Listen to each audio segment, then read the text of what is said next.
dann übernimmt Silvia und dann geht's an mit dem ne?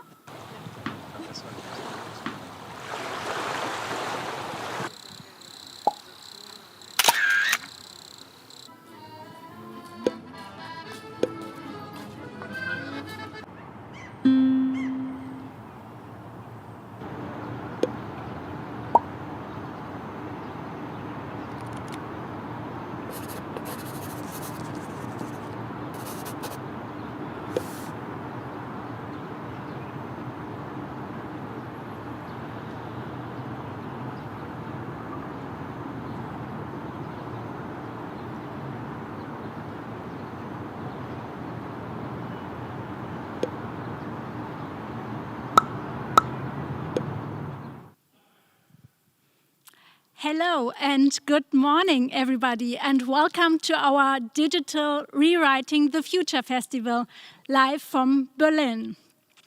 I'm Esra. I'm the director of the Allianz Cultural Foundation, a European non-for-profit foundation which believes in the power of arts and culture.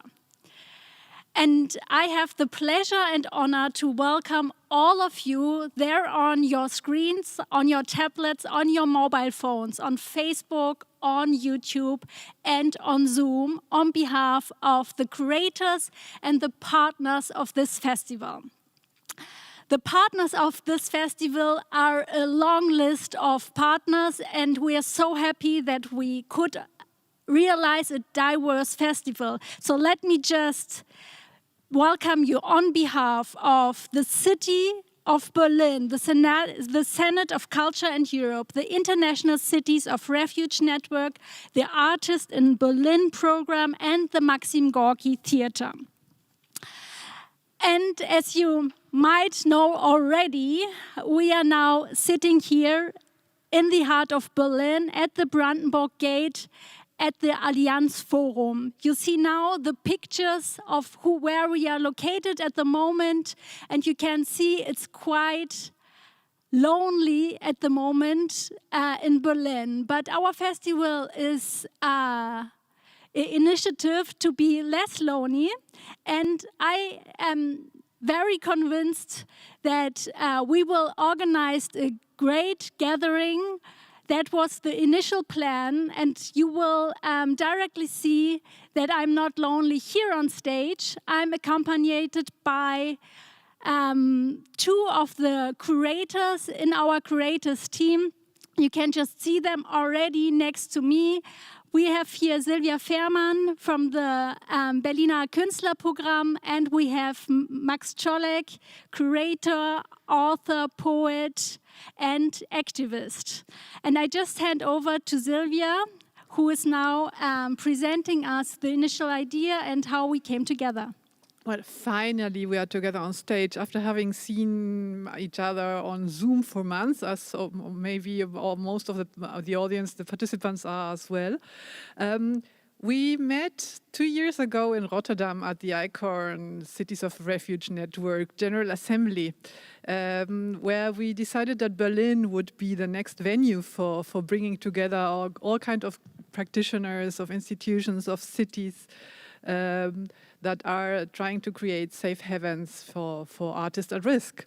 And when we started thinking about this project, we were driven by the idea of creating a network of practitioners who are reflecting on how institutions have to change in order to be able to welcome and to open themselves up for artists in exile, artists under situations of migration. And that's how we started to think about this festival. And we are very happy that we have been joined by Max Czolek, who is one of our co-curators, who took up this idea when we started to discuss and expanded it into what has now become our festival. So I would like to hand to Max at this point. Well, thank you very much, Esra and Silvia, for the introductory words. And now it's on me. I'm Max. I'm a poet based in Berlin. And we have been actually planning to do this festival for over a year now, maybe even 1.5 years. And it's one of the the interesting things about the current situation, the pandemic, that somehow it makes you think much longer about the stuff you do, and then you're always wondering, can you realize it or not? And I'm very happy and honored we actually finally came around to doing this festival. So what we're going to do now is we get about 20 minutes to talk about the initial idea, the program we're going to have, the institutions that are involved, the whole framework, if you want so. So a lot to unpack, so let me get right into it and ask the first question, which I wonder myself sometimes, but I'm pretty certain it makes sense. So how did we actually come up with the idea of doing a festival in the midst of a pandemic? What do you say? Well, initially, it should have been a face-to-face festival. And then we realized, well, no, precisely in this situation of isolation, of loneliness, we need to work on reconstructing social bonds, to reconstruct social fabrics. And this is also more the case if you consider the risk of Europe's countries going back to renationalization and to isolation. So if there is a moment where you need to reflect on solidarity cities, on the need to create spaces for artists at risk, it's now. So that's why we found it would make sense to bring together a network of people with the same ambition and the same engagement, and to connect the dots. Yeah, and as our motivation is also to connect a network of solidarity, I think it's time now at the moment to come together, and the partners actually gave us right. We invited cultural practitioners, we invited artists in exile, we invited journalists, human rights defenders, and they all accepted our invitation, and we are quite happy that we have not only a discursive program now, but we will have also artistic interventions. We will have workshops where we can really exchange and work together. And the aim is that this is just the starting point, and that this network will even grow and grow after this festival. And this is an invitation to those of you on the screens at the moment to also bring in your ideas in the workshops, in the sessions. We will have always the possibility to have your questions in the Zooms and so on. So let's make this festival a more dialogue-based action. Right, as you said in introduction, we are lonely. No, we are not lonely. No, we are lonely but not alone. That was that. Yes, so you mentioned the network of institutions, and I would agree that that is a very unique aspect of this festival, to combine such a vast field, very specific field also of different institutions. So maybe if you want to give a bit of an idea to the audience, what this network looks like, who's part of this festival? Yeah, we have, on the one hand, Berlin-based cultural institutions which have already a lot of experience in working with artists who came newly to Berlin, with artists whom voices are silenced in other parts of the world. And one of these cultural institutions is the Maxim Gorky Theater, which brings us an exhibition which will host tonight a talk in between Herta Müller and Svetlana Alexievich, both of them at the moment here in Berlin. We will have an exhibition curated by a Turkish journalist living in exile at the moment here in Berlin, Can Dündar, who will open up his exhibition, and for everybody who can be in Berlin in the next month, this exhibition will be still part of the Gorky program for the next month. And he invited a Turkish writer, Aslı Erdoğan, and journalist and artist Zehra Doğan. Both of them, or three of them, have the experience to have been in jail in the last years, and they will talk about the topic that you can't be silenced even though you are arrested. And this is just one example of different cultural institutions like the Haus der Poesie, like the network Wir machen das, like Tactical Tech, all Berlin-based institutions which are working with us. But we have also an international network behind it. And yeah.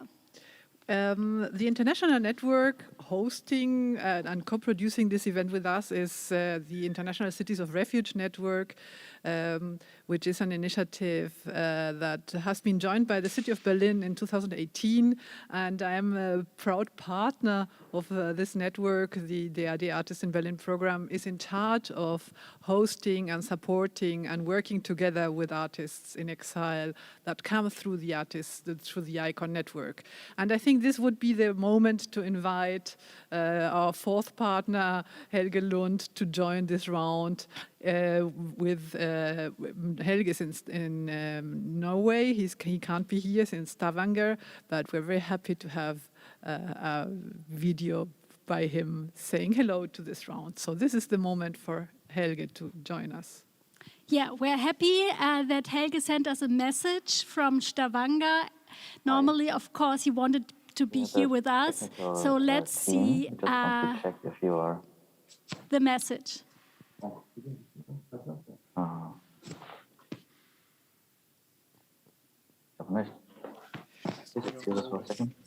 Helge Lund speaking from the headquarters of ICORN, the International Cities of Refuge network. Writers, artists and journalists are frontline fighters for freedom of expression around the world.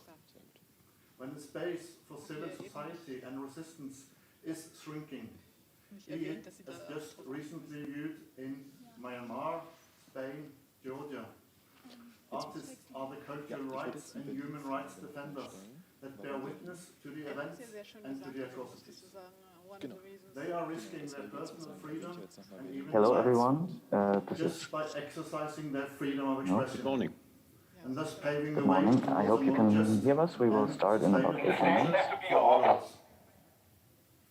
Since the mid-90s, and in the spirit of Salman Rushdie, Jacques Derrida, and the International Parliament of Writers, cities have stepped up and themselves become important actors for human rights and freedom of expression. Since 2006, more than 250 persecuted rappers, journalists, cartoonists, poets, painters, dramatists, novelists, and many other genres have found refuge in one of ICORN's now 75 member cities around the world. We are proud and glad that 5 of them, Barcelona, Krakow, Mexico City, Pittsburgh, and Rotterdam, takes part in the Fearless Cities session starting only hours from now.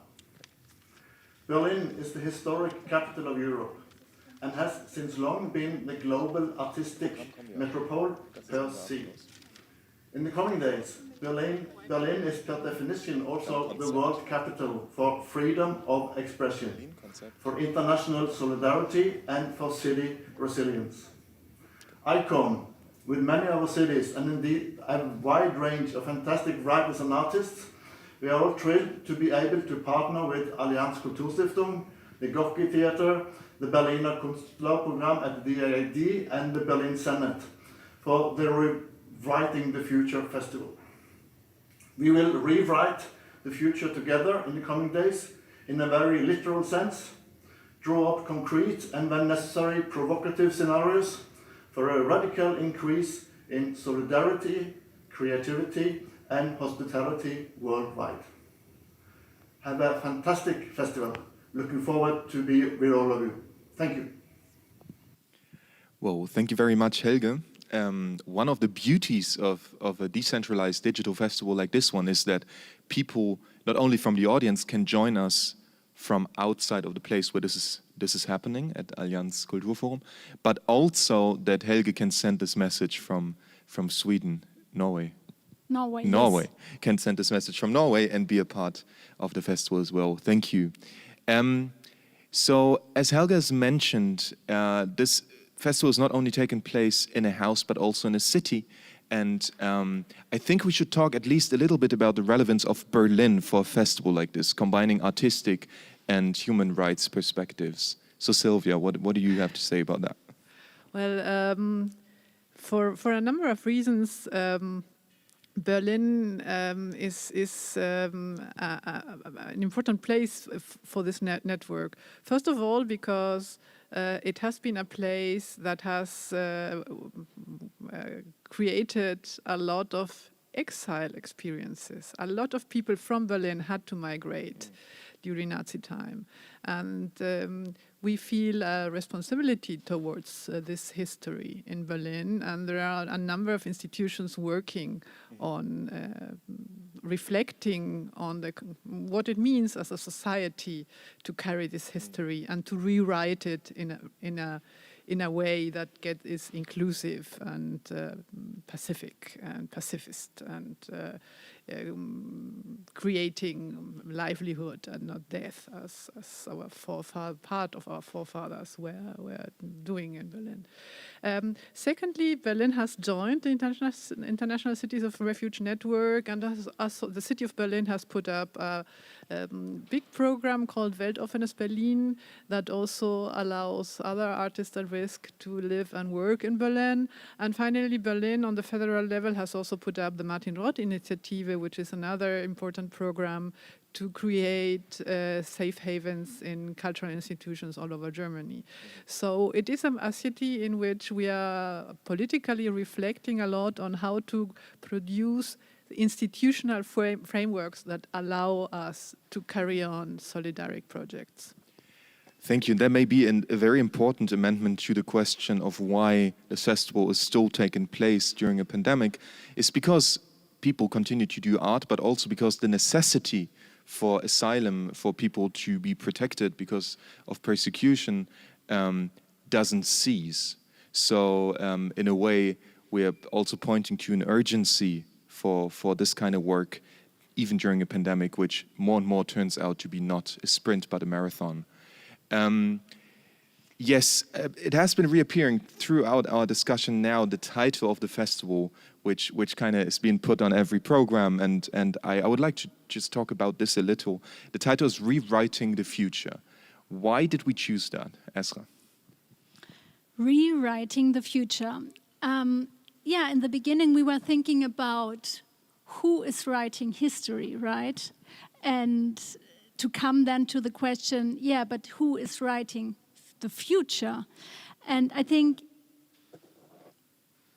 rewriting the future is for us a symbol of saying, okay, in order to rewrite the future, we need all the voices of those people who have been silenced, the voices of those one who are often not seen, the voices of those one who are forgotten. And I think the traces we see in a city as Berlin, where people are rewriting together with those one who are already here, the cultural frameworks of the city, is already present. We just need to embrace this. But as you as a writer now here in our group, would be interesting to see how you imagine rewriting the future, because I think what we try also is to bring in the discussion what means rewriting the future for the participants of this festival.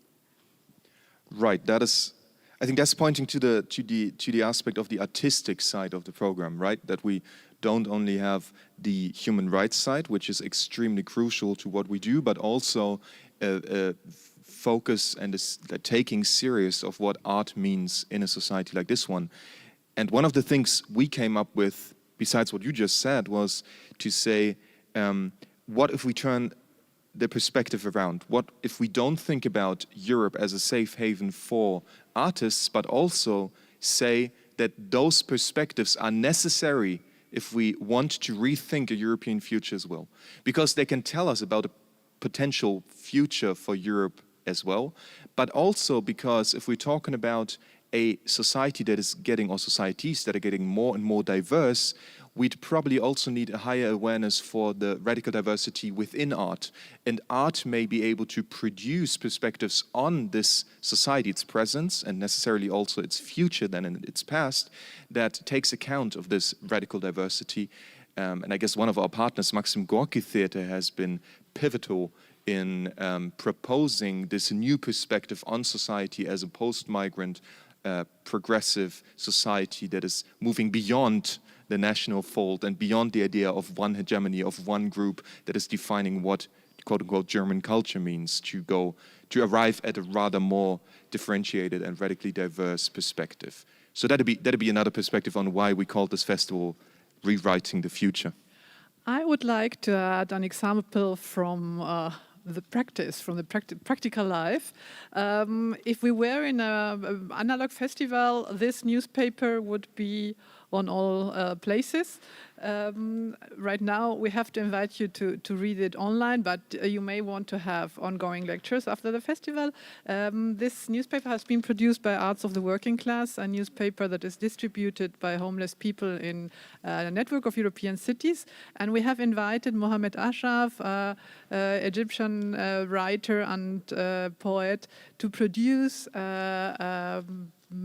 supplement where he has invited ICORN artists like Asli Erdogan and poets like Nada Albawi to reflect on precisely the issue: how do we imagine the future if we take up those voices of people who have come to Europe, to Germany in the last years? What perspective do they have on reimagining our future? And this is a wonderful example of how to co-create our discussions. Mohammed Ashraf has contributed with a wonderful piece on the future of democracy, and I would warmly recommend you to look out for Arts of the Working Class online or in real life.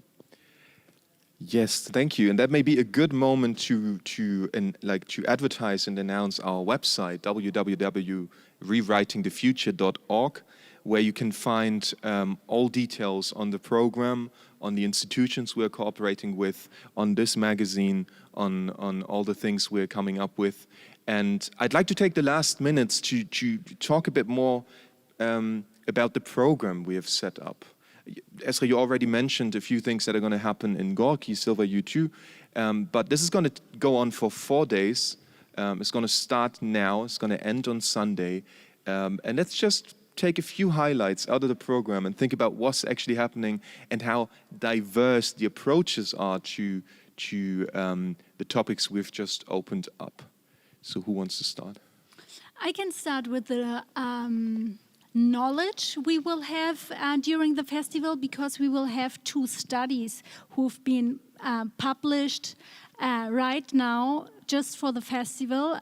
We will present during the festival the new report from FreeMuse. FreeMuse is an organization who watch the international state of artistic freedom.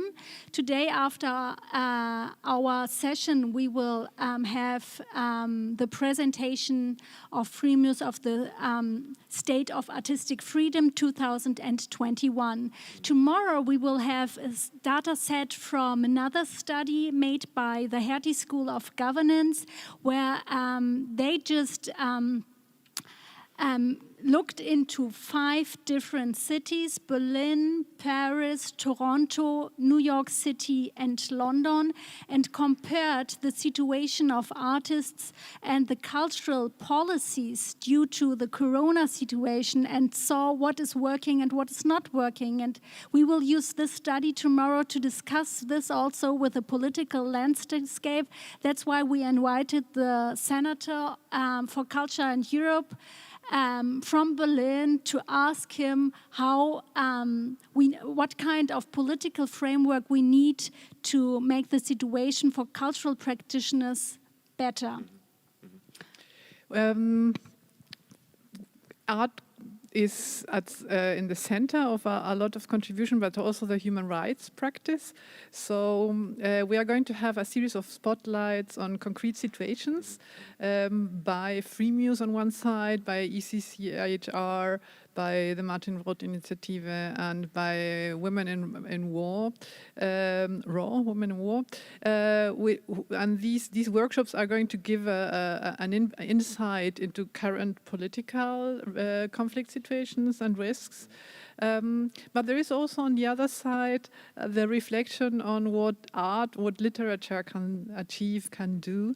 And tonight we are going to have a wonderful highlight of this festival, which is the conversation between Herta Müller and Svetlana Alexeyevich, two Nobel Prize laureates who have been writing as a practice of resistance, and who are going to reflect on how a practice of resistance can also lead to the construction of hope. Svetlana Alexeyevich has been an ICORN fellow in the past, and she has been the AD Artist in Berlin fellow, and now she is hosted in Berlin by the Martin Roth Initiative. So we are very proud to have her and her wisdom and her political insights in the framework of this festival. But in the center of the festival is the exchange, actually.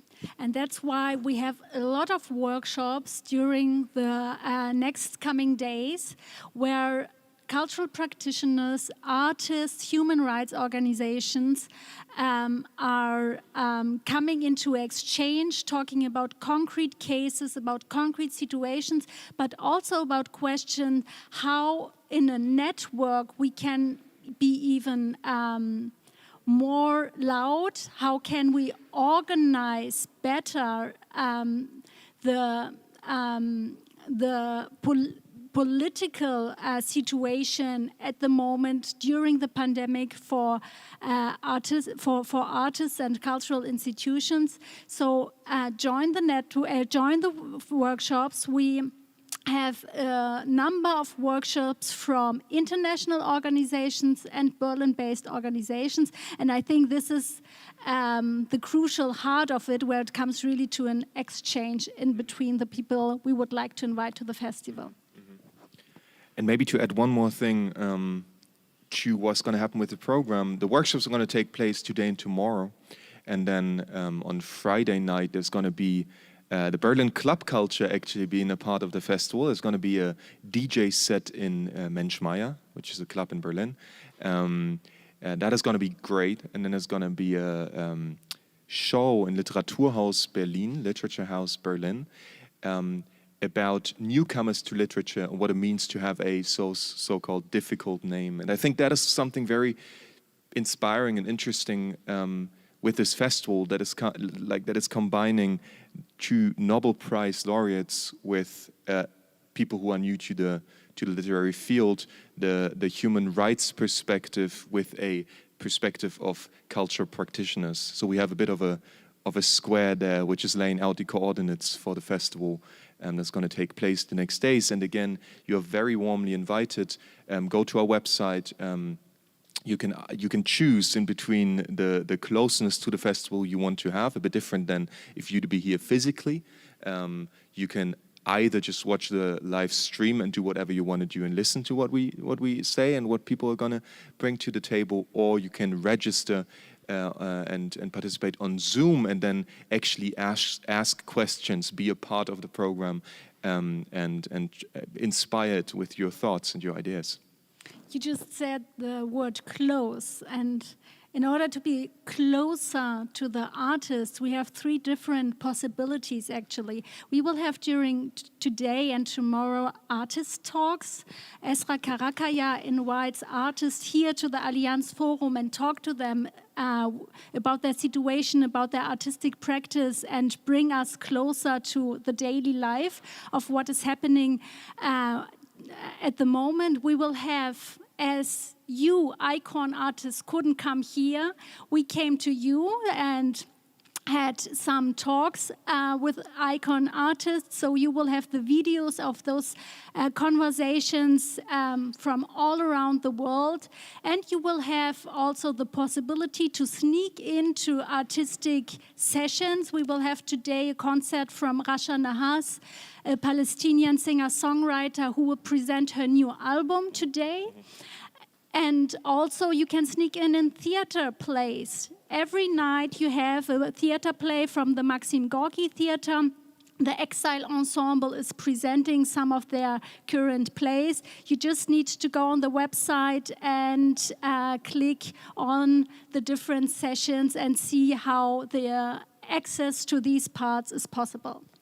Right. Thank you for that. Right. There's a continuous art program. There's also poetry films being screened Saturday and Sunday. So if you need for some art and not only exchange about art and about human rights, you're gonna take something away from the festival as well on that point. We are almost done with our half hour, so I would like to give you one last words on what would you like people to take away from the festival? What is your ideas on what should come out of it in a way? I would like to take the opportunity to learn from artists. Artists are specialists in radical uncertainty, and we are in a moment of uncertainty, so we need to learn together and to recreate bonds. Right, the relevance of art. So let's take that away for a start and see how that goes. Have a great festival, a great 4 days. Visit our website. This was Max, Sylvia, and Esra. Have a great day. And now we hand over to our next moderator. This is Mikro. wir haben den Einspieler drin. Ich bin gar nicht mehr da. Ach so. Okay. Super. Aber ist aber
Good afternoon from Berlin. Welcome to Rewriting the Future Festival, launch of the State of Artistic Freedom 2021 report session from Free Muse. We will reveal their annual report.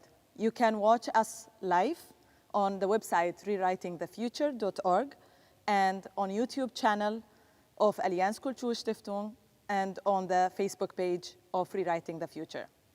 Free Muse is an independent international non-governmental organization advocating for freedom of artistic expressions and cultural diversity.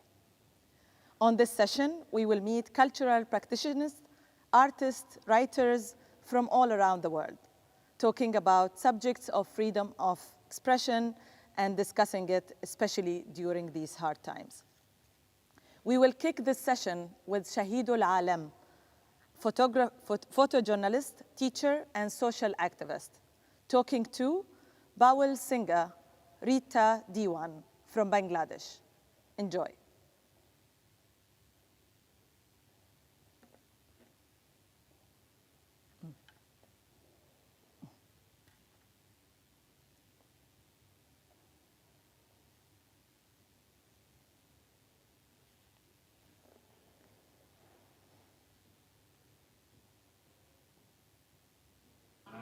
Hola a todos, todas, todes.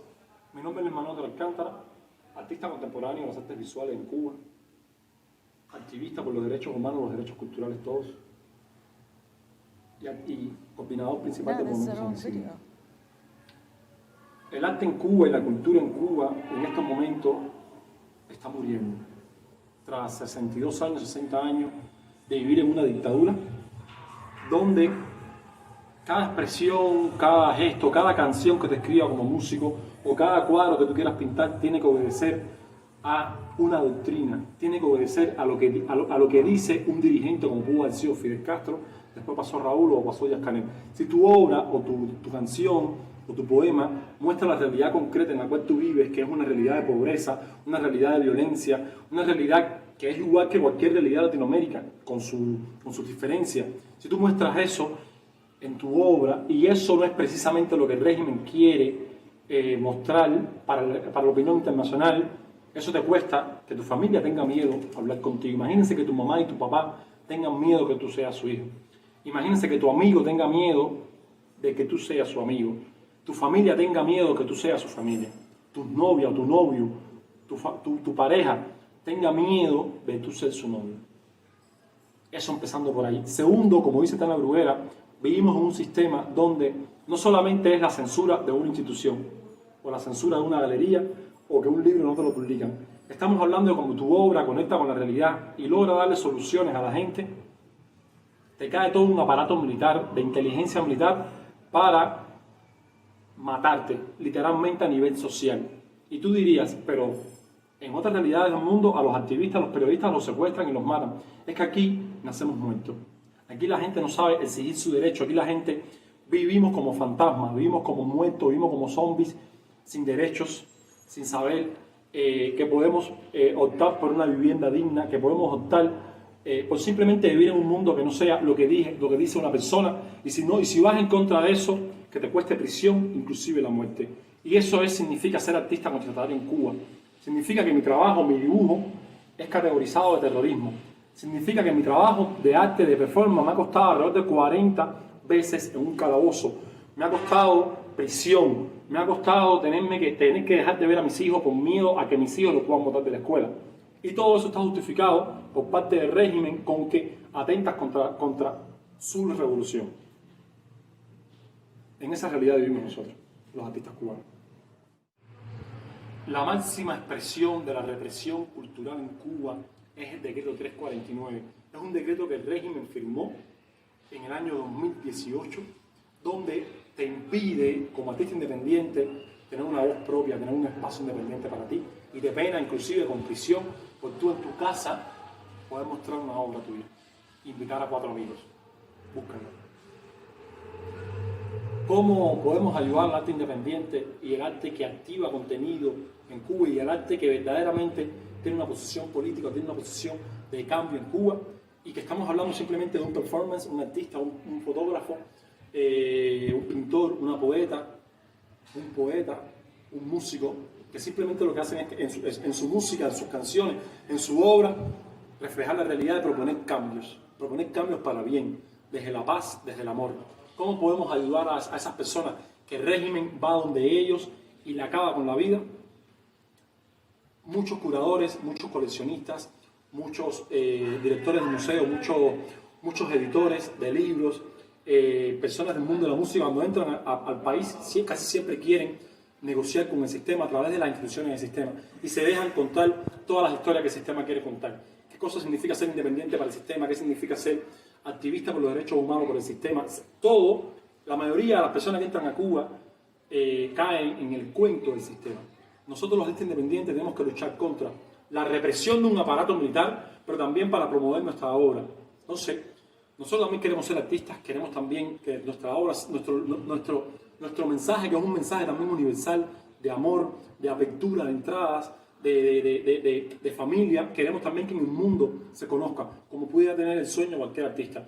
Y tras vivir en una dictadura donde tenemos que gastar el 80% para poder hacer nuestro arte, gastar el 80% de la energía con tropas militares, con asesinos, literalmente psicólogos, lo único que pedimos es que nos reconozcan, que nos busquen y nos promuevan nuestra obra también a nivel internacional. Gracias, estamos conectados.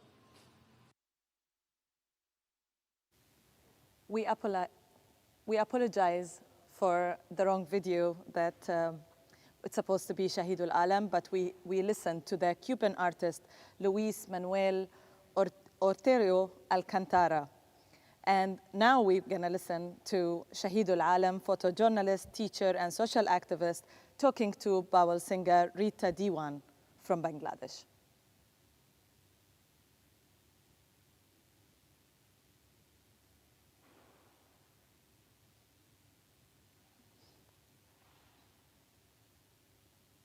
Talking to Rita Dewan. She's a very well-known Baul singer from Bangladesh who was persecuted for having offended religious sentiments. Stay with us. Itapa, আপনারা তো বাউল গান গান, গলা ছেড়ে গান গান। আজকে এই আলাপে আমরা মন খুলে কথা কম। অবশ্যই। সেইখান থেকে শুরু করি। এই যে বাউল গান, আমরা তো গান হিসাবে বুঝি। আপনার কাছে এটার অর্থটা কি? আমার কাছে অর্থ যারা সাধু, যারা বাউল হইছেন, বাউল অর্থ বাতাস, উল অর্থ সন্ধানকারী, অর্থাৎ বাতাসের সন্ধানকারী। আমার ভিতরে যে বাতাসটা যায় এবং আসে, ওই বাতাসের সন্ধানকারী করতে হবে, অর্থাৎ নিজেকে নিজে চেনা জানা, তাকে বলা হয় বাউল।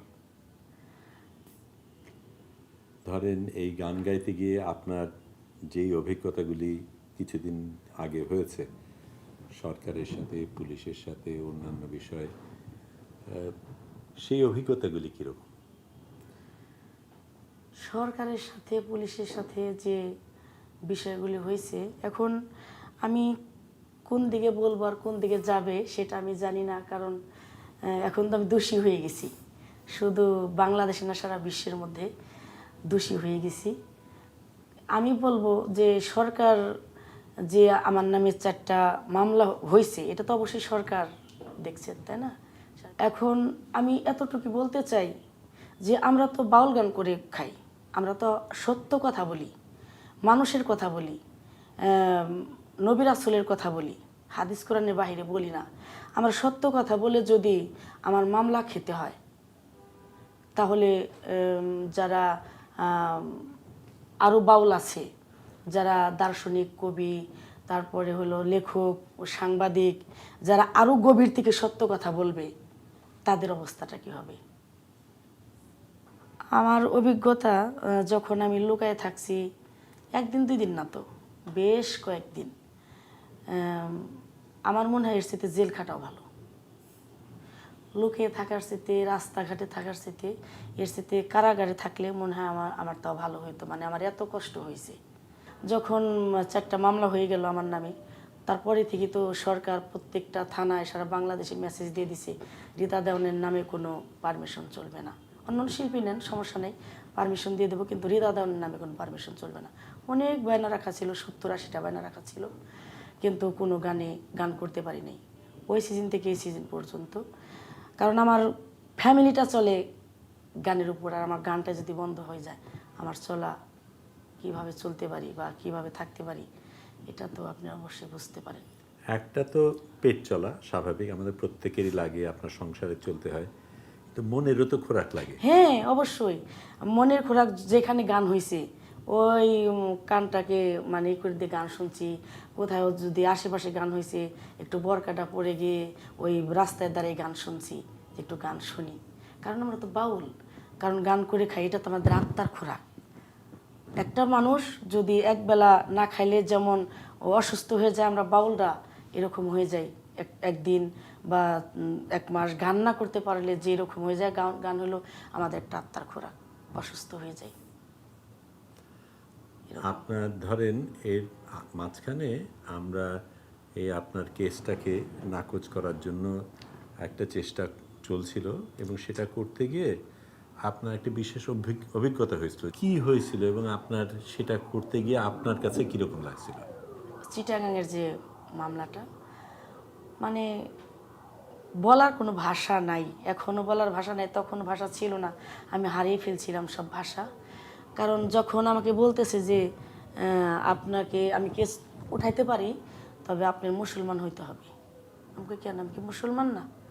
কয় হ্যাঁ, আপনি তো নাস্তিক হয়ে গেছেন, আপনি তো ইহুদি হয়ে গেছেন, আপনার সাথে কথা বলে আমাদের চলে না।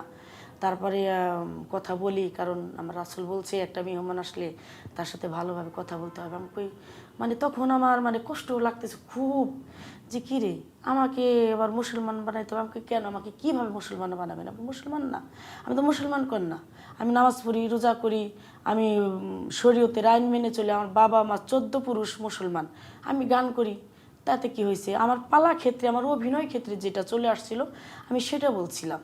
আমি তো সঠিকভাবে ডাইরেক্টলি আল্লাহকে শয়তান বলি নাই, আগে পিছনে যে কথাগুলি ছিল ওই কথাগুলি যারা ইউটিউবার কথাগুলি কেটে কেটে মাঝখানতে নিয়ে তাদের চ্যানেলকে দাঁড়া করানোর জন্য, তারা টাকা কামাই করার জন্য এইভাবে তারা ছাড়ছে। আসলে আমি ওইভাবে বলিনি, আমার ফুল রেকর্ডিংটা আপনি শুনেন, আমি বলতেছি কয় শুনছি, আপনি তো বলছেন তারপর আপনার এই মুসলমান হইতে হবে। আমাকে কীভাবে কয় তওবা পড়বেন, আপনি কলেমা পড়বেন। আমাকে কেন এগুলো পড়তে হবে কেন? আমি পড়ি না। কয় এখন পড়লি সমস্যা কি? আমাকে এখন পড়লে, আমি তো সর্বক্ষণ পড়ি, আমি স্টেজে যাওয়ার সময় পড়ি, শুয়ে থাকি তখন পড়ি, যখন ঘুমায় যাই তখন তওবা পড়ি, নবীর কালেমা পড়ে তারপর আমি ঘুমাই যাই। এখন পড়তে হবে লোক দেখানো, বিষয়টা কি? হয় এইটাই আপনাকে করতে হবে। যখন এটা বললো, একটা হুজুর ডাক দিয়ে নিয়ে আসলো, আমি মানে বুকটা ফেটে কান্না আসতেছে যে আমি একজন মুসলমান হয়ে আবার নতুন করে ওনার মতন একজন মানুষ আমাকে আবার সে আমাকে মুসলমান বানাইতে চেয়েছে। হ্যাঁ, সে আমাকে কলেমা পড়াবে। একজন হুজুর ডাক দিয়ে নিয়ে আসলো, আর 2 জন অ্যাডভোকেট ছিলেন, তারপরে আমি আর উনি, 4 জন ঘরের মধ্যে। উনি যে মোল্লা, ওই মোল্লা আর কি বলতেছে আপনি তওবা পড়েন। সবাই সাথে সাথে বললাম, তো বললাম, কিন্তু তখন আমার চোখের পানিটা চলে আসছে, এটা বাস্তব কথা, কারণ আমি তো মুসলিম, তাই না? মানে আমার আনুষ্ঠানিকভাবে এটা করতে হবে। আমার ভেতরে যদি শয়তান কি থাকে, বাহিরে লোক দেখানো এটা করলে হবে না। আর আমি বাহিরে যাই করে আমার ভেতর যদি পরিষ্কার থাকে সেটাই তো করতে হবে। তখন আমার অ্যাডভোকেট সাহেব বললেন আপনি করেন, সমস্যা নেই, ওনারা আনুষ্ঠানিকভাবে ওনারা করুক। তখন ওইভাবে করে আসলাম। তবে আমার মনে হয় সবচেয়ে আমার কষ্টের দিন ওইটাই ছিল। আমার খুব খারাপ লাগছিল যে আমি একজন মুসলমান মানুষকে কিন্তু পুনরায় আবার এটা করতে হইলো। ওরা আমাকে কত ছোট করলো, বললো আপনি ইহুদি হয়ে গেছেন, আপনাকে আবার কলেমা পড়াইতে হবে, তওবা পড়াইতে হবে, এই কথাটা বলছিল তখন। আপনি তো নিজে ভুক্তভোগী, এই কষ্টের ভিতর দিকে আছেন, কিন্তু আপনার নামে যে এই অ্যারেস্ট করার কথা হয়েছে, এটার কারণে অন্যরা যারা গান গায়, আরও তো অনেক শিল্পী আছে, তাদের উপর কি প্রভাব পড়বে আপনি মনে করেন? আমি মনে করি যে আমার উপরে যেটা প্রথমে চলে আসছে তাদের উপরে তো পড়তে পারে, পড়বে না যে এরকম তো কোনো কথা না। যেহেতু আমার উপরে চলে আসছে, তাদের উপরেও পড়বে, শুধু তারা না, বাউলরা না, যেখানে আরও সাহিত্যিক কবি যারা আছেন, যারা ছবি আঁকেন, যারা সাংবাদিক এদের উপরেও আসবে, আমার মনের এটা ভাবনা যেটা আমার উপরে চলে আসছে। তো এই যে ডিজিটাল নিরাপত্তা আইনে যে আমার নামে 4টা মামলা হলো, এটা হলো কেন? এটা আমার একটু জানার দরকার, কেন হলো এটা? আমি তো খারাপ কিছু বলি নাই, আমি তো অশ্লীল কোনো কাজ করি নাই, আমি তো খারাপ কোনো কিছু বলি নাই। আমার ছিল প্রশ্ন এটা শালম সরকারের কাছে, যে কেন এটা হইল। যে উনি একটা গান করছিলেন, নিজের ইশকে নিজে পড়ো, আর এই গানটার মধ্যে ছিল যে নিজের ইচ্ছায় নিজেই প্রকাশ হইলো, নিজের স্বপ্ন দেখছিল, কথার মধ্যে বলছিলেন। তা আমি বলছিলাম যে আমাদেরকে স্বপ্ন দেখায় শয়তানি, America, London, Japan, Kuwait, Bharat অনেক রাষ্ট্রে চলে যায়, কিন্তু চেতনীয় দেখি সেইখানে। তাই আপনাকে শয়তান স্বপ্ন দেখালে আবার কোন শয়তানি? তাহলে আপনি বলতে কোনো আল্লাহ নেই, কোনো শয়তানও নেই। আপনি বলছেন যে শয়তান, আমার স্বপ্ন ছিল। এইটা ছিল আমার প্রশ্ন, আপনি বলবেন। কিন্তু ওইটা না ধরে মাঝখান থেকে ওই যে শয়তান, এটা কাইটা নেই, এইভাবে ওরা সুন্দর করে অবশ্যই শোনাবো।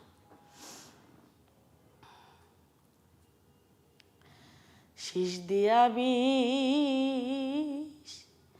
ঢাইলা দিলি রে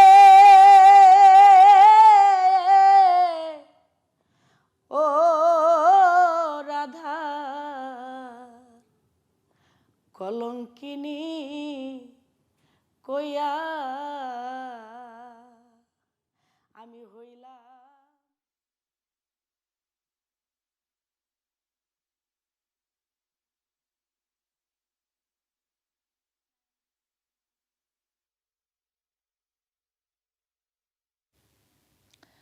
Thank you, Shahid Al-Alam and Rita Diwan. These are difficult times, pandemic times. We are welcoming our guests over the screens, and we are facing these challenges to have them live here with us in Berlin. All along with the issues of connectivity and technology raise the challenge more.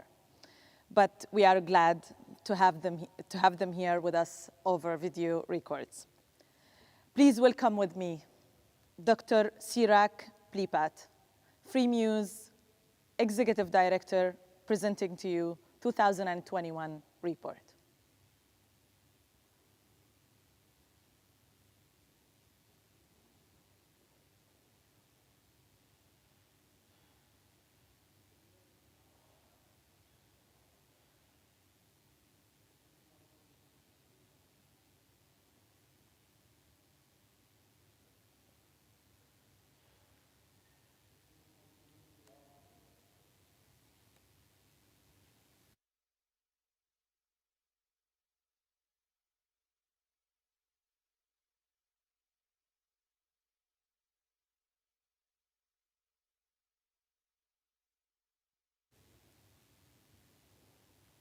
As I said earlier, these are challenges of technology, but the video will be aired soon.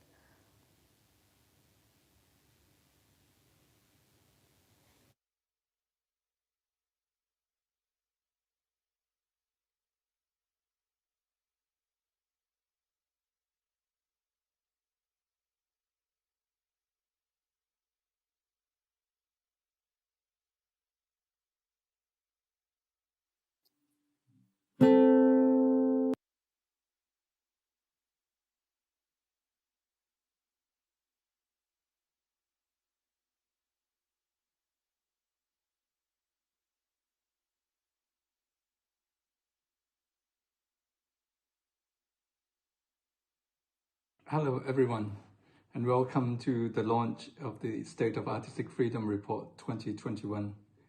It's a pleasure to introduce this report at the beginning of the Rewriting the Future Festival here in Berlin. I thank in particular the Allianz Cultural Stiftung for this wonderful partnership. I also would like to thank the Norwegian Ministry of Foreign Affairs, the Swedish International Development Cooperation Agency, and Friedut Norway for their support for this research. The year 2020 has been extremely difficult years for artists and cultural workers. Not only that their livelihood has been taken away from them due to cancellations of their work, their freedom to express themselves, their right to create, has been limited to the level that we haven't seen before. And this happened in the context where nationalism and populism continue to grow in many parts of the world. Many of the governments, political parties in power, continue to swing to the right in terms of their political stance, and very often on the economic also. This has resulted in an increasingly high number of restrictions of artistic freedom. We saw last year, for example, the number of artists being killed increased by almost double, from 9 to 17. Imprisonment of artists has increased by 15%, from 71 to 82 artists and people. Prosecution has been increased by over fourfold, from 23 to 109. And over 100 of artists continue to be detained for various reasons. We continue to monitor situation of artistic freedom from around the world. Last year, we monitored over 1,200 cases. Of these cases, we managed to verify 968 cases. This is sufficient for us to identify patterns and trends that we have seen that happen during the pandemic year. So let me go through the main findings of this research.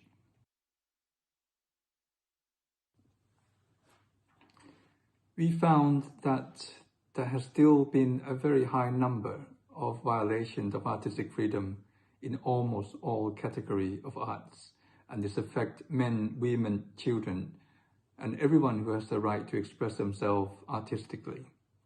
Looking at violation by category, we found, for example, visual arts and music has been on the forefront of the art form that has been restricted. They shared at the top at 24% each, followed by films at 23%, literature 12%, theatre 9%, and multiple forms of arts at 6%.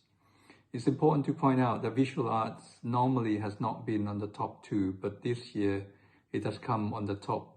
And this is mainly because of a visual artist, particularly a cartoonist, has been one of the prime targets during the pandemic year due to their work of questioning, criticizing, and opposing government policy, both related to lockdown and those that are expressed in generally, not directly related to COVID-19.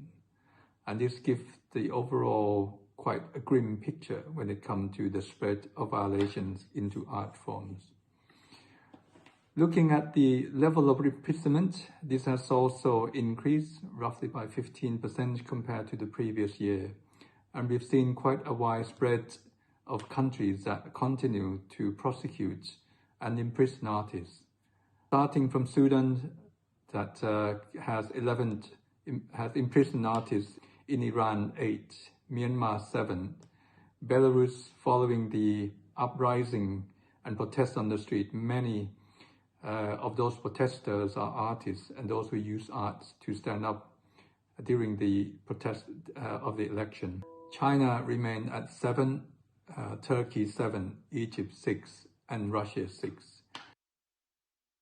But when we look at what's the main reason for imprisoning artists, we found that mostly they are due to artists getting active in expressing themselves with the political system and political development in their countries. For some, it is quite directly because they criticize governments for doing so.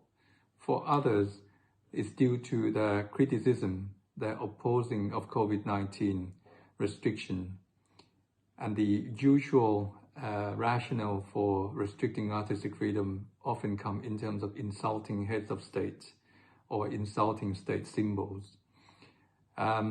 Restriction also has expanded into artists when they take part in political system, and that's including joining protests, which they have the right to do so. It's also notable that women artists has been targeted for imprisoning in the past year with a rather high number of 20%. And this involving women, especially when they're creating arts on the feminist themes or when they're questions about reproductive rights in their own country. Others have been restricted due to what is seen as indecent in their countries.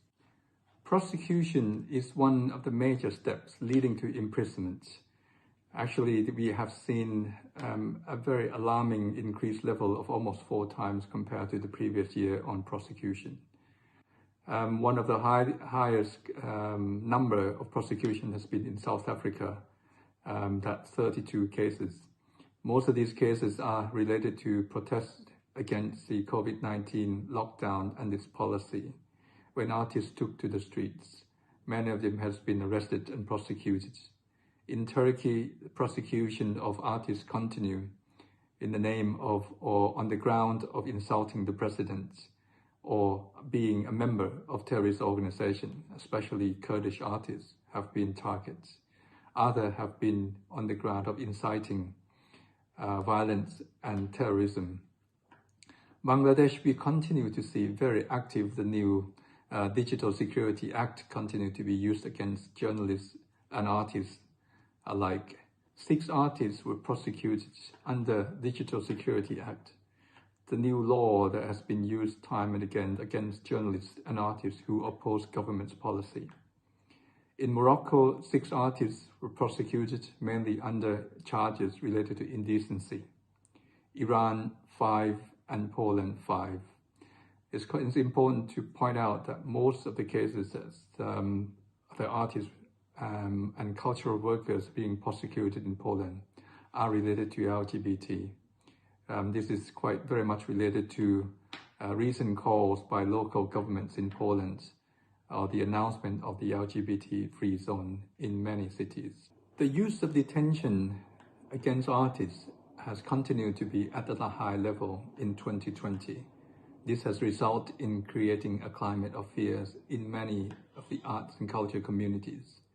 Leading the world continue to be in Cuba, where 22 artists were detained for opposing governments, including their cultural policy. In Russia, 17 artists were detained, many on the ground of a public gathering without approval of the government. It's also important to point out that Russia has used a variety of grounds for detaining artists, including accepting money from foreign countries or sometimes on the ground of corruption. In Turkey, 17 detention cases targeted Kurdish artists, mainly trying to silence Kurdish voices, both when they express themselves, their cultural, their history, and their political stands. In India, where we see Hindu nationalism continue to grow, especially at the backdrop of the new Citizen Act, we have seen detention of artists and those who voice against the new Citizen Act, as well as on the ground of hurting religious feelings. I'd like now to switch to have a quote before we go into the COVID-19 section. It's also important that whenever there's crisis, whenever there's situation happening, whether fighting terrorism at one point or now staying together during the pandemic, respect of human rights continue to be an essential part in addressing some of the challenges that we are facing. Michelle Bachelet, the UN High Commissioner for Human Rights, put it together quite nicely, and I'd like to share this with all of us here. She said, given the exceptional nature of the crisis, it is clear states need additional powers to cope. However, if the rules of law is not upheld, then the public health emergency risks become a human disaster with negative effects that will long outlast the pandemic itself. This is certainly an important food for thought. I'll be going to go into how artists suffer during the pandemic or related to COVID-19 cases. So during the year, for cases related to the pandemic directly, 4 artists were imprisoned in Algeria, Morocco, and Tunisia, while 48 artists were prosecuted in 9 countries. 13 artists were detained in 10 countries. When we look at the grounds that artists are being silenced related to COVID-19 case, we found that very often they are being charged on the ground of spreading disinformation on the pandemic. And then secondly, for joining protests during the pandemic, where artists use arts and culture to make their voice heard. Other for creating artwork that are critical of governments during this particular time. Moving on to the situation of the use of religious rights to restrict freedom of expression, it's also important to remind us all that it has been analyzed and make it very clear that restriction of artistic freedom in the name of hurting religious feeling cannot be allowed. In one of the interviews, we found, for example, from Samad Khusat, who said that now in Pakistan, even talking about blasphemy has now been labeled as blasphemy itself. And this shows a shrinking space for artists and everyone in general to discuss religious belief, faith, and express themselves through arts. For a restriction related to religion, we found that last year one teacher was killed in France. 8 artists were imprisoned in 7 countries. 21 artists were prosecuted in 9 countries and 11 detained in 6 countries. One of the saddest incidents that happened on artistic freedom related to religion was this case of Samuel Paty, a French teacher who was beheaded on the streets of Paris for using cartoon of Charlie Hebdo to discuss in his classes. This is certainly a terrible incident, but this shows us at least 2 points. One is there's still a high level of intolerance and division in our society. In countries like France, which is often seen as champion for democracy and human rights, this division and intolerance tend to be increasing, at least in the short term, rather than decreasing. And one of the main instruments to help address this is education, its exchange, its dialogue. It is interaction rather than using of censorship and violence to restrict views or to close down views that we disagree with. So thanks for Samuel Paty for showing us the way, and we also will follow suit. Education, media, and dialogue in society is continued to be badly needed. The use of blasphemy laws continue to hurt artistic freedom in many parts of the world, as some countries continue to have death sentence for blasphemy, especially in some countries that use Sharia law in their countries. In Nigeria, the case of Yahaya Sharif Aminu has demonstrated just that. The gospel singer sang one song and posted on WhatsApp. As a result, he received death sentence. His house was burned. He had to go into hiding. He had 30 days to make an appeal, but no lawyers were willing to accept his case. We were fortunate that while we campaigned for this particular case, a human rights lawyer in Nigeria agreed to accept and make the appeal just in time before he was hanged. The case is still ongoing, and we will continue to campaign in support of Yahaya. Another form of restriction of artistic freedom has come through the misuse of counter-terrorism measures against artists, very often on the ground of glorifying terrorism or insulting or belittle victims of terrorism or being members of terrorism organization. And this has disproportionately affected artists from minority background in a significant way. We have looked in and found that at least 8 countries have misused anti-terrorism measures against artistic freedom. And these countries are Bangladesh, Egypt, Jordan, Saudi Arabia, Serbia, Spain, USA, and Turkey. And in 2020, 43 artists have been affected by this misuse of anti-terrorism measures. In Turkey, for example, Group Yorum, one of the very famous bands, where 5 members are still in prison. The 2 members of the band were on hunger strike and passed away last year. Both of them were charged on terrorism-related charge.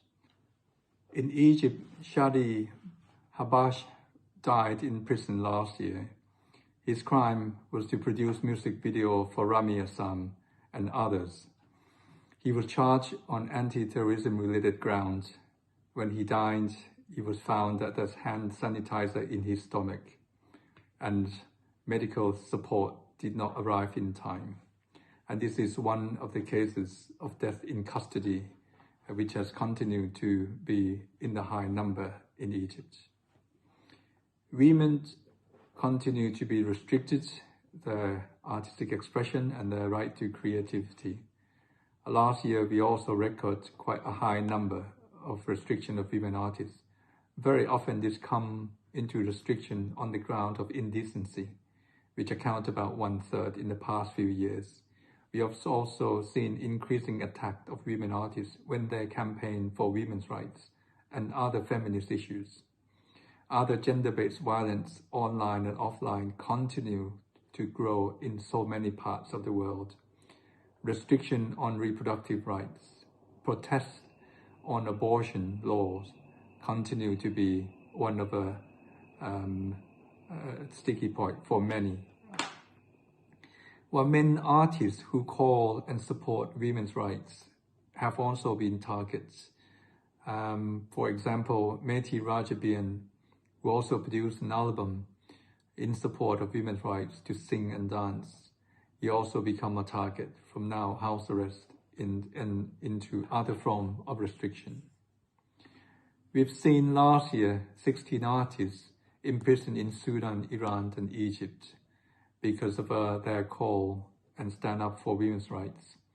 4 artists being prosecuted in Bangladesh and Iran. 4 artists being detained in Congo, Egypt and Kuwait. And 3 artists were attacked in Afghanistan, Austria and Poland. One of the artists who lost their life for standing up for feminist causes and other women's rights issues has been the Mexican artist and feminist Isabel Cabanilla de la Torre, who basically being shot on the chest while cycling. Her crime was simply because she expressed herself artistically and stand up for women's rights.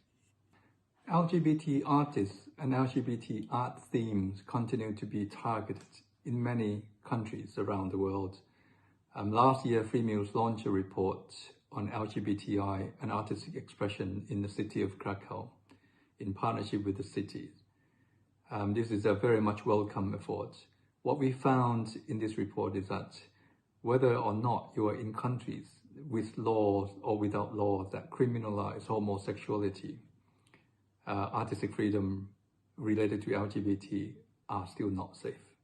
We found again this year that 52% of violations actually took place in country with no laws that criminalize homosexuality. That is more than countries with laws that criminalize homosexuality, which stand at 48% in 14 countries. But when we look at the figures in 2020, we found that 1 dancer was killed in South Africa related to their LGBT expression. 3 artists were imprisoned for these causes in China, Morocco, and Russia. 13 artists being detained in Russia, while 7 artists were prosecuted in Poland, Russia, and Sri Lanka. One story to share with you is the story of Sarah Hegazi. Sarah is a lesbian in Egypt. She has been waiting for quite some time before she planned to make an announcement to the world who she is. When the rock band Mashraila came to play in Egypt, she carried the rainbow flag, as you see in the picture.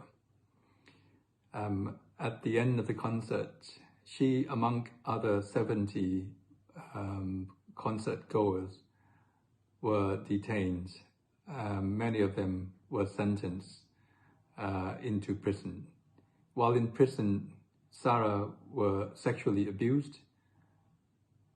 So while a number of organizations have campaigned for her release, she later was found a place and received a refugee status in Canada.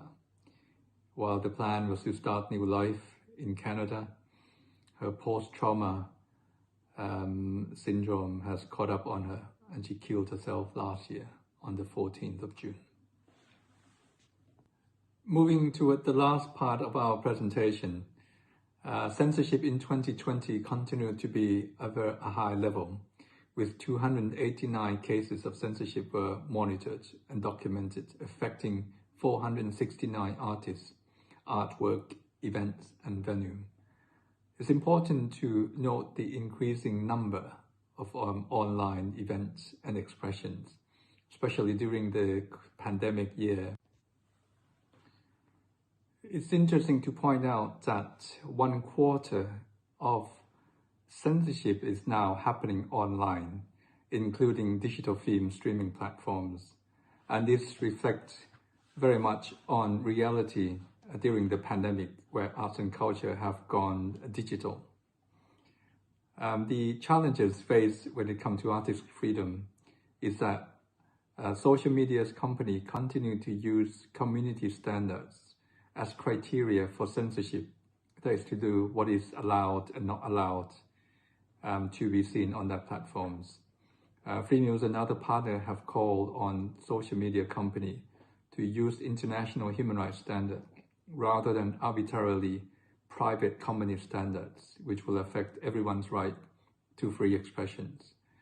We also called on social media company to increase and grant access to right to appeal when contents are being taken down, and also for social media company to promote transparency by declaring the number and reasons for content being taken down and make those information public.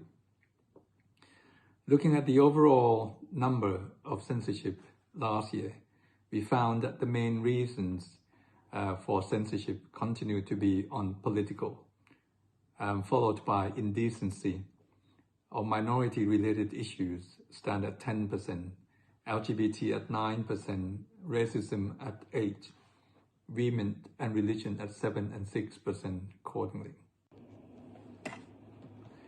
In this report, we have made a number of recommendations for governments, for UN, regional, intergovernmental bodies, the media and civil society. We believe that all parties need to work together to realize the right to freedom of artistic expression.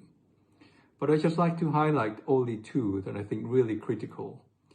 One is certainly the need to address legal framework, which has been the main tools for silencing artists and limited freedom of expression. Many laws are inconsistent with international human rights standards in the first place. Vague wording in anti-terrorism measures and laws, hurting religious feelings, protecting public moral, or indecency. These are some of the problematic challenges legal framework that we need to address. Secondly, we also urge governments to work with civil society, artists, cultural workers to develop strategy and action plan to protect artists, to ensure their safety and of artists and audience. And this will be two important steps that we could take forward together to realize and fulfill the right to freedom of expression. Thank you very much, and I look forward to debate and discussions following this presentation. Thank you.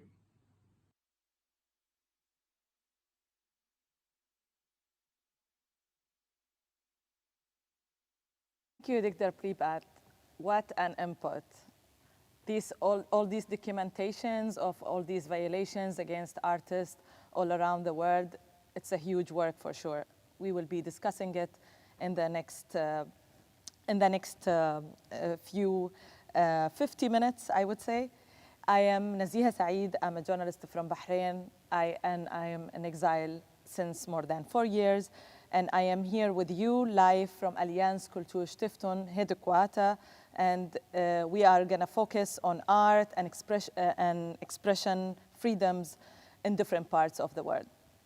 We will have today in the discussion via also technology cartoonist Kak, who is working for various agencies in France movie business. Kak rewrote his career in 2014 and became editorial cartoonist for French daily newspaper L'Opinion. In 2019, he also became the president of Cartooning for Peace, a network of 200 cartoonists from worldwide. Also, welcome with me Asli Erdogan, a writer of literature and columnist, human rights defender, ex-political prisoner, as well as particle physicist. She is an author of 8 books that got translated into more than 20 languages. She was arrested in 2016 for her collaboration with the pro-Kurdish newspaper Ozgur Gondam. Also, please welcome with me Kuwaiti artist Shuruq Amin, who is mixed media, interdisciplinary artist and published Anglophone poet in purpose of instigate positive change in society. Amin explores and expresses and portrays Arab psycho-political taboos issues in her art and poetry. Amin's art regularly has been banned in her native Kuwait, but she is resilient and constant to uncensor and to deliver the message, to defy hypocrisy in Arab society and push hypocritical, dogmatic ideologies toward more tolerant, just, and accepting future. In a presence with me, I have Christian Mia, Executive Director at Reporters Without Borders, Germany branch, advocate for freedom of press, freedom of information, and a human rights defender, and a former journalist. Welcome. I'm happy and honored to have all this variety of cultural practitioners, artists, and journalists with me here today in this virtual stage. Please stay with us over the Allianz Kultur YouTube channel and also the website of rewritingthefuture.org and also the Facebook page of Rewriting the Future. I will start with Shuruq today from Kuwait. Shuruq, Kuwait is a cultural production and highly depend on religious and moral norms. Art has constantly been securitized through the lens of Islam and public morality. While artists who are vocal about issues related to women, who criticize different segments of society, just like you, face censorship and legal persecution. Mrs. Amin, do you want to share with us today and with the audience your experience? Well, what happened to me in 2020, it was the second time it happens in Kuwait, for me personally, which is that the Secret Service, the Ministry of Information, Ministry of Commerce, and the police all entered the gallery. I was having a solo show, and they entered the gallery, physically removed the paintings from the walls, asked, you know, where is the artist who did this, and thereafter locked the gallery, and they were going to wax it with the red wax. And of course, as you know, as an artist, the gallery is not mine. I have been invited to exhibit there only. So the censorship of my exhibition and my work was having these ripple effects on everyone around me as well, starting with the gallery itself. I was investigated. I was, you know, I was watching the videos earlier, and a couple of statements came to mind, which I really relate to, which is persecuted for having offended religious sentiments. And in my case, it was, I offended religious sentiments. I offended the patriarchy, of course. I offended the government for their political hypocrisy. They called my work blasphemous. Back to religion again. And, you know, if you look at any of my work, I do deal with adultery, I deal with religious hypocrisy, political corruption, homosexuality, anything related to LGBTQ community, money laundering, child brides and forced marriages, women's bodies and the freedom of whether we can use our bodies or not, alcoholism in a dry country where there is no alcohol, drugs, and of course censorship topics, and the problem of the stateless, which is the bidun, which are the people who are living in Kuwait, almost 400,000 of them, but have no papers whatsoever. So all of these are issues I tackle in my paintings. Being the only artist in Kuwait who has talked about these topics, of course, they're going to single me out. But the thing is, when it came down to it, when I was actually, legally confronted with this, they could not actually put me in jail. They could not actually find anything within the legal, ramifications that they could pinpoint on me, because everything I did was within the Constitution of Kuwait. And this is a very gray area, because the Constitution of Kuwait is a very good constitution, but there is the loophole of it follows the Sharia law.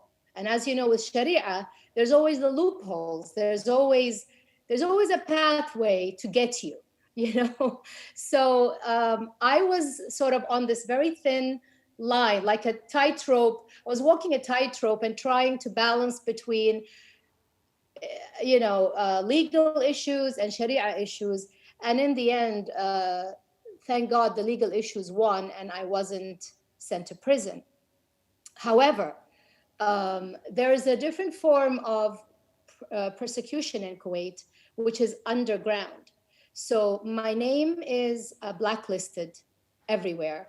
If you try to publish anything with my name in it, they will ask you to remove me from the book before they will publish it for you. I'm not allowed on TV. I'm not allowed on the radio. I can't show my work anywhere. And this rippled actually to Saudi Arabia, because I was supposed to be in an auction with a gallery that exhibited in Saudi Arabia, and the people there told the gallery owner to remove my work from the auction. So it had regional ramifications for me as well. Of course, there are personal ramifications with my children being bullied in school, them having to hear words about their mother, very, very hurtful, really disgusting words about me. Yeah. My family, so there's many things to get into. I don't want to take up too much of your time with the details of it, but definitely it's no one else is doing it. No one else wants to go through all that. No one else wants to be watched. My social media is watched by the Secret Service here. My phone is tapped. It's all underground. It's not like I'm behind bars, but they're trying to, instead of beheading my neck, they're trying to stop my voice, stop my vision, sort of, cut off my hands in a way, metaphorically speaking. We're sorry to hear that, but we are sure that you are not silent, and we can see that you are not silent as well. And if you are not welcome to exhibit in Kuwait, then you are welcome here with us today and this festival. And also, I'm sure there is other countries that will welcome your art.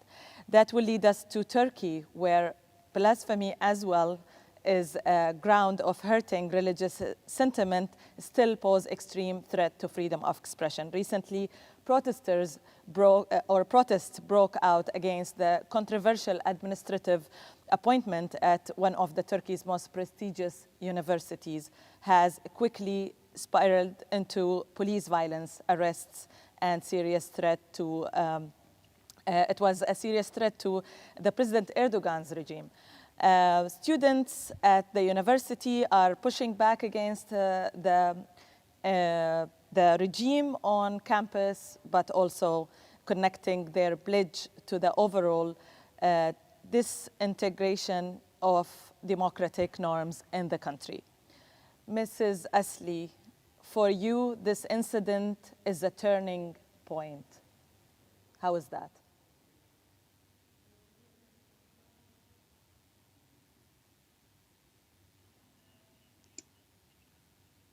Can you hear me? Now I can hear you. Okay, great. I'm very bad with technology, although I'm a physicist in the past. Well, I was a student of Bosphorus University myself, and I was there also academician. I spent more than a decade in that prestigious university. It's American university, and it had a sort of privileged status. I was a student back in the junta years, just right after the junta, and the police never entered. Bosphorus University was untouchable, maybe because it was also not such a big threat in their eyes. It was the highly intelligent, well-behaving kids we were. So I think this is a really turning point, that such a innocent demonstration, which is a constitutional right, protest, turns into such a show of violence, and plus all the other issues like blasphemy on religion and an attack on LGBTI is brought in, almost pushed in, because these are not actually, this protest was not about LGBTI rights or anything. It was just against the newly appointed director. So I think this is a symbolic turning point of the Turkish society, who's supposed to be secular, or I would use the term laïque, because it's the French model that's implemented in Turkey, not the Anglo-Saxon, has taken a U-turn. We are becoming more and more an Islamic state. That's what this demonstration and the police violence against it is saying. And you can't even protest your appointed director. That's what they told us. And there was a very symbolic, it looked like an awkward, very amateur installation. But one policeman put handcuffs on the entrance of the university. I think this is the photo of today's Turkey. Handcuffs in the door of a university, a very respected university like our Oxford or something like that. It's a simple. Yeah, it is a very, I think it's very symbolic, but it is crucial. And I mean, Turkey is a difficult country to talk about. It has many conflicts. And I think the general portrait of Turkey, as far as I could judge in the European press, is actually much more positive than it actually is. And I'm thinking about the reasons behind that. What is really happening in Turkey is so much swept away or even normalized. What would you expect from Turkey? Well, I grew up in Turkey, over 50 years I spent there. I've seen 2 junta regimes, and today is by far the worst period I have experienced myself. But this message we cannot get to the world.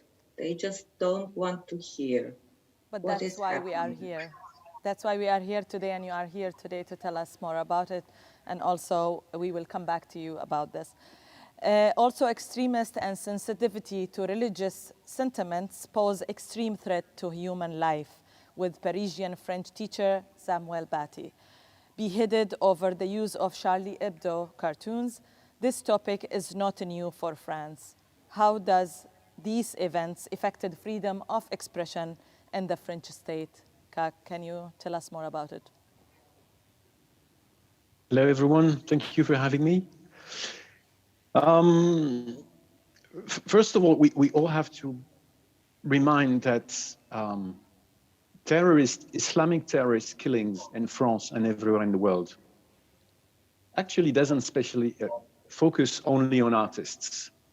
I'm going to speak about the consequence of freedom of expression, freedom of speech, of course, but it's a much wider fight. Those who use religious ideology and violence as a strategy actually want to build a war between civilizations, we could say, between different ways of seeing how human beings should live together. So it's a fight against, we could say, Western world, again, the whole Western world.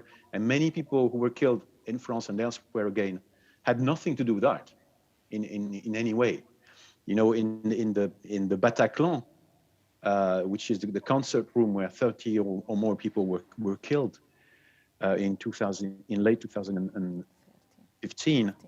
They weren't coming to kill the artists on stage; they were coming to kill the audience, and so on and so forth. So the terrible assassination, murder of Samuel Paty is in that long range of violence. But it is true that because of the fact that Charlie Hebdo, the weekly cartoon magazine, famous now in the world, because they have become a symbol of freedom of speech through cartoons, through humor, because they have been a symbol, it is true that they are often targets for terrorists. Everybody heard about the horrific murder of Samuel Paty, but you have to know that since 2015, on a regular basis, some suddenly crazy terrorists tries to find them. A few weeks before Samuel Paty's murder, actually someone attacked the former officers of Charlie Hebdo, who have moved now, but the guy didn't know. So he attacked their former officers with a kind of an axe, a meat axe, and hurt people who were working there, who had nothing to do with Charlie Hebdo. So because they are a symbol, it's very much about Charlie Hebdo themselves. Although we have other papers publishing cartoons, we have other papers publishing cartoons about religion, but it's always about them because of the symbols they have become. And to answer your question now, very specifically, the consequence about freedom of expression, there is the things that you can see that are obvious. So obviously the government said, we will fight. We strongly support teachers who want to teach freedom of expression, including using cartoons, including speaking about freedom of expression and religion. All the newspapers published a tribune saying we all fight for that. So that's the visible part. But of course, there's fear. And we're speaking about teachers all over France in their little schools or big high schools or whatever, in very different territories, some territories where this is not an issue because religion is not really present. And when it is, it's not in a conflictual stage, but also territories where religion, and specifically the Islam, the radical part of Islam religion is present. And for these teachers, well, it's nice to hear they will be supported, but they are really afraid because what happened to Samuel Paty technically could happen to any of them, because if someone suddenly decides to pick a knife and come and cut your throat, how are you going to defend yourselves? You know, policemen cannot be at the entrance of every school. So it is true, and I'm almost done for that part. It is true that at Cartooning for Peace, where we work with all kinds of schools to teach tolerance, human rights, and living together to students through cartoons, we can feel that we really have, even more than in the past, we really have to help teachers to stand up and to have the courage to keep doing that. It doesn't mean you have every morning to show cartoons of the Prophet, Mohammed, of course, but they have the courage of still trying to teach freedom of speech, including about religions, in the schools. Yeah. And that terrible attempt was puts that attempt in danger. Yeah, thank you. Mr. Mia, RSF or ROG are watching closely the situation of all these countries and also documenting violations against freedom of expression and freedom of press. You have been focusing on some of the big cases that took the intention and the attention of the world. Can you tell us more about it? Yeah, thanks for having me. No, I need a mic. Yeah, thanks for having me, and I'm very grateful being in this launch event with Muse, because I think listening to the numbers of the Muse report, there you really see very much how closely linked are the right to freedom of information, right to freedom of the press, and the right to freedom of artistic expression, because almost all the countries which we heard about are countries where Reporters Without Borders actually has to work on. So that's why I'm very grateful, because there you really see why actually human rights are universal and that these rights are very linked. But talking about cases, I mean, it's a good question, because there's so many huge cases which we are working on, but maybe I'm talking personally about two cases where I personally was more involved in the last recent months. Is one actually which is closely linked actually to the case of Adli Erdogan as well, because what happens to Reporters Without Borders as an organization, actually defending the rights of others to use their granted rights, to a growing extent happened to us as well, that we have to defend our own, because in Turkey our own representatives, Esra Önderoglu, who is our long-term representative in Turkey, he faces himself actually a prison sentence exactly because of the same thing which Adli Erdogan is confronted with, is actually for having taken part in the solidarity action at Özgür Gündem newspaper. And I was he has now for 5 years, since 5 years he is on trial in Turkey. Last year, actually, we already were happy and were celebrating that actually the Turkish judicial authorities in the end said, okay, you can go, and then actually so the Turkish courts decided to open up again a case, and he is facing a prison sentence because doing his work for Reporters Without Borders, because of having taken part in the solidarity campaign.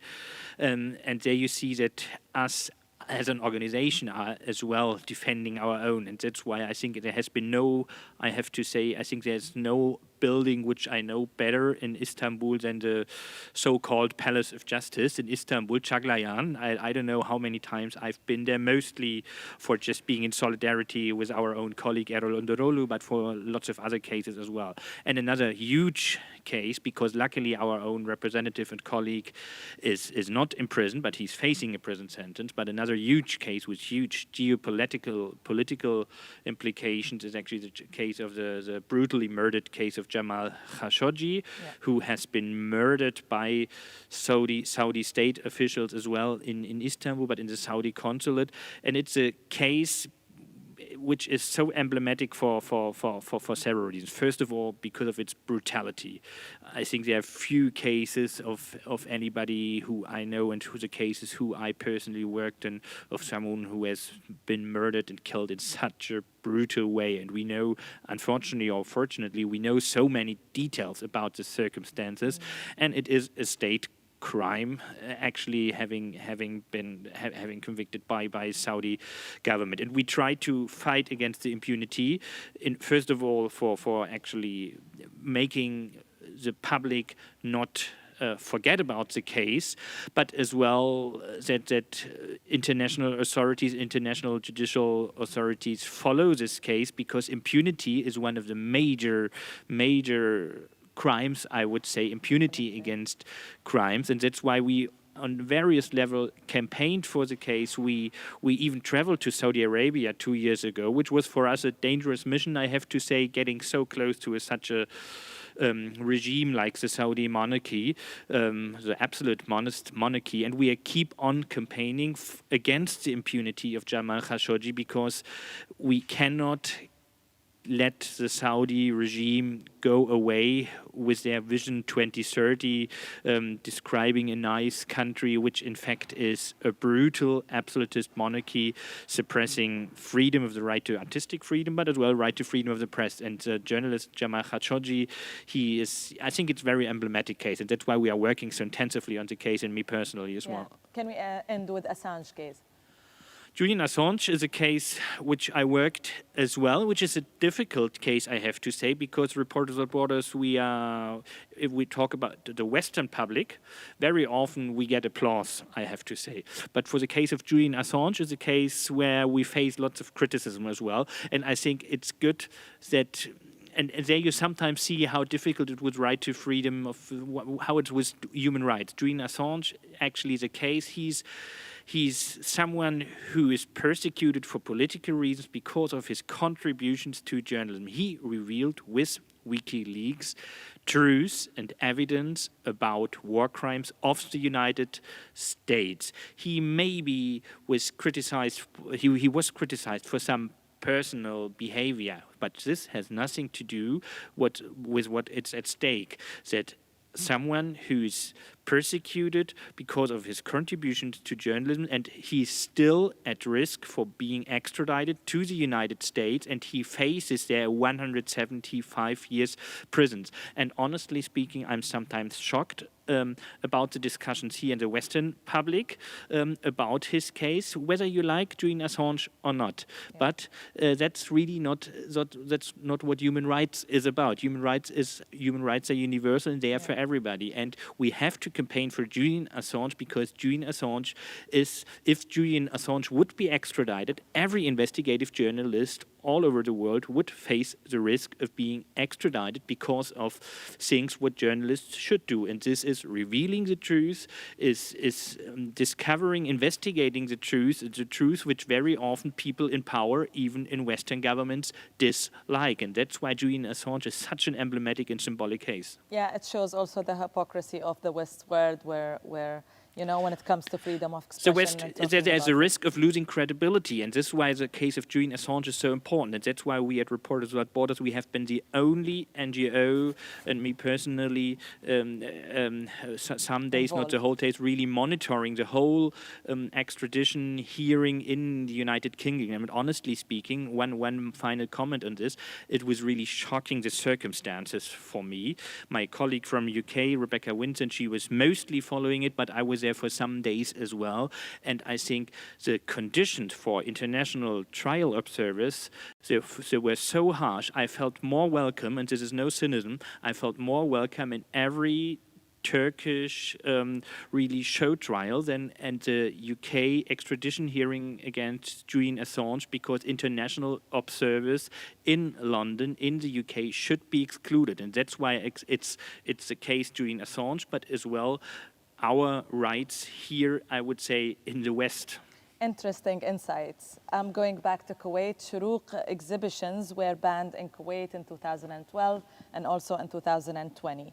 What effect does that attack on your art and on you and on your well-being, and you said earlier, on your family as well? Like, how is the effect of all of that on the whole situation?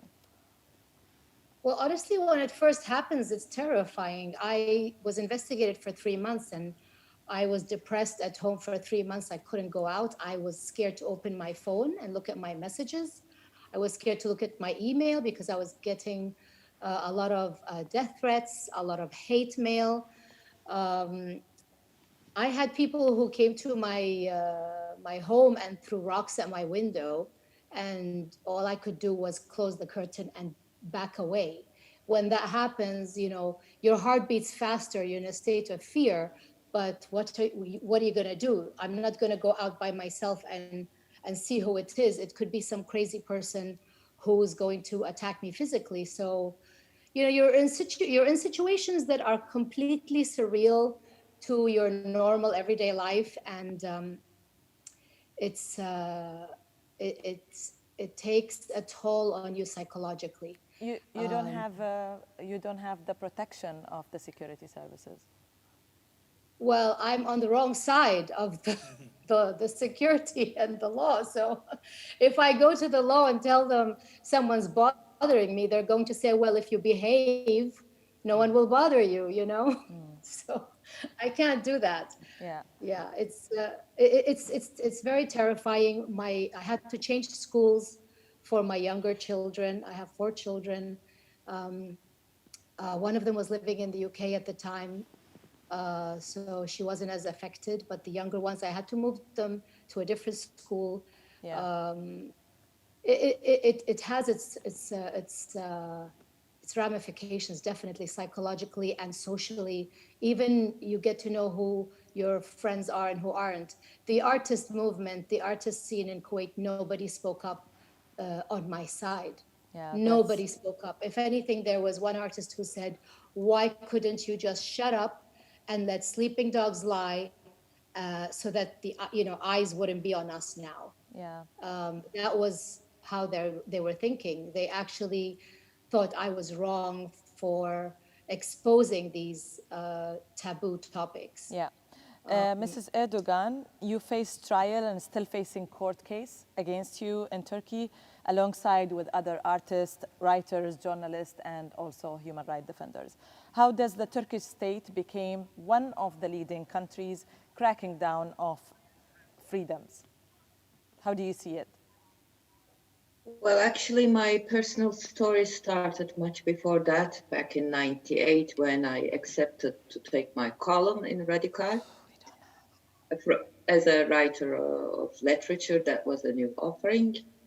And in 2 years, after 2 years, I was fired. My life drastically changed. I had all the threats, all the humiliations, the social lynch, and I was continuously harassed by the police, but I was never arrested or taken to court. In fact, all my column writing, none of my articles had ever been taken to court. I'm basically a writer of literature, and I have a quite soft poetic style, even in the most political essays. So that must signal some other change in Turkey. I haven't changed my style. I mean, it is, well, the change came gradually, but speeded up after 2013, the Gezi uprising, which I also took part in. But the drastic change probably came with the 2016 coup attempt. And I was arrested also very soon after that, I think after a month. And after me, 1 or 2 weeks after, was the arrest of Ahmet Altan, a well-known writer and a very powerful journalist.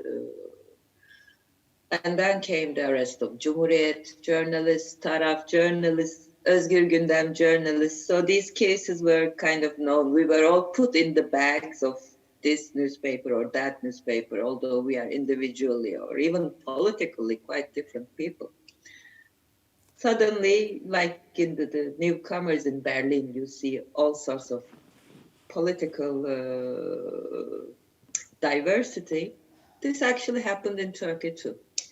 I was a writer of literature, and I was put into prison cell with a linguist who was also a book critic and who had written on my last book, Das Haus auf Stein. Can you believe that a writer and a critic ends up in the same cell? I mean, arresting writers is a long Turkish tradition. We have over 168 writers of literature arrested in the last century. 168 is a very huge number. But they were all, just like me or like Ahmet Altan, were pinned because of their association with the press. Press is always more looked upon, and Turkish writers as a tradition also work as columnists. But it never stops there, and as the regime gets more and more totalitarian, the circle was extended. Bigger. From journalists to writers to academicians to artists to film directors to theater directors. And came to a point that no one is really safe anymore. Yeah. Thank you. Thank you so much. I'm going to go very quickly to Kak about the situation in France between the Islamophobic and defending ultimate freedom of expression, creating paradoxical argument in the society. How do you see that? Well, the difficult task we have right now, and I'm afraid it's not only about France. I think it's a much wider problem, and we see that Cartooning for Peace. We monitor the threats on as you do for all artists. We do specifically for cartoonists, monitor the threats all around the world imposed on cartoonists. And we have seen that during the pandemic period, the pandemic phase, the number of threats was increasing drastically. More than 73 cartoonists received threats, really serious ones or light ones, but still in 2020 only. And why am I saying, I know I have to be short, so I will be short. Why am I saying that the situation is getting even more complicated is that in the past, as fighters of the freedom of speech, our main adversary, our main competitors were governments in, let's say, dictatorships or very hard regimes, governments who would use their power, their political power, to silence all kinds of opposition. And they would include artists, of course, journalists and cartoonists in the opposition. This is traditional. We always have seen that from the very beginning of cartoons. It's a long history, and we keep fighting that. The problem we have now is that we also see that from the audience that in the past was supporting us, the public, the readers, part of them are now also becoming very tiny and small dictators on the social networks, meaning they now consider that the law is not enough. They want also moral issues to prevail. They want their opinions, their feelings to prevail. And so they start this kind of hunt and sometimes lynching on any artist or cartoonist who has said something, drawn something, made humor about something that disturbs them. So it's a second enemy arriving. Like the first one wasn't big enough, we now have the second enemy arriving, which is much more subtle to fight in a way because it is less powerful than the state leaders, but it's thousands of people over there in the shadows, very often with no official name, and who try to just cancel your work and suppress what you've said. Yeah. It's very difficult times. So we have to keep the fight on. It is difficult times. Freedom of art, freedom of expressions, and are threatening many places in the world. Authorities using COVID-19 pandemic as a censorship weapon. Others use racism, like what happened with the Black Lives Matter movement, while other authorities misuse the anti-terror legislation to oppress minority voices. Mr. Christian Mia, how did the authorities around the world use the COVID-19 pandemic specifically to censorship on the ground fighting disinformation? Tell us more about it. I mean, COVID-19 showed us the good and the bad thing of human kindness, of human beings. I would say in strong democracies with strong rule of law, where we actually had some measures which were in shrinking liberties, we had strong judiciary. So I just want to start with positive things, but in fact, in I would say in the worst enemies of press freedom, the worst enemies of right to freedom of artistic expression, we saw that COVID-19 was just another excuse, and I could really travel around the world, starting from Tanzania to Turkey to, I don't know, Malaysia, where COVID-19, to Serbia, we could stay in Europe, to Serbia, where COVID-19 critical reporting got governmental practice on tackling the COVID-19 crisis was just used for imprisoning journalists. If journalists have been critical reporting about shortage of masks, for example, we know cases from Serbia where journalists have been imprisoned. If journalists have been critical reporting about vaccination assassination strategies. We know examples from several countries where they have been imprisoned. So in fact, COVID-19 was just another excuse for the bad people. And so as such, I would say COVID-19 didn't change anything. So it just showed the bad and the good things. Thank you. Sexism is another tool that the social and political authorities are using against especially women artists, writers, and journalists. On this stage, there is 3 women who targeted for their gender when their opponent didn't find logical reason to attack them. Asli, you want to say something about this? We can't hear you. Now it's okay? Yeah. Well, I had 2 big lynch campaigns. One was back in 2003, just after I was fired from my column. The fact that I don't wear a bra was on the front page of Hürriyet. And I lost all my status as a writer. I was the princess of Turkish literature. From one month to the other, I lost everything. For 7 or 8 years, I was not invited to a single literary festival in Turkey. Luckily, my books were being translated to other languages. That's how I could survive, basically. But that was only the beginning. And last year, I am also on court still. I was acquitted. The court case started. As if all this is not enough. Last year, end of 2019, I mean, and I was in hospital for a severe, important surgery.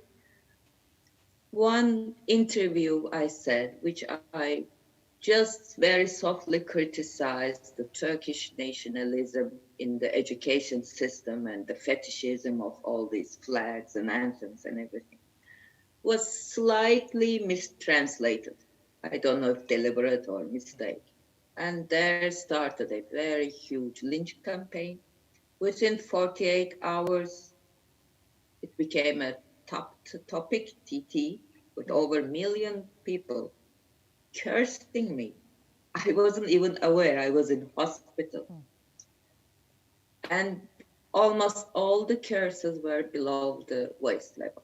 I was, again, just like in 2003, but this time much more harsher. The whore, the prostitute working in Frankfurt. And it was a bit ironical. I was around, 42 kilos that time, severely ill, in hospital in Frankfurt. And all these comments on my prostitutional career. And as if it was not enough, they targeted also my mother, who is in her mid-70s. And giving her address, her private detail, personal details, everything. They put her in severe danger. I mean, only she got over 100. Yeah, that's very 400 death threats. Yeah, very sad to hear. And if I was a man, of course, I would be still lynched, but the level would be different, and they would spare my mother. Yeah, definitely. Yeah, Shuruk, can you say something about it as well?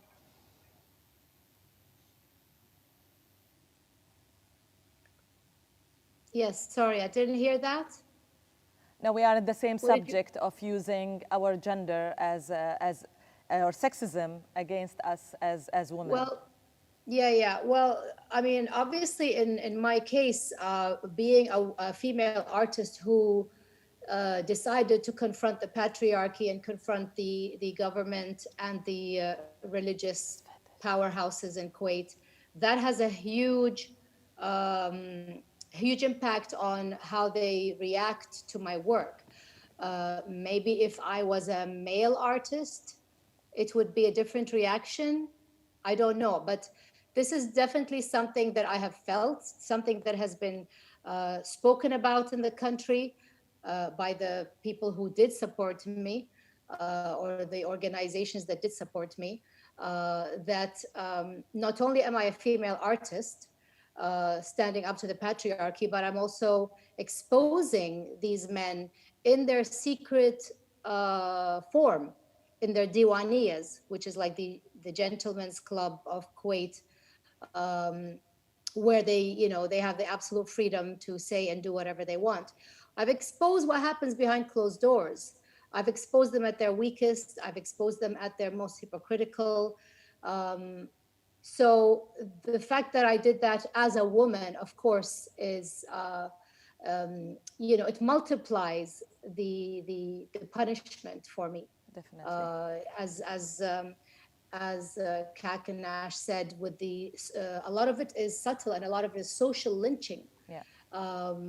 Not just the government itself or the organizations or the ministries. There is that, yes, I am officially lynching that happens on a more subtle level. Yeah, thank you, Shuru.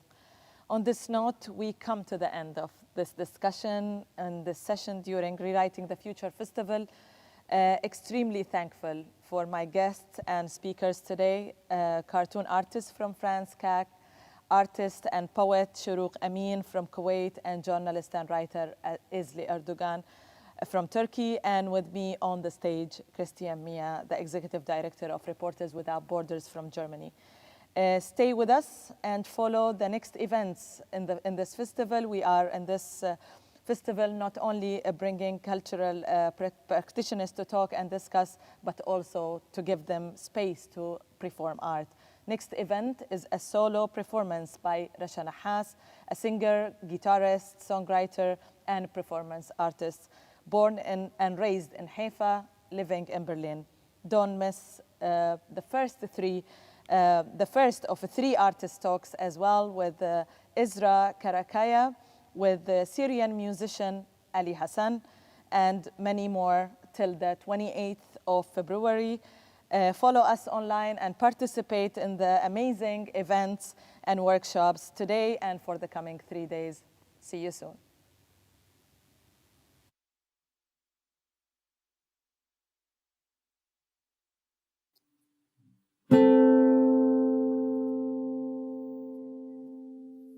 Some days I feel I'm out of words. My language broke to 3. My prison cell is very nice today. Why don't you come for tea and we'll go? Oh, from here. And we'll go. Oh, from here.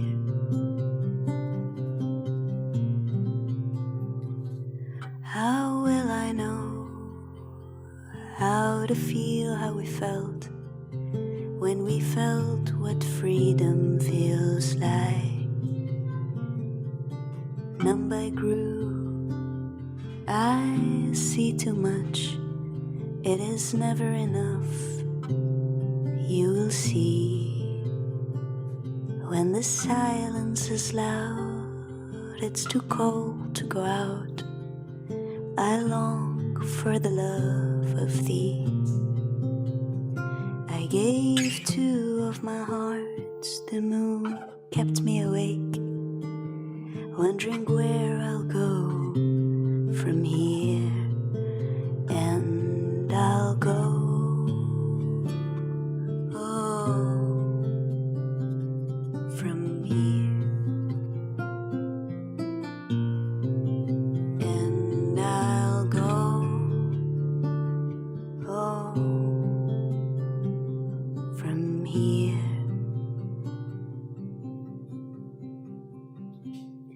I'll go, I will fall again, I yell.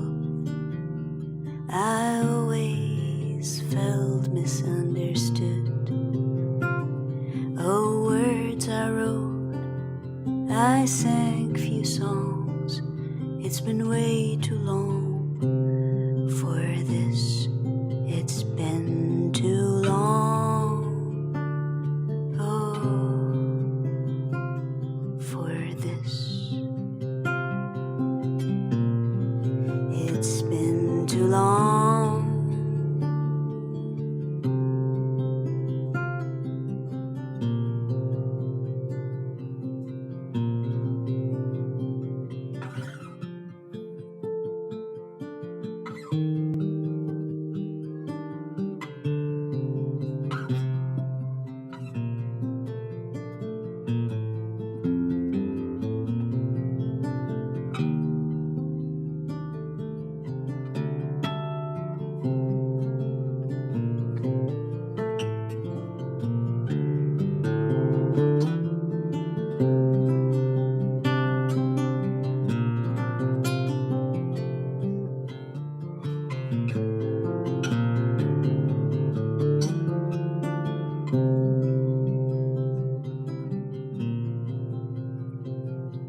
much, should I listen more? Don't weep, I am too young to know how love must grow. You know I ache, don't you know? Oh, I ache, don't you know? Oh, I ache. Some days I feel I'm out of words. My language broke to 3. My prison cell is very nice. It is very nice.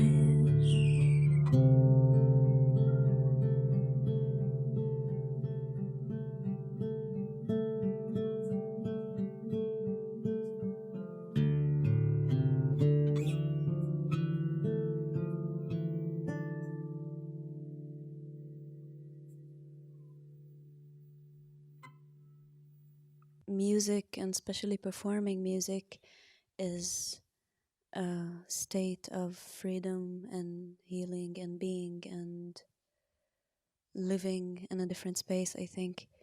And about personal and political and blurring these two layers, I feel my music is very personal, and I'm not trying to be political, but I think my life is political. My being here in Germany as who I am is political. My being and where I come from is also political. I think my presence, I think everything is political and not political.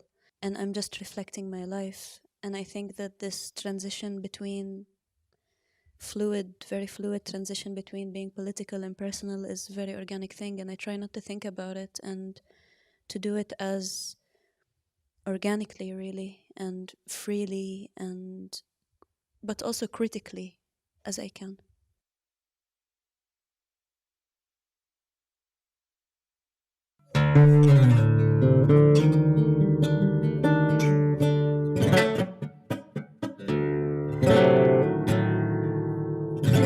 Please take it all away. I am nobody I could name myself. I float upon pearls. Some songs, they've been buried for years. Myself, I'm a desert torn. I was born on the mountain by the sea. The west drapes east, my west disease. I'm a little beast hiding up the street. In a little room with a little bed on this dusty floor lies human flesh. Time melts out my eyes as my heart is bleeding quarter tones. And I sail on this song.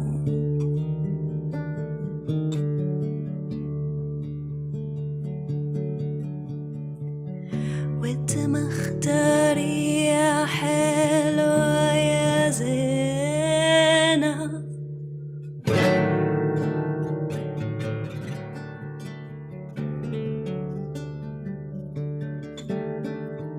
وانت مختار يا حلوة يا زينة.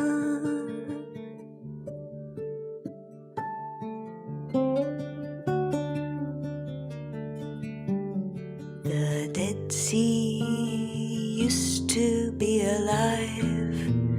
She had a woman and a child, and she couldn't live at home. She said she wandered lost, and she she wandered west to the place where the Bible spoke of God, all their temples and their floods. They hung her on a cross. She is a language no one dared to talk. Sweet bleeding palms and the breeze of death, they buried her. She is a roaring breath. Time melts out my eyes as her heart is bleeding quarter tones, and she sails on the soul.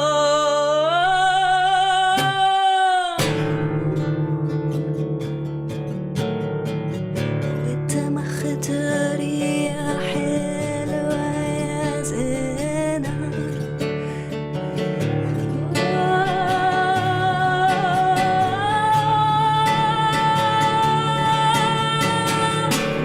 وتمختاري يا حلوة يا زينة. Sweet bleeding palms and the breeze of death, you buried me. I'm a roaring breath. Sweet bleeding palms and the breeze of death, you buried me. I'm a roaring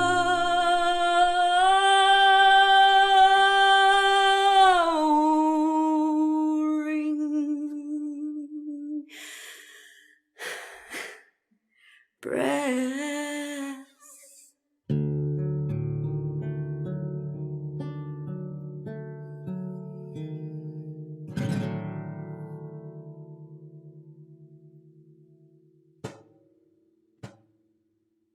The question of language is very present in my life, yes. Thank you for bringing up that question. I think it's a very important question. First of all, I sing also in Arabic. I write in Arabic. It's my mother tongue. It's the language I'm most, like my vocal cords are most relaxed in this language, I think. It's like the most effortless thing to do.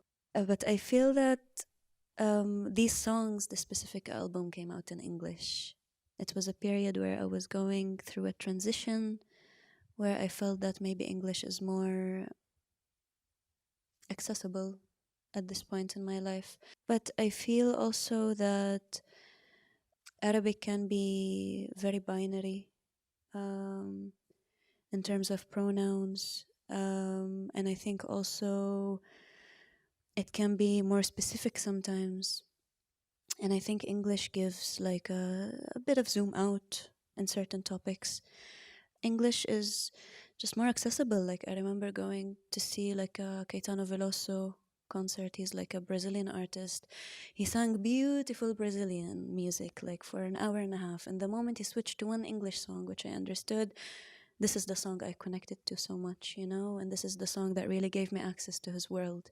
And then the Portuguese songs were as beautiful and as meaningful, and as also it gives you so much about the person and the artist and the culture. But I think also the access to the music was through this song. And it's not something that I thought about when I was recording the album, the question of the language. It really came out so organically. But now the more time passes and the more I'm thinking about what's the next thing that I want to do, or what is the meaning of singing this song in Arabic, or what is the meaning of singing this song in English, I don't know. I really don't know. I think it's just going to be a matter of doing what feels right and, well, as I said before, being critical and effortless and organic.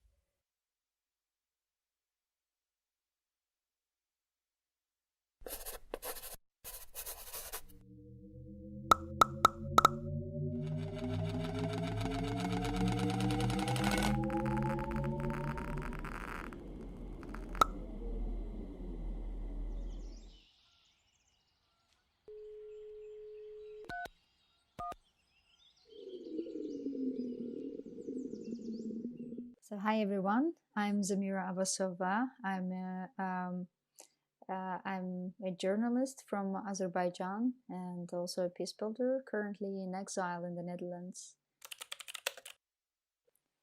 Yeah, I had to leave home because of my peace activities, because of my journalism work related to specifically Armenian and Azerbaijani conflict, and it has been almost 6 years that I haven't been home. I left Azerbaijan in early 2016, and it has been quite a journey with its ups and downs and lots of adventures. So first I moved to Georgia, and my work was in Georgia, mostly the peace building work was in Georgia. So I moved to Georgia in 2016, and I lived and worked in Tbilisi with Azerbaijani and Armenian community, with different international organizations, also interested in peace. We launched our beautiful peace radio with other women from Armenia and Georgia. And in 2017, I was forced to leave Georgia as well.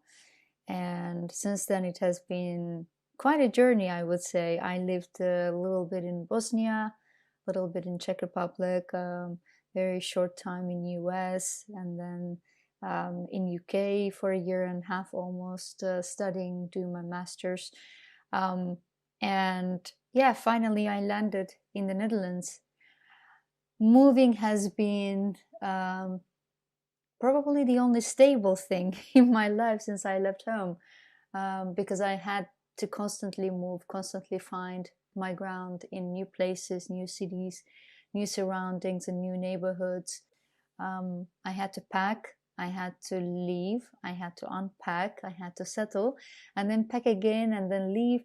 So it became a very religious activity for me, so to speak, although I'm not religious, but moving, shifting the ground, and finding myself in uncomfortable situations and uncomfortable places and making comfort within that has been probably the only stable thing in my life. There was this time when I just started moving, I realized it's such a stress for me to pack what I take, what I leave behind, and what I leave behind is permanently left behind, so there's no way of getting back to it. So I learned how hard it is to let go of things, let go of items, let go of memories, let go of books, let go of even clothing attached to the memories that I had in the past. It was a challenging experience. So I developed this ritual. Every time the place was empty from my things, I would put a chair in the middle of the room and I would just sit there 10, 15, 20 minutes, cry it out, the whole thing out of my system, and at the same time cherish all the memories I have made in that place, short or long time, no matter how much time I have spent in that place, just to say thank you to the space, and also say goodbye for the space, because I would never come back to it again. And so yeah, since then it has been quite a ritual for me. I thought about, for some reason, the sense of guilt that when I'm talking to exiled journalists, many of them have a bit of a sense of guilt for going too deep, going too fast, crossing the boundaries that cost us, the home that we all have lost. And I see a lot of maybes, and I see a lot of ifs, and that makes me think how this journey is making you question your values in a bizarre way. All of a sudden you find yourself thinking, what if I wouldn't write about that subject? What if I chose a different direction? What if I didn't speak out that loud? What if I stopped? Maybe then I would stay home. Maybe then I would still be home. Maybe then I wouldn't embark on this bizarrely beautiful journey that taught you so many things about yourself that that you would never have this opportunity to learn about yourself this much. Yeah, it makes me sometimes wonder as well, but then also it is interesting to find yourself questioning yourself like that, questioning your values like that, and then find self-confirmation that no, I did the right thing. I believed in my values. Maybe I was not very flexible. I was not very compromising, but then, oh well, you shouldn't be compromising on your values, especially if it is about freedom, if it is about freedom of others, if it is about democracy, if it is about freedom of speech, or right to live freely, right to live safely, right to live, good quality of life.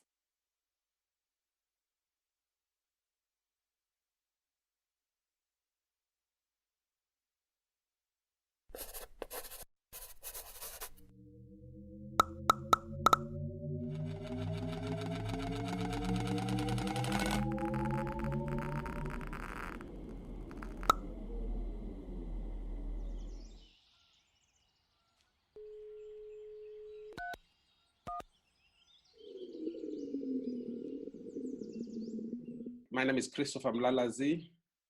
I'm 51 years old. I am a writer from Zimbabwe.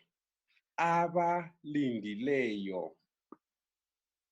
Sivele singabahlala bengabalindileyo. Ukubana izinyoni ziqale ukuhlabela. Imicilongo yazo emihle ecatshe phakathi kwenhliziyo zethu thina esihlala sikhohlwa ukuyihlabela. Sivele singabantu abahlala belindele ukubana iqecha leliya elizaletha ukukhanya okunaphakade enhlizweni zethu. Iqecha leliya elimisa inhliziyo nxa umbono usifikela ukubana sihlala singabantu abalindileyo ngaphansi kwezihlahla ukubana izinyoni ziqale imicilongo yazo. So when I left Zimbabwe, I felt under threat by the government of Mugabe then, because earlier in 2008, we had a play, Crocodile of Zimbabwe, that was staged in Zimbabwe, that was banned. And then after it was banned, during the banning, the production manager was abducted by the secret police, tortured. They wanted to find out where the writers, me and another fellow writer, live, but he couldn't tell them. And then after that, I just didn't feel safe after that, because what happened was that somebody started phoning me on my phone using an unidentified number for a very long time. And we knew that it was the secret police just trying to scare me. I'm currently living in Mexico City. I feel more like a writer outside that environment, which I decided to leave behind, right? I can write freely. I can take a walk outside without getting scared, and what is most important here is that, it is not good if you are scared of your own government. If your own government makes you feel scared, that is not a healthy environment for anybody, not only just the writer, but just for anyone in any sphere of life. As a writer, you know, I just want to entertain people, you know. That has been my main driving force behind writing stories. That's why most of my stories, I try to infuse comedy as much as I can into it. I just want to entertain people, right? I also do that in poetry, in plays, in manuscripts for theater, you know. I just want to make people laugh. And sometimes the people that present a lot of opportunity for being laughed at are politicians, you know. Right. I know they won't like this, but they're always making mistakes, you know, that are funny, comical, sometimes dangerous, right?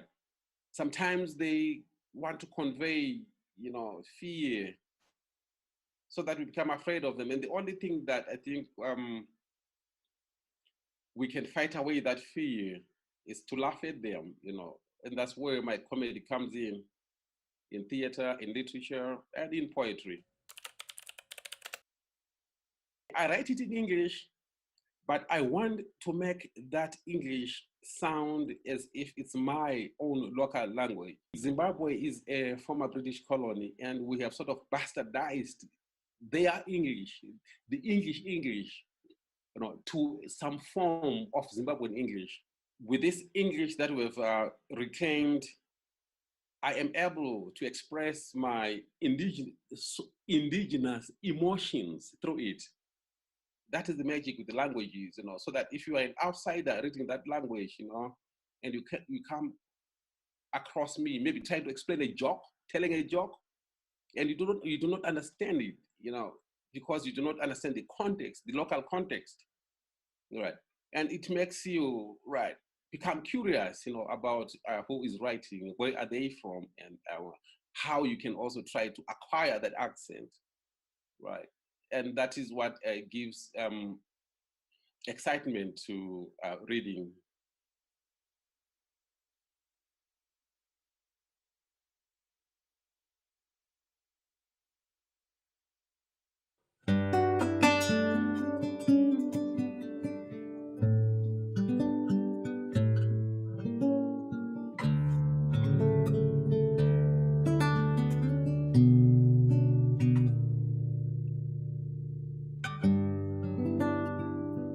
Did you see me by the water today? My body's old now, my heart is cold. Are you coming to my hiding place? I'll sing you songs and wonder.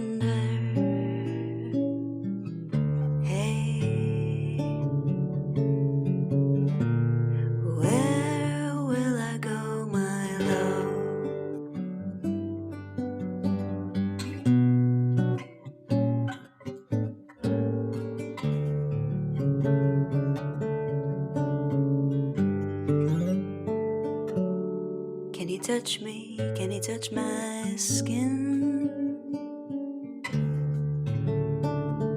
Will you let it go now? Did you look through the window today? Time is not waiting for any of us. Hey,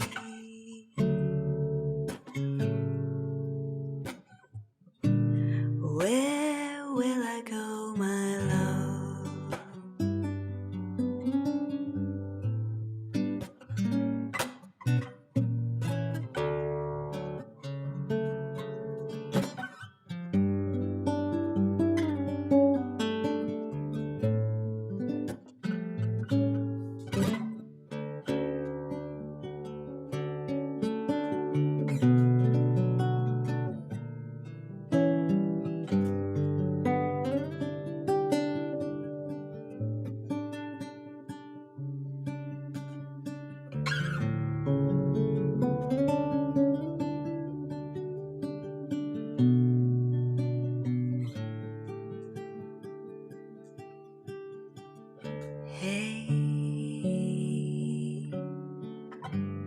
Where will I go, my love?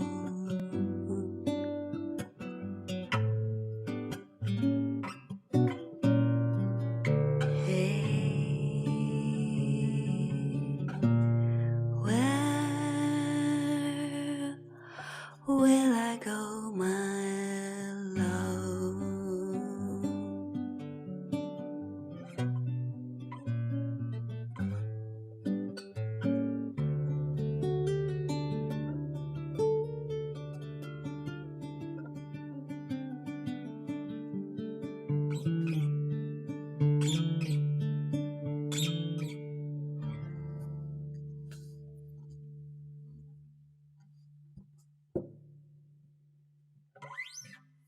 I think my move to Berlin gave me a lot. I think my move in general gave me a lot, and I think Berlin as a city also gave me a lot. I think getting out of the context of which I come from gave me a different perspective, maybe, or a certain distance that allowed me to define things or explore things more. If it's identity or responsibility or everything that comes with who you are, basically.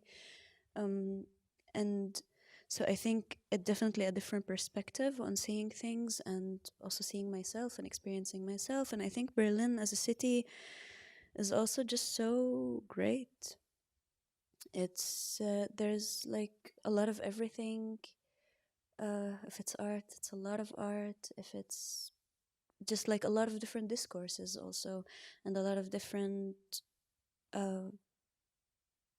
there's a very beautiful fusion here, which I very much find my space in a way.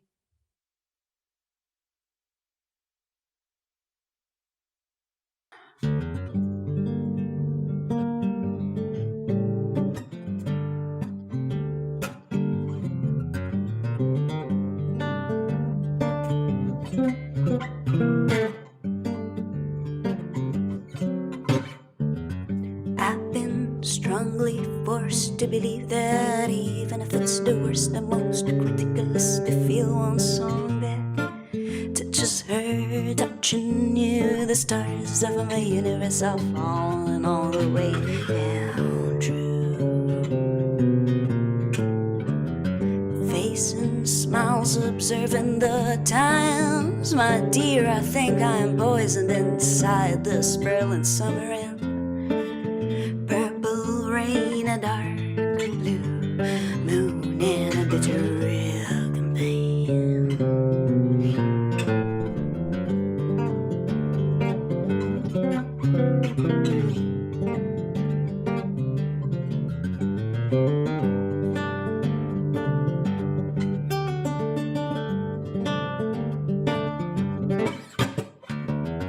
Two hearts I knew I've always had. One baby boy in this pink bleeding land. One is for you, one's in a green soldier's hand. My dear, I fell, I'm so sorry I could not stand.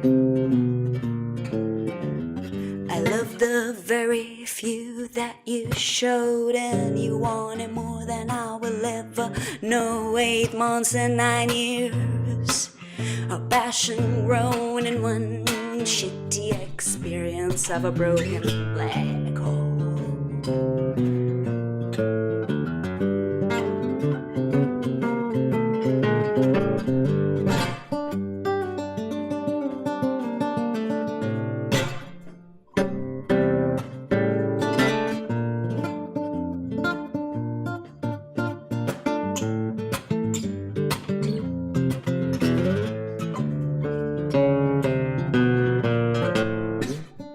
2 hearts I knew I've always had. One baby boy in this pink bleeding land. One is for you, one's in a green soldier's hand. My dear, I fell, I'm so sorry I could not stand.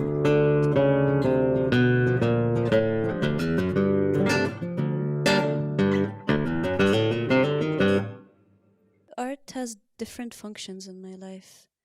First of all, it's a way I get close to myself. I check in with myself. I reflect, I explore different ideas and emotions that I have.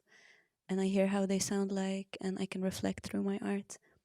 But I think also art has a different function as well, and it is to speak up, to reach out, to touch people, to give a feeling of comfort or of being understood to somebody, to share a narrative with people. I think that I share my narrative, and I think that people and my people can relate to it. And I think it's very important for me as well. And I would love to reach people. I don't think I can make people vote differently, but I think I can share a narrative that is not as often heard and can make small differences. And I think that it's all in the small things, really. And I think that resistance or change or revolution, I think it comes from different streams and different approaches, and there isn't one way to do it. I think it's a very fluid process. Being born in Haifa as a Palestinian is, it forces you to encounter your identity, I think. I do music a lot before I had critical awareness or political awareness of identity or of my who I am and what it comes with. For me, it's not about the nationality. It's not about saying I'm a Palestinian and like it is about that as part of me. Don't get me wrong, but it's about the values that it stands for. And I think that if speaking up for the Palestinian cause is about anti-racism, anti-discrimination, anti-apartheid, anti-violence, anti-militarization. So I will speak for that, yes. And it's part of who I am, and it's part of my music, whether I like that or not. And it's part of my identity and myself.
Hello and welcome to the very first session of our Artist Talks. I'm very happy that you're here. I have an amazing guest today. I can't wait to talk to you. But let me introduce you to him.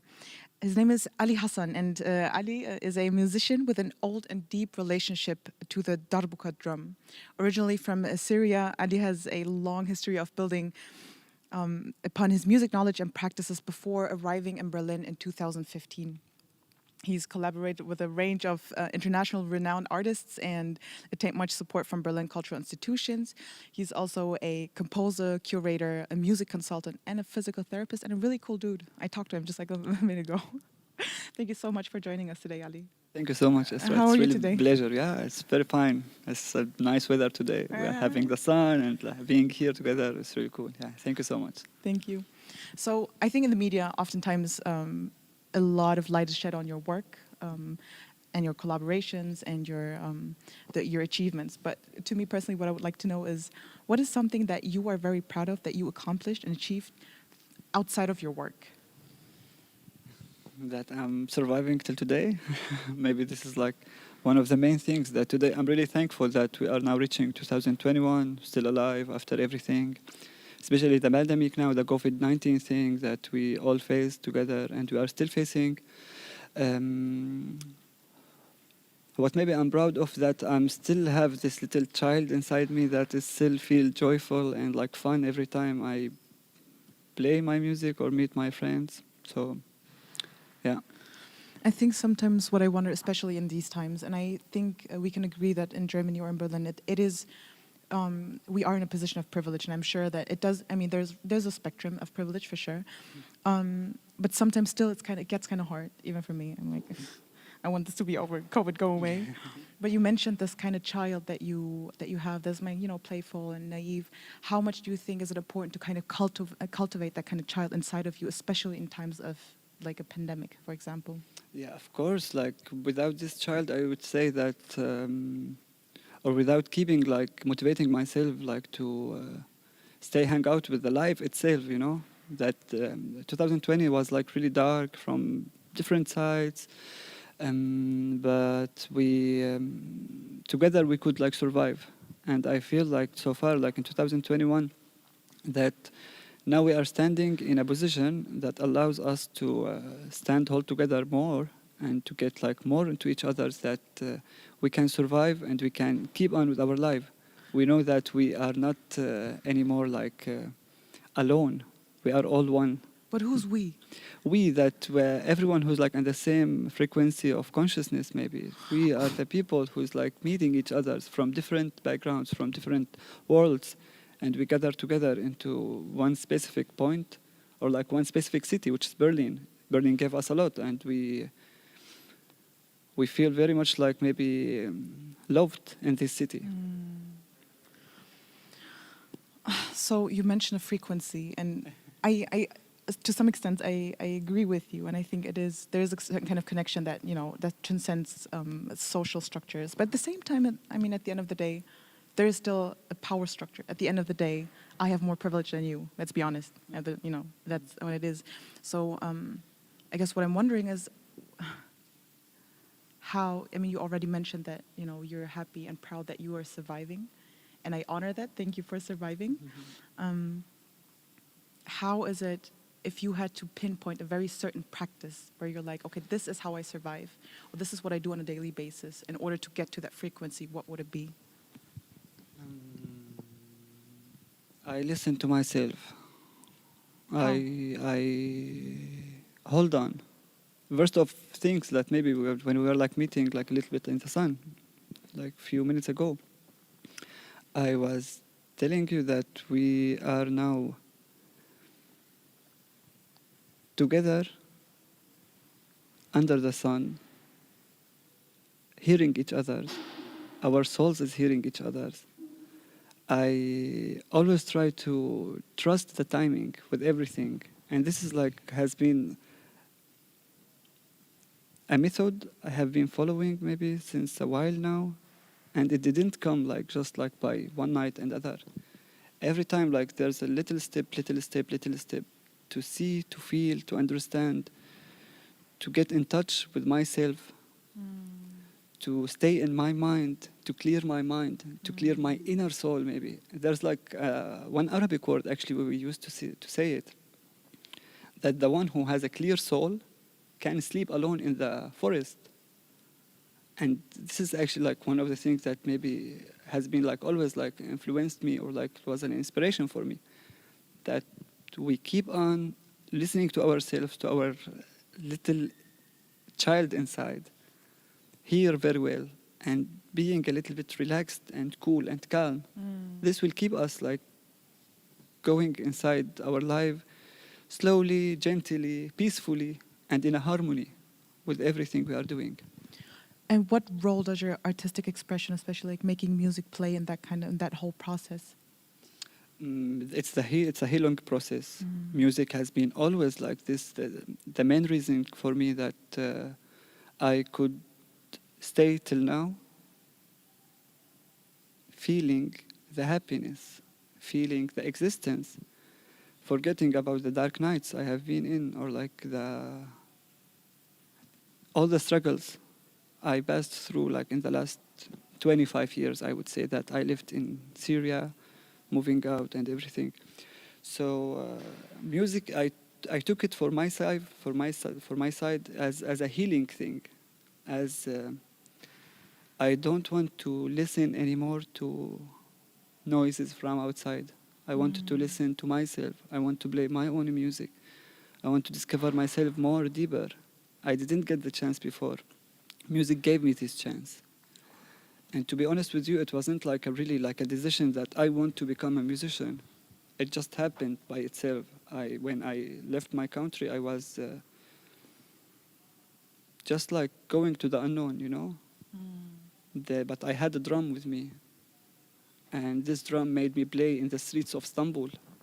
And from playing in the streets and meeting and knowing that, or feeling, actually not knowing, that I don't speak the Turkish language, but I could communicate with a lot of people. Nice, good, and calm, and peaceful. Then playing together and finding myself in these little groups of international musicians or human beings. Then the journey over here, then coming here and meeting all of the artist friends I met here. It has been always this language for me. Not the English language, not the German language, not the Arabic language. It was the music, was my language. To continue communicating and expressing myself. Would you say that someone could be healing with you together who doesn't know how to be musical, or like who doesn't know how to play darbuka, for example? I didn't get it very well. What if, let's say if there's a situation, yeah, and you're playing, you're drumming, yeah, and you on a personal level, you're like, I'm in a moment of healing, and this feels good to me. And then there's people surrounding, and they're dancing with you, but they're not playing. They're not playing an instrument. Would you say that they're part of the healing process? Of course, definitely. How? Because we are all like a common mind in a certain place. We are together now. It's not anymore that it's me and you. It's we. And when I play music, you dance. We are interacting. It's like I'm speaking to you, I'm telling you hello, and you are telling me hi, hello back, you know? Or you are like smiling, or you are tearing, or you are whatever, like expressing your inner emotional thing. Then it's not anymore about me. And it has never been like about me. It has been always about us. Now, you being a musician in this country, you already mentioned that this on a personal level is very much a process of healing. But did you ever get to a point where you were like, I feel like from the outside, when you're performing or when you're like giving interviews, that maybe sometimes also because you are someone who left your country because of war, that you're put in a position where you're confronted with traumas, so that maybe music is the way why people find you and they want to talk to you, right? Let's say journalists want to talk to you, be like, oh, tell us more about how it is being a musician in exile. But then can music be healing but also be confronting you or re-traumatizing you? Re-traumatizing me? Or reminding you of the traumas? Not really, I would say, because music, like when, I will tell you like a little memory. I was like very little. I remember that I was really like 3 years or like 2-3 years. I had a darbuka in the house. My father like brought it to me. It was like made out of ceramic and like skin, a beautiful one. And I was like just drumming as a little kid, like 3 years old, doesn't really know what is he doing. We lived in a city in the capital, in Damascus, but the family is coming from a different city, like in the mountains. So it was for me like traveling to the mountains. It's like a journey, you know? So I remember I was like 10 years old or something, or even less than 10 years old. We went to the mountains and all the family was gathered under the trees, summer night. One uncle is playing darbuka and another uncle is playing the oud. And this was for me like a full emotional, spiritual feelings that, wow, you know, I want to stay here all of my life. That was an inspiration moment for me, that saying that, okay, this is the music. So every time, like almost when I play, I bring back these memories. Like the memories I bring, or like the existence I bring, is the memories that has been light in my childhood. So that can reflect always inside my fingers, then inside my energy, and it flows in the universe, or like it flow in the empty space around us. So music has been so much connected with the good memories, you know? I understand. So it's an existential moment. Yeah. Have you ever been surprised about the impact that you make with the music, with your expression? Many times. Tell me about the last time, or maybe tell me about the moment where you were like, whoa, I am surprised, but I'm happy that I'm having this impact. Yeah, this is like mostly it comes like in the house, or like when privately when I practice. Especially that like lately I have been like practicing on new things and like trying to bring a new sound. So I'm involved inside the experimental music now lately, since 1 year now, more than just like playing inside a genre like Oriental or like rap or like hip hop or whatever. So I was like trying more into the experimental things and more like into discovering the def and the darbuka in a different way. So many times when I try to get a new technique and try to practice and like to involve inside myself, and somehow there's a little point, you go out from your mind, but you stay inside. So it's a very tiny line between like knowing and not knowing, understanding and not understanding. And as deep as I go inside these moments, it's always like take me out to a parallel frequency, or like a parallel place. Coming back here always is doing like a shock.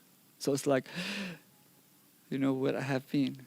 But this is like, maybe I would say that like how I'm it's a German now, how like the guy who swim inside the ocean, and you go inside, and without any oxygen, you know, then you have nothing to think about except your existence. So it felt for me like I'm really like diving inside myself, then coming up to the surface. What do you need in order to be able to dive? In the sea or with my music? I think I'm curious for all our viewers who are watching from the outside. If someone maybe wants to dive now, what can you tell them?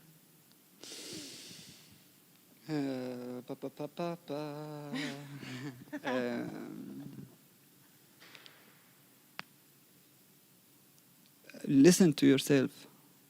Listen exactly to yourself. Connect with yourself.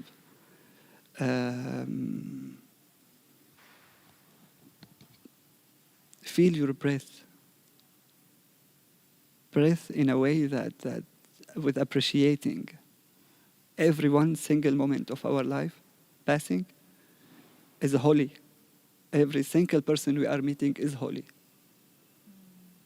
Appreciate this and breathe slowly and go inside you. Like, don't try to make any other people satisfied, really, because this is very hard, but make yourself satisfied.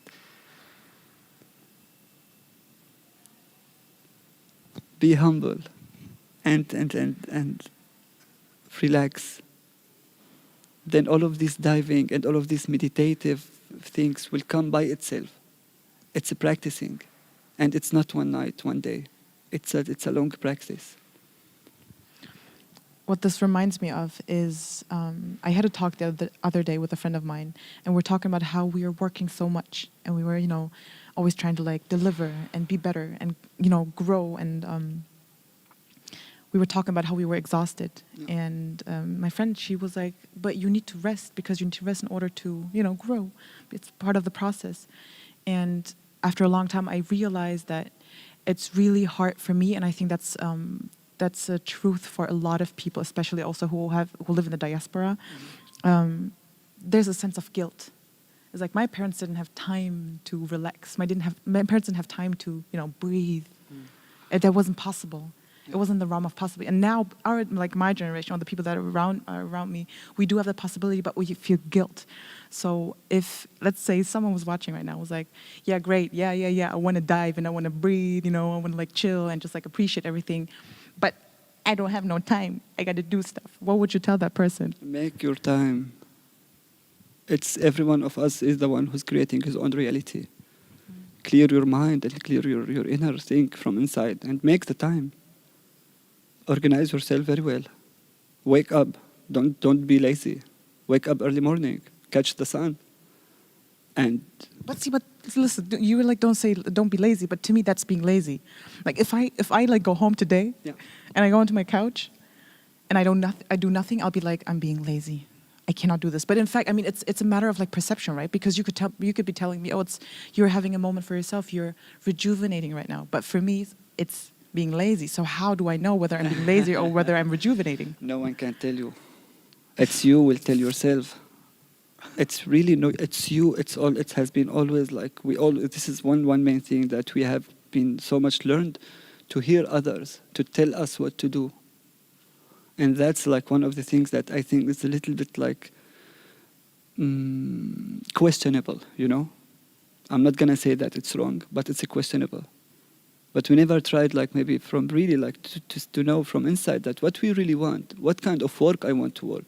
We are now in a place where we are like full of options and full of like supporting places. Whatever any person here now in the city, I know that whatever you want to do, you will find some place or somewhere or some organization will help you to go inside the way, And when the student is ready, the teacher will appear. This has been like always. That's the thing. But the student should be ready. You're dropping a lot of wisdom right now. I could just like do a mic drop right now. Was there a moment in the past where you were exactly the opposite, or what moments made you understand that you had to learn exactly that? Do you remember a moment in the past? Every year since I am 12, I'm learning something new. But I have been always like, maybe because I worked like this. So 12 years old, I was like in the summer working in a place that not really working, but working in a way, so yeah, but like it's I stayed in the summer in like my hometown to stay working in a place where there was like internet and like there was like internet cafe. So every summer I was doing like a different thing. So like from this internet cafe to a different to the bazaar, to another from the bazaar, then to the Syrian Red Crescent, then go to the university. But it was almost like every year there was a different thing, and I was gaining a new knowledge or like a new things, like from a very like different sides of the world. That made me in a flow that every year I have to renovate myself from inside and meet and like discover a new field. And that's now something that I would say that this is a way to create a time, to create a frame time, to organize myself. And like I say, like, okay, in 2020, like last year, I wanted to do like this project, and this is like what's happening, and that has been happening, and I made it. And now 2021, there's a new goals and there's a new wave. We have to be like flexible a little bit, especially like now in a days of not so many options. If we keep stuck, we fall. If we keep flexible, we can go with the flow and we can fly. We can. Only like it's only now 1 year, 2 years, and like hopefully this pandemic will go. There's a very like potential now speak about like the vaccine is exist and like we are like now coming back a little bit like to a healthy life. And so let's prepare ourselves like for the next year and the year after. I think if I'm not mistaken, I've heard of a theory that even says that when you have less possibilities, when you have less opportunity, you get even more creative. So could we understand this situation, this whole pandemic, maybe as a moment of more or heightened creativity? It is. It is, but I think that now at the moment we are frozen. So it's not that we don't have options. I see it from my perspective. I don't see that there's so many options, but we are stuck because of the whole thing is stuck. How I feel from my perspective about like this year, that to use it to our health and to strengthen our immune system and to practice new things from like health issues, because now we saw like what Corona made, you know, practicing sport, breathing very well, holding on a little bit, organizing ourselves a little bit more. This could be like a thing that can support us inside this tight time, you know. Yeah, and it's all a matter of time. It's all a matter of time. Little bit patient. Just have to be patient. Things will be all right. I feel very, very good right now. Thank you so much for saying this. So you already mentioned that, you know, let's have hope. You said, let's be patient. And, you know, the vaccine is coming. Everything's going to be fine. So when you look at your own paths, or like when you look at your own music and your expressions, your artistic expressions, what do you envision for yourself for the future? Definitely, I would love to pass this experience, the knowledge I gained here, to different communities. I always like felt it, or like I feel it like this, that for me, like now maybe before Corona really hit us very well, I was so interested about Moria, about Lesbos and what's happening there. And you know, like our Dabka community dancing thing, it was like a perfect match to go there and like to do like maybe a festival or like to do whatever. Please explain to our viewers outside what that Dabka community is. Dabka community, it's a beautiful project. We started with, together me, my mate Midhat Al-Dabal, together with the company of Sasha Valls and Guest. It was in 2017. So what should I say? In 2016, we met the company of Sasha Valls and Guest. They supported us amazingly to create our first performance, Amal, which means hope. And that was like telling a story about like the dancers and the musicians here in the city and arriving to the city. We did it in radial system. In 2017, we started the first Dabka community dancing for real. And it's a traditional dance from the Middle East. Basically, Midhat is from Syria. I'm from Syria also. He's from the south. I'm from a little bit like from the north. Together, we grew up in the same street in Damascus, but we never met in Damascus. We met here. So we have a lot of mutual like memories together, but we don't know each other in person. So that created like this flow between us as like, yeah, let's do something we really love. So we did like the Dabka. And Dabka, it's mainly like a circle where people hold hands together. I was playing the darbuka or the percussion. Midhat was like leading the dance. And we grew up until we reached 200 participants in one circle. Yeah. With this project, you were implementing this project in Moria. That is so like the idea that, okay, we go, both of us, and like maybe with a few artists, and like it was in my mind, like few artists from the city also is like interested in this thing. And we go there, we do something good, we calm down the heat, you know, that, okay, that the city itself, like it's now like facing all of this struggling, the people who's like in the camp in a very hard situation. So it was like all like dealing and talking between each others. And I tried like to find the different places where we can like maybe do these things, but then Corona came out. So what from my vision, like from my perspective, if we go there and like we make people a little bit like, if we give the kids a little bit laugh, you know? If we made this like little kids who's there, these poor kids who's like really in a bad situation, if we make them alive and if we make them a little bit feel that we are there, we are here with you, we are giving everything we can do, we can reach something.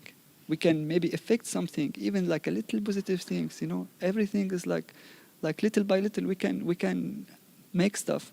So that was the idea, but then the corona came and it's, you know, it's really like now kind of forbidden to move and like to do anything.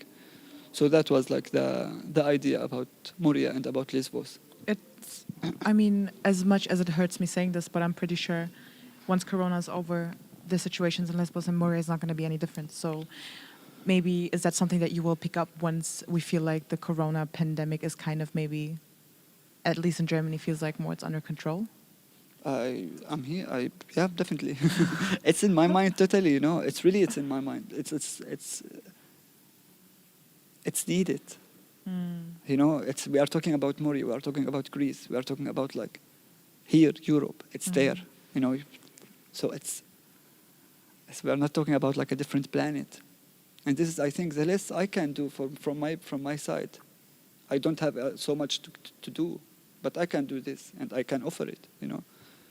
And we really like try to do something for the kids. It's really the kids. Every time when you see photos, when you see videos, it's hilarious. You know, yeah. Hopefully, inshallah. Yeah, I hope that you will be able to do that project. And if you do the Debke community in Berlin, I'll be here. I'll be joining. Amazing. Next time we have this festival. Herzlich willkommen. Dankeschön, Dankeschön. Next time we're going to have the festival, we're going to have a Debke right here, a performance, okay? And as we're doing Debke, we're going to be having our own talk, okay? Yes. Thank you so much for joining us. Of course. This was already it, but you will be able to Esra. see Ali later on. And if you want to find more, want to have more information about your work and his work, go to alihasan.berlin, if I'm correct. And it's Hasan with one S. Thank you so much for joining us. I'll see you tomorrow. Bye.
Hallo und herzlich willkommen zurück zum Rewriting the Future Festival.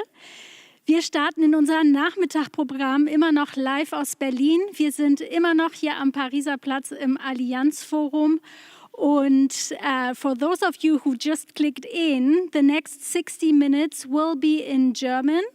And then we will restart our English program from 5 o'clock on. You can click in at 5 o'clock. We will have a talk with Khaled Barakeh and Ali Hasan. But now, as we will talk about the current situation also in Berlin, we will switch to German. So. Hallo nochmal, herzlich willkommen. Es geht jetzt in unserem Nachmittagspanel um Kunst im Exil, Herausforderung und Erfahrung, kulturelle Praxis in Berlin.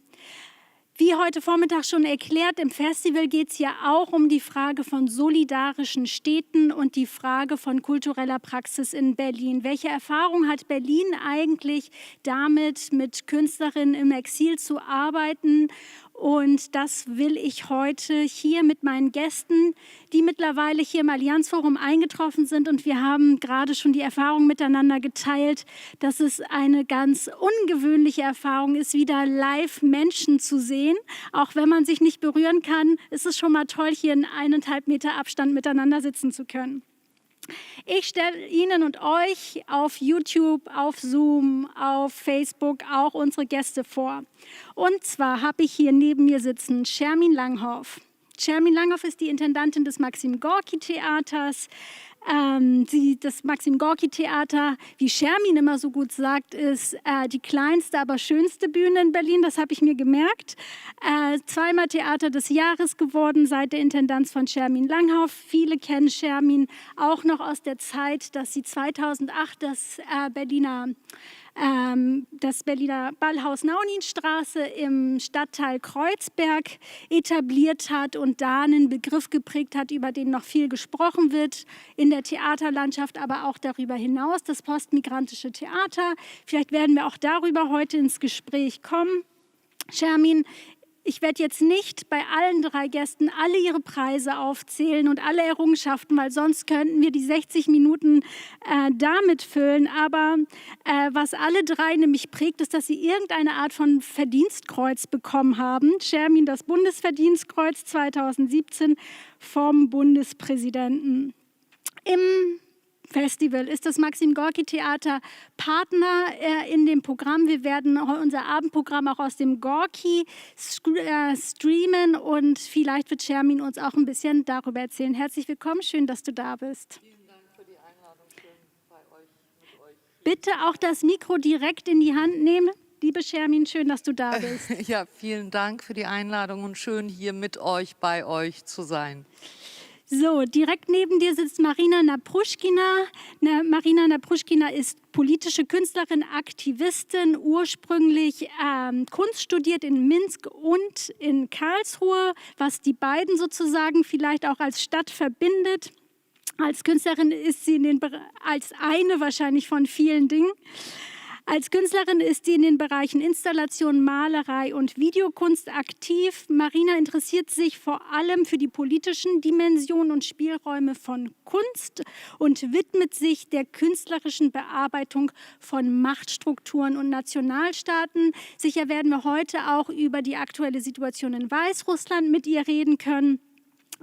Aber auch die Dinge, die sich hier in Berlin bewegt hat. 2007 gründete sie das Büro für Antipropaganda, eine Plattform für künstlerische und aktivistische Auseinandersetzung mit dem Thema politische Propaganda. 2013 dann die Initiative Neue Nachbarschaft Moabit, darüber haben wir uns kennengelernt. Jetzt 2019 hat sie das Moabit Mountain College. Was das genau ist, wird sie uns gleich noch erklären. Und sie ist Dozentin an der Foundation Class an der Kunsthochschule Berlin-Weißensee. Herzlich willkommen, schön, dass du da bist. Dankeschön, ich freue mich, hier zu sein. Schön, ich freue mich auch. Und last but not least, sagt man doch so schön, Sascha Walz Ich bräuchte Sie wahrscheinlich den Zuschauerinnen jetzt gerade am Screen nicht vorstellen. Wahrscheinlich kennen Sie alle, ich tue es trotzdem. Weltweit bekannte Choreografin, Tänzerin und Regisseurin, ursprünglich aus Karlsruhe, jetzt schon lange Zeit in Berlin, mehrere Jahrzehnte.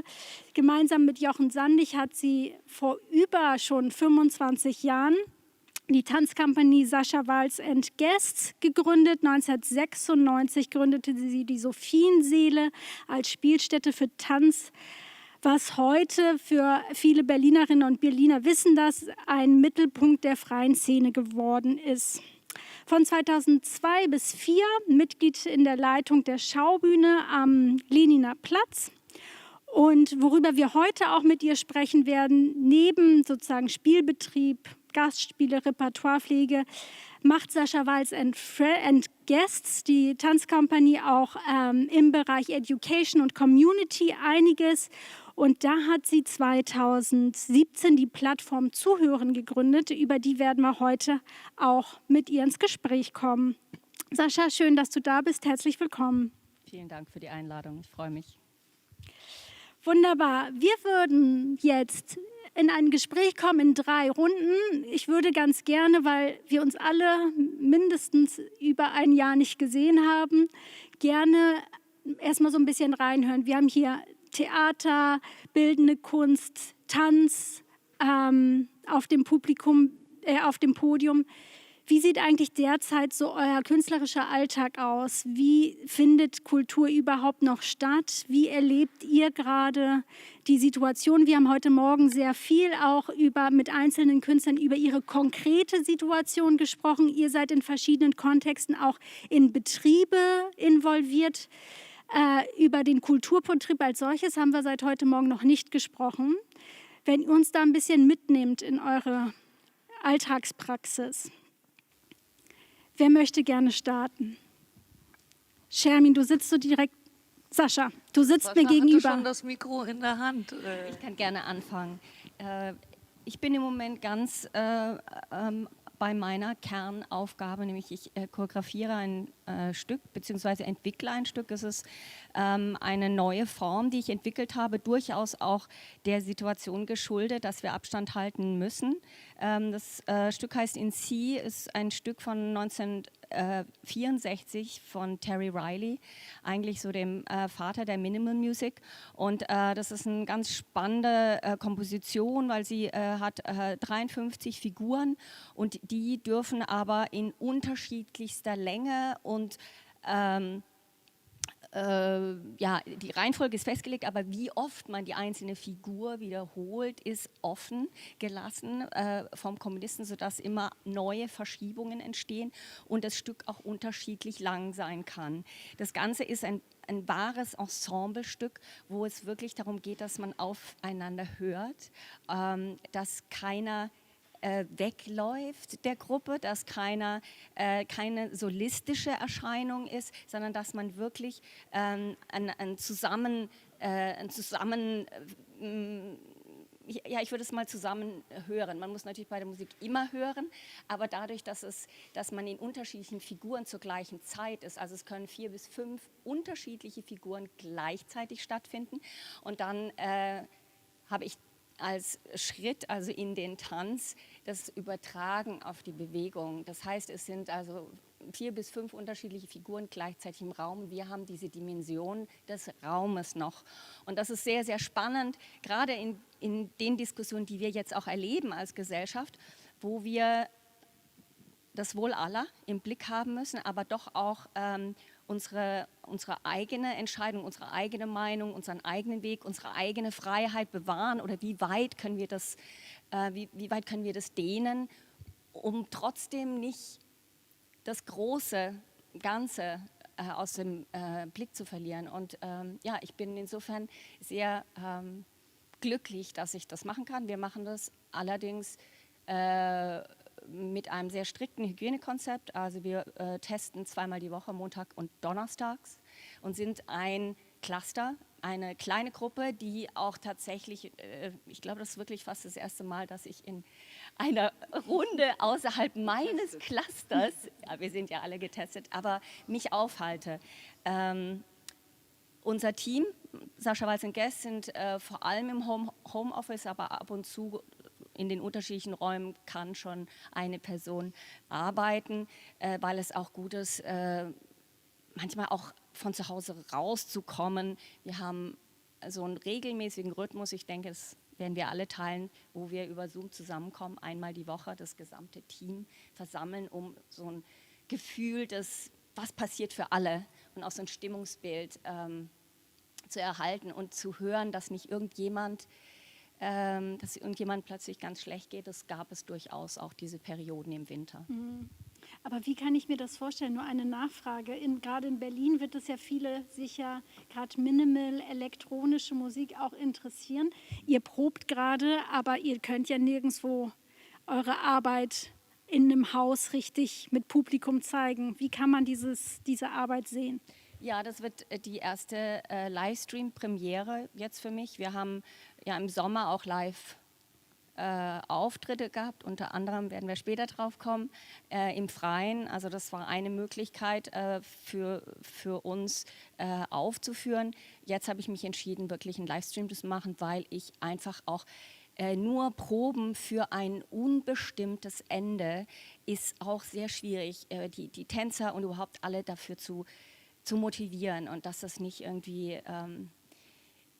dass es nicht einfach nur ermüdet, sondern dass es auch wirklich so einen Punkt gibt, wohin man geht. Und ich habe im November Livestreams gemacht von 4 Improvisationen und das war eigentlich eine sehr, sehr spannende Erfahrung. Deswegen habe ich mich jetzt dazu entschieden, am 6. März kann man es um 20 Uhr sehen auf YouTube und Facebook und RBB höchstwahrscheinlich. Okay, vielen Dank. Sascha hat dich direkt schon angesprochen, Marina. Wie sieht dein Alltag gerade aus? Du hast einen Ort ja auch geschaffen mit der neuen Nachbarschaft Moabit. Ich kann mir vorstellen, dass die Arbeit derzeit unter den Bedingungen fast unmöglich ist. Gib uns doch ein bisschen Einblick in, was dich gerade beschäftigt. Na, ich glaube, in der bildenden Kunst ist tatsächlich so, der Ausstellungsbetrieb ist quasi eingefroren und merkt man schon, dass es ist schwieriger, Institutionen zu erreichen, es ist schwieriger, einzelne Leute zu erreichen und die zu motivieren. Die Studierenden ist es auch sehr schwierig, in die Lernprozesse reinzubringen, sie zu begeistern. Man kann tatsächlich online jetzt nicht so eine Gruppendynamik beim Kunst beibringen und Zusammenarbeiten herstellen, wie man das in einem Klassenraum herstellen würde. Und die neue Nachbarschaft Moabit, die Initiative und Moabit Mountain College, wir sind seit November stillgelegt. Es ist tatsächlich so, dass wir manches natürlich schon auch online machen können, aber wir sind ja gerade dafür da, die Leute, die jetzt nicht unbedingt, sagen wir so, im digitalen Raum sich treffen können, aus mehreren Gründen, weil sie halt familiär so aufgestellt sind und mit Familien leben und an Online-Veranstaltungen nicht teilnehmen können, dass die vielleicht älter sind oder sprachlich nicht wirklich folgen können. Also es sind sehr viele Hürden. Also wir sind ja gerade der Ort, der Zugänge schafft für die Menschen, die sonst schwieriger haben, eine Institution quasi zu betreten und Teil davon zu werden und dort irgendwie aktiv zu werden.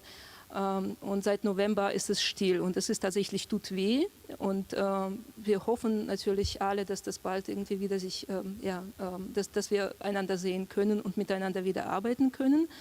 Und wir versuchen, neue Projekte zu entwickeln. Wir versuchen tatsächlich, jetzt sind wir am Entwickeln vom neuen Standort, werden wir bald dazu sprechen und ich glaube, das Interessante ist vielleicht bei der bildenden Kunst auch, wenn man international arbeitet, ist natürlich in unterschiedlichen Ländern unterschiedliche Begrenzungen und Maßnahmen da, sodass wir zum Beispiel jetzt gerade ich bin Teil eines kuratorischen Kollektivs, wir kuratieren eine große Ausstellung, die Ende März in Kiew im Mastatski Arsenal eröffnet mit über 50 Künstlerinnen zu der aktuellen Situation in Belarus. Und da ist es möglich, tatsächlich an einer Ausstellung zu arbeiten und die dann live zu eröffnen. Also wir sind dann alle dann in Kiew und das ist das Tolle. Und dann sogar, dass die Kulturschaffende, Kunst- und Kulturschaffende eben eine Ausnahme sind, so dass es für uns möglich ist, ins Land zu fahren und dort sich irgendwie nicht erstmal 14 Tage in Quarantäne zu bewegen. Da sind wir systemrelevant zum Beispiel, also ganz interessant.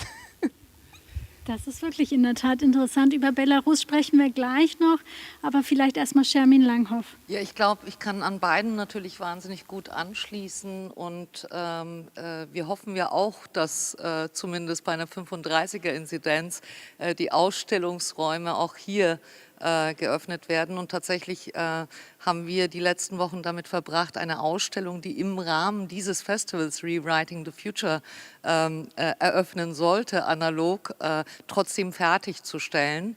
Can Dündar hat gestern bereits die Zelle ausgehend von der Zelle des Hochsicherheitsgefängnisses Silivri in der Türkei, das größte Journalistengefängnis der Welt im Moment, in dem Deniz Yücel, in dem Peter Steutner, in dem also viele Bekannte auch aus Deutschland saßen oder zum Teil sitzen. Osman Kavala, ein Philanthrop, ein Förderer, den du, Esra, ja auch gut kennst, sitzt seit 3,5 Jahren jetzt dort in Haft.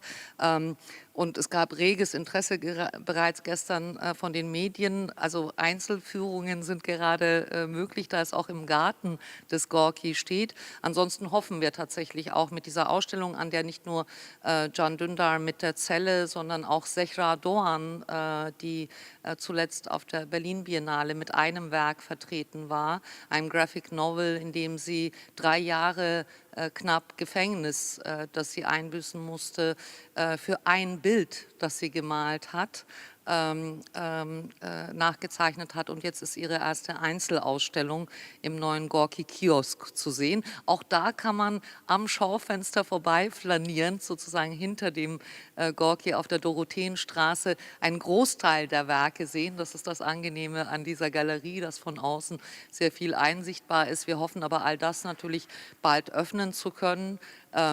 Und das ist aber auch das Merkwürdige gleichzeitig, dass sozusagen im Moment die Utopie aller darin zu bestehen scheint, wieder zurück zu einem Zustand zu gelangen, wo wir gerade ja vielleicht gerade die hier sitzen, dafür bekannt sind, mehr zu wollen, progressiv zu denken, transgressieren zu wollen und zu entgrenzen, ist das schon ein sehr dialektischer Zustand. Was aber mir wichtig erscheint, ist genau eben die Frage zu stellen, also natürlich machen wir genau diese Dinge, das Gorki hat sehr erfolgreich einen Stream. Was Zugänge angeht, beobachten wir da zum Beispiel, dass auf einmal 30% aus dem Ausland zusehen können. Da gibt es auf einmal Zugänge, die vorher so nicht möglich waren oder jenseits von Berlin. Dafür sind für anderen Zugänge versperrt. Das ist so. Die Prekarisierung sozusagen, das erleben wir auf allen Feldern, nimmt zu in der Pandemie. Die eh schon benachteiligt waren, werden nicht gerade, denen geht es nicht besser. Im Gegenteil, dort erleben wir sozusagen Verschlechterungen. Das gilt auch für die Menschenrechte. Sie sind bereits vorher nicht irgendwie sozusagen das Hauptthema gewesen, aber jetzt mit den Nationalismen und noch weiteren Gartenzaunblicken, über die unser Horizont nicht hinausreicht. Und wir kennen das ja alle. Man denkt an die Familie, an die Eltern. Also es verkleinert sich sozusagen so der Radius, mit dem man umgeht. Und das ist so, woran wir versuchen, vor allem dran zu bleiben. Also die Frage, warum machen wir eigentlich Theater und welche Fragen interessieren uns? Dialog, Sprache, immer noch zusammenkommen, wenn auch in anderen Formen. Solidarität, wie kann das nicht nur eine leere Hohlformel sein? Und ich denke, diese Veranstaltung und auch dieses Wochenende ist ein Teil genau dieser Arbeit, die auch viel mit Kooperation und Austausch zu tun hat. Und diese Ausstellung, von der ich erzählt habe, Stronger Still, eröffnet übrigens die Reihe 5. Berliner Herbstsalon, den Marina Nawruschkina auch gut kennt, weil sie eine der wunderbaren Künstlerinnen war mit ihrem Werk Dead Soul im 2. Berliner Herbstsalon. Das heißt, zum ersten Mal fängt der Berliner Herbstsalon schon im Frühjahr an und geht über 2 Jahre und ist nicht nur ein 3-Wochen-Festival, in dem wir uns insbesondere mit Künstlerinnen, die an der Schnittstelle von Kunst und politischem Aktivismus arbeiten, beschäftigen werden. Also wir tun unser Möglichstes weiter an den Themen dran zu bleiben und an den Menschen und sind aber als Staatstheater schon auch privilegiert, das muss man ganz klar sagen. Und es gibt sehr viele freie Kolleginnen, Kollegen, Künstlerinnen, Künstler, die nach einem Jahr anhaltender Pandemie durchaus in existenziellen Gefährdungen sind und nicht nur in Deutschland, sondern insbesondere auch in den Ländern, in denen zuvor Kunst- und Kulturförderung nicht an erster Stelle stand. Ja, du hast es gerade schon angesprochen. Die Menschenrechtssituation macht vor der Pandemie keinen Halt. Im Gegenteil, viele autoritaristische Systeme nutzen die Pandemiesituation, um diejenigen Stimmen, die unangenehm sind, die gesilenced werden sollen, noch mehr unter Druck zu setzen. Wir haben heute Morgen den Bericht von Freemuse zur internationalen Kunstfreiheit 2021 gehört und haben das da auch nochmal gespiegelt bekommen. Mich würde interessieren, wie ihr das seht in der Gleichzeitigkeit mit der Solidaritätsfrage. Wenn wir jetzt mal so gesprochen weltweit gerade eine gemeinsame kollektive Erfahrung machen als internationale Pandemie und in eine kulturelle Praxis kommen, wo an jeden zumindest narrativ gedacht werden soll, wenn wir leave no one behind und solche Sprüche und sagen, wir machen diese Maßnahmen, um auch diejenigen zu schützen, die besonders Risiken mitbringen in dieser Pandemie. Wird das zu einer Kultur führen, zu einer kulturellen Praxis, die ich sage jetzt mal, überspitzt formuliert, auch zukünftig an alle mitdenkt, über verschiedene Schichten hinweg?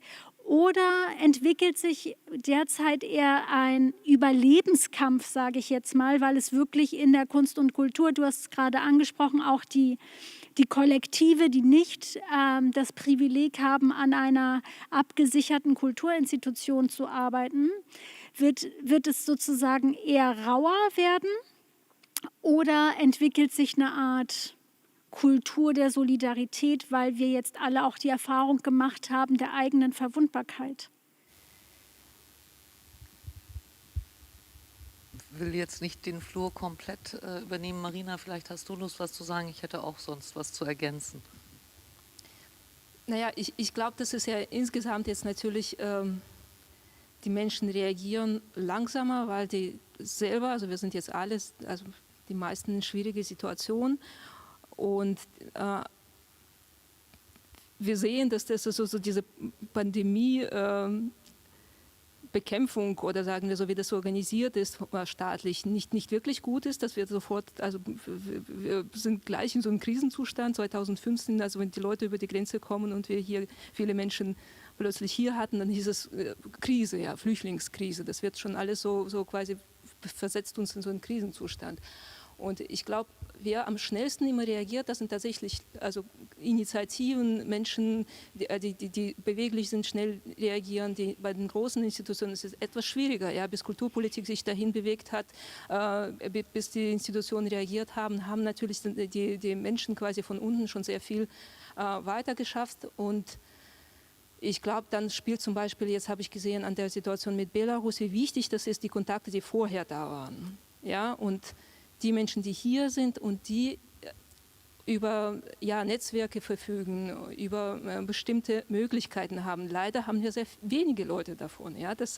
Die Kulturszene hätte vorher sich viel besser verbinden müssen und die politische Szene auch. Dann können wir den Menschen helfen, weil wir eben diese Hilfe oder diese Unterstützung, diese Solidarität, was eigentlich eine sehr praktische Arbeit bedeutet, nicht nur symbolische Wörter, sondern das ist tatsächlich praktische Arbeit, praktische Unterstützung, aktivistische Arbeit. Das funktioniert natürlich von unten sehr schnell und da greifen wir einfach auf diese Möglichkeiten, die wir vorher ausgebaut haben und wir merken einfach, dass es uns fehlt. Und in deiner konkreten Zusammenarbeit mit den Künstlerinnen und Künstlern in Weißrussland, was machst du da für eine Erfahrung, auch was die Erwartungen oder gibt es Erwartungen Deutschland gegenüber, Berlin gegenüber als Stadt, die den Ruf hat, gerade was, sage ich jetzt mal, aktivistische, wehrhafte Netzwerke betrifft? Siehst du da viele Brücken in diese Richtung? naja, es gab ja viel Hoffnung, dass die Revolution gelingt und dass es schneller geht. Und jetzt sehen wir, dass das ein sehr langatmiger Prozess und dass die Menschen also sich stärken müssen. Zuerst geht es ja darum, dass man wirklich eigene Ressourcen schont und dass man versucht, irgendwie diese Energie, die plötzlich da war und diese ganzen Perspektiven, die wir hatten und das Gemeinsame, was wir also im Sommer und Frühherbst zusammen erlebt haben, dass wir das irgendwie in die Zukunft investieren und dass daraus was Größeres entsteht. Und jetzt muss man das einfach schauen, wie verliert man das nicht, wie verliert man die Menschen nicht. Und ich glaube nicht, dass das irgendwie jetzt um die Erwartung nach Deutschland oder geht. Es geht ja darum, tatsächlich zu schauen, wie kann man miteinander im Gespräch bleiben, wie kann man Überleben ist vielleicht hart gesagt, aber es ist tatsächlich so, dass alle Kulturinstitutionen jetzt in Belarus nicht arbeiten können. Die sind durchsucht worden, viele Menschen verhaftet, viele befinden sich im Gefängnis. Also die Risiken sind so hoch, dass quasi der ganze Kulturbetrieb steht. Und da ist natürlich, gibt es Möglichkeiten zu sagen, wir unterstützen jetzt Theater sowieso oder die Galerie sowieso oder wir versuchen, die Studierenden aufzunehmen, die jetzt auch irgendwie in Belarus ihr Studium nicht fortsetzen dürfen oder vielleicht, also weil sie eben rausgeschmissen wurden für die politischen Aktivitäten. Und da sehe ich zu wenig irgendwie Angebote. Wir stehen vor der Tür, aber es wäre schön, wenn jemand zukommt und sagt, ja, hier habe ich Möglichkeiten. Ja. Wie kann ich helfen, ja. Also da kann ich anschließen, auch wenn die Lage eine andere ist, eine grundsätzliche Frage sozusagen wie in der sogenannten Krise, weil nach der Gesundheitskrise kommt die ökonomische Krise. Das heißt, wir werden auch durchaus hier genau diese Vielfalt von Kulturlandschaft, an der Menschen wie Sascha und viele andere lange gebaut haben, die eben aus vielen freien, aus einer freien Szene auch besteht, aus der dann die Institutionen ja immer gerne sozusagen nehmen und agieren. Also ich kann mich dem Ganzen anschließen und was konkrete Angebote angeht, ich glaube, wir sind sehr schnell eben bei dem Thema Exil. Also das eine ist natürlich, was sozusagen auf einer politischen Ebene, auf staatlicher Ebene geschieht an Diplomatie, aber auch gegebenenfalls an Sanktionen und an Druck auf Staaten, die autoritär agieren, die Kunst und Meinungsfreiheit verbieten, die Menschen einsperren, die Menschen foltern. Da geht der Appell vor allem natürlich an den Staat, an die Politik. Wie agiert Deutschland in diesen Fällen? Wie sehr erzählen wir über eine tolle Türkei, in der es wenig Covid gibt und in das man ja vielleicht schon im Osternferien oder im Sommer reisen kann? Wie sprechen wir in Handelsblättern darüber, dass die Lira ja jetzt wieder irgendwie an Wert gewinnt und thematisieren aber gleichzeitig nicht, dass es eben das größte Journalistengefängnis der Welt ist, dass gerade in den vergangenen Wochen massenhaft Menschen kurdischer Herkunft verhaftet worden sind, unter immer wieder sozusagen fadenscheinigen Begründungen der Terrorunterstützung lauter Mitglieder von demokratischen Parteien oder Aktivistinnen und Aktivisten. Also was macht sozusagen die Politik? Das ist der eine Appell. Und der andere Appell ist aber ganz sicher die Menschen, die eben fliehen müssen, damit sie nicht in Kerkern landen, damit sie nicht um ihr Leben fürchten müssen und Exil suchen in Deutschland, für die, und da passiert auf der einen Seite viel. Wir wissen gerade in Berlin, Willkommensprogramme, Martin-Roth-Initiative beim Auswärtigen Amt, Schwarz-Initiative etc. Also es gibt Programme, aber sie erreichen vor allem natürlich, ich sage mal, die berühmteren, die bereits bekannteren Personen ist zumindest mein Eindruck. Und es ist natürlich auch nur eine bestimmte Anzahl möglich. Gerade in Berlin bekomme ich jetzt zum Beispiel mit, es sind wahnsinnig viele Menschen ins Exil gekommen, kurdischer und türkischer Herkunft aus der Türkei, Künstlerinnen, Journalistinnen, Wissenschaftlerinnen und die übergroße Zahl von ihnen hat keinerlei Anlaufpunkte oder Möglichkeiten, weiter Künstlerin, Künstler zu sein, weiter Journalist, Journalistin zu sein, weiter Wissenschaftler, Wissenschaftlerin zu sein oder eben zumindest über die Existenz hinaus was agieren zu können. Und natürlich ist das, glaube ich, ein Beitrag, den alle leisten müssen und zum Teil viele ja auch tun in verschiedensten Programmen, also die hier sitzen auf jeden Fall. Wir haben 2019 2015 das Exile-Ensemble begründet, aber natürlich haben wir dort repräsentativ, wenn man so will, 5, 6 Menschen ein Angebot machen können. Wir haben Artist in Exile Programme, in denen wir den einen oder die andere aufnehmen können, aber darüber hinaus nicht gehen können. Also ich glaube, dass jede Institution in Deutschland aufgerufen ist und nur über so eine Fläche, darüber, dass alle Angebote machen, kann etwas funktionieren, was praktische Solidarität ist und entsprechende Fördermittel. Also das ist jetzt so ein großer Appell, aber ich würde dem folgen, dass es am Ende um konkrete Solidarität auch geht für die, die hier ankommen, über die politischen Appelle hinaus, dass sich in den Ländern wir alle wünschen, was verändert. Ich würde gerne anschließen, dass die Institutionen tatsächlich, die ja das Privileg haben, weiterhin gefördert zu sein oder durch die Kurzarbeit einigermaßen ihre Situation stabil halten können, dass die tatsächlich auch die Aufgabe haben, den Freien, den vielen, vielen Selbstständigen in irgendeiner Form Unterstützung zukommen zu lassen. Da wird zwar viel drüber nachgedacht und in Deutschland gab es tatsächlich doch auch sehr viel Unterstützung und viele Anträge und es haben auch viele Künstler, also im Tanz auf jeden Fall, viel Unterstützung erhalten, aber die bürokratische Hürde ist unglaublich, wenn du zum Beispiel nicht so gut Deutsch sprichst, wenn du die ganzen Abläufe nicht kennst. Das kennen wir auch aus 2015, 16, die ganze in der Flüchtlingsproblematik ganz ähnlich, dass man unglaublich in dieser bürokratischen Schleife festhängt und dass man da sehr viel Unterstützung braucht, die man tatsächlich aus den Institutionen auch schöpfen könnte. Also für mich war ein Kernumdenken 2015, dass ich gesagt habe, ich brauche wirklich eine Person, die sich wirklich damit beschäftigt, in die ja zwar nur einzelne Personen dann unterstützt, das ist richtig, also man hat dann über die Jahre vielleicht 3 Menschen richtig stabil einen neuen Standort, einen künstlerischen Ort geschaffen. Aber diese Person war wahnsinnig wichtig, weil das war die Anlaufperson bei ganz banalen Fragen, die manchmal wirklich auch wirklich bei der Sprache beginnen. Und eine ähnliche Situation, glaube ich, haben wir jetzt auch bei Corona. Und ich fände zum Beispiel toll, wenn die Institutionen sich aufraffen würden, Residency-Programme, die auch kurz sein können. Ich habe mit unterschiedlichen Leuten schon darüber gesprochen, es wird immer abgeblockt, denn sobald es daran geht, die eigenen Ressourcen zu beschneiden, irgendwo dadurch, ja, man will ja genauso viel produzieren, man will jetzt nicht weniger produzieren, weil ich denke, gerade die Pandemie hätte ein Zeitpunkt sein können oder ist ein Zeitpunkt, wo wir das überdenken müssen. Wie viel produzieren wir? Gibt es nicht auch andere Leute, die die Stimme erheben wollen und die diese Plattform brauchen? Können wir die Bühne nicht anders verteilen? Ja? Und es gibt nun mal so viele große Bühnen in dieser Stadt und da wünsche ich mir andere Ideen, auch flexibler und ich stimme dir zu, Marina.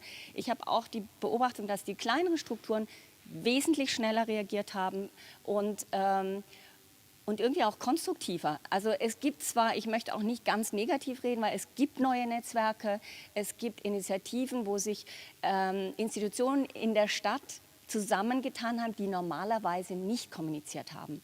Und auch der Kontakt mit der Politik hat eine andere Regelmäßigkeit und Austausch. Also ich weiß nicht, ob du mir... Vor allem um die eigenen, es geht um die eigenen Ressourcen genau. Und um eine Zukunftsangst, würde ich so formulieren.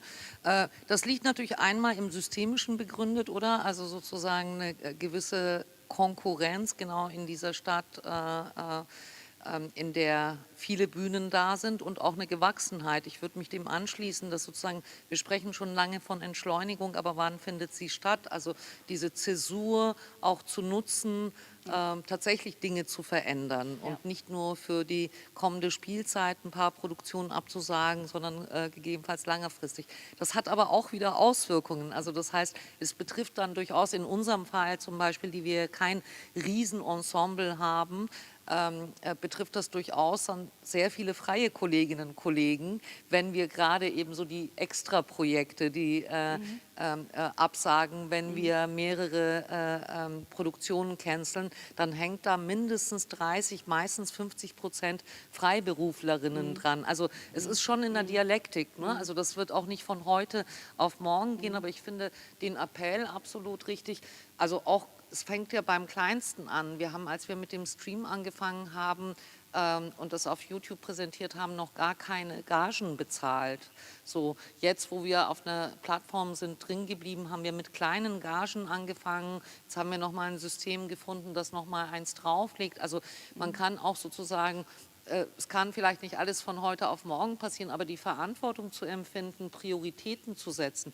Und da ist durchaus auch ein Solidaritätsappell in den Institutionen an die eigenen Mitarbeiterinnen und Mitarbeiter tatsächlich notwendig und an die eigenen Festangestellten, auch Künstlerinnen und Künstler, genau sozusagen an dem Punkt zu sagen, okay, es ist jetzt auch okay, wenn ich in der nächsten Spielzeit vielleicht nur 2 Produktionen habe oder nur eine und damit auch klarzukommen, weil das hat natürlich Konsequenzen für die einzelnen Künstlerinnen und Künstler. Also ich würde sagen, total richtig der Appell und was so eine andere Vernetzung der großen Bühnen und der Häuser angeht und dann vielleicht nicht nur zu den eigenen existenziellen Fragen, die natürlich eine Grundlage sind, um dann weiter operieren zu können. Und im Fall vom deutschsprachigen Theater ist das ja sowieso sozusagen, wir können uns immer noch nicht vorstellen, dass Stücke auf der Bühne stattfinden in 5 Sprachen gleichzeitig. Also es gibt da wirklich noch viel zu tun. Also dass das Gorki so einen Schritt gemacht hat, das war ja schon, also wir haben nur deshalb so viel Erfolg gehabt, weil wir etwas Selbstverständliches endlich mal gemacht haben, nämlich die Diversität einer Stadt auch auf der Bühne zu haben. Also schließe mich aber komplett an und auch wir können noch mehr machen. Wenn ich noch mal ganz kurz die andere Perspektive, wir haben jetzt zu Recht ganz viel über die Kultureinrichtungen und die Andockung sozusagen im Kulturbetrieb gesprochen. Wir haben jetzt viel unter den Zuschauerinnen und Zuschauer, Künstlerinnen, die selber im Exil leben. Ihr habt die verschiedenen Programme, du hast die Martin-Roth-Initiative angesprochen, wir haben das Weltoffenes Berlin-Programm hier. Ich weiß, dass Rasha mit Kollegen aus dem Weltoffenes Berlin-Programm zusammengearbeitet hat. Wir kriegen da, und das ist auch viel Diskussion jetzt innerhalb des Festivals, was von den Künstlern selber mit reingebracht wird, die Debatten darum, auf der einen Seite diese Solidarität aus den Kultureinrichtungen, die ihr ja jetzt auch gerade mit auch nochmal einfordert und auch selber auch praktiziert, in der gleichzeitigen Ambivalenz mit dem Labeling, das damit einhergeht, der Künstler im Exil, der geflüchtete Künstler, und es dieses Label auf der einen Seite braucht, um die Hilfe bei oder den Support, das Empowerment bei diesen Personen ankommen zu lassen. Gleichzeitig steht das Label aber auch einer künstlerischen Arbeit im Weg und erzeugt einen gewissen Blickwinkel. Wie geht ihr damit um? Was würdet ihr denjenigen, die jetzt gerade zuhören und genau mit dieser Thematik strugglen, gern mit auf den Weg geben? Komplex, die Ambivalenzen des... Ich kann aus der praktischen Erfahrung, natürlich sind das genau die Punkte, um die es geht. Ne? Also gerade an einem Haus wie unserem, wo Stückentwicklungen, wo Biografien von Anfang an Gegenstand auch eines Teils der Arbeit waren, weil als ich angefangen habe, schon am Hebbel am Ufer und nachher am Ballhaus und dann am Gorki, gab es diese Generation, über die ich mich wahnsinnig freue, von jungen Autorinnen, nicht in der Form und den Geschichten, die auf dem Buchmarkt in Deutschland mittlerweile präsent sind. Und zum Teil sind sie durch Literaturwerkstätten des Gorki und des Ballhaus gegangen, bevor sie berühmt wurden auf den deutschen Buchmärkten. Also wir haben heute ganz viel mehr Diversität, was Geschichten angeht. Und im Kontext dessen habe ich selber aus der sogenannten Abi-Türken-Generation, die zweite Generation, die Erfahrung gemacht, dass genau der Anspruch, als universeller Künstler, Künstlerin wahrgenommen zu werden, also ich spreche jetzt von der migrantischen Erfahrungsperspektive, hat nicht dazu geführt, dass die Gesellschaft und die Rezeption das auch so übersetzt hat. Also Nevin Aladar, die unglaublich universalistische Kunstwerke von Anfang an gedacht hat, wurde in deutschen weißen Galerien oder Ausstellungen als die kurdische Künstlerin benannt.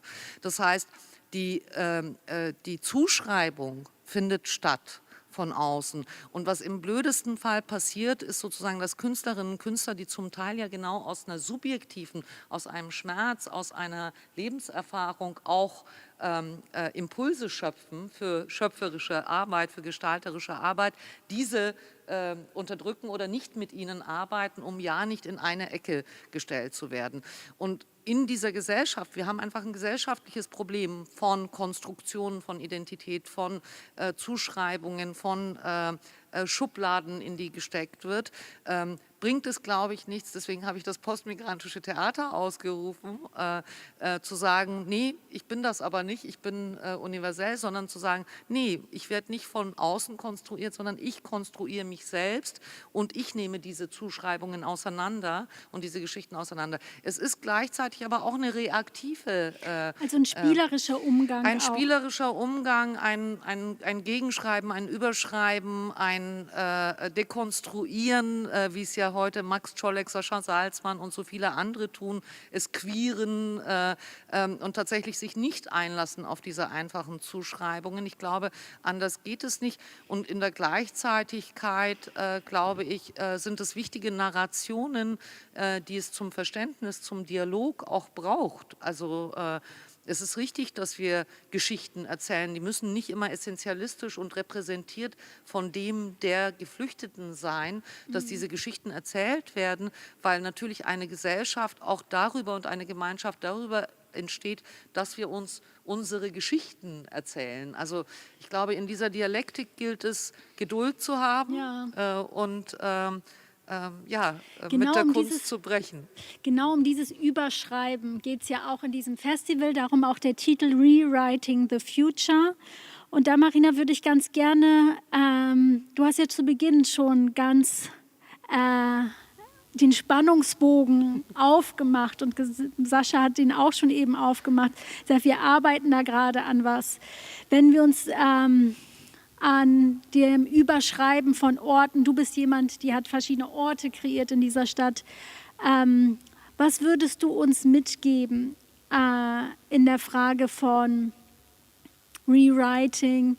An welchen Narrativen, an welchen Erzählungen, wenn wir jetzt zum Ende leider schon unseres Gesprächs mal in die Zukunft gucken? Die Zeit geht immer so schnell um. In die Zukunft gucken und sagen, was wäre dein Rewriting? Naja, wir haben uns mit der neuen Nachbarschaft bewegen wir uns Richtung See und Wasser und Natur und grünen Strandbad Tegelsee, Zentrum für Kultur und Erholung. Wir arbeiten an dem Projekt auch mit Sascha zusammen und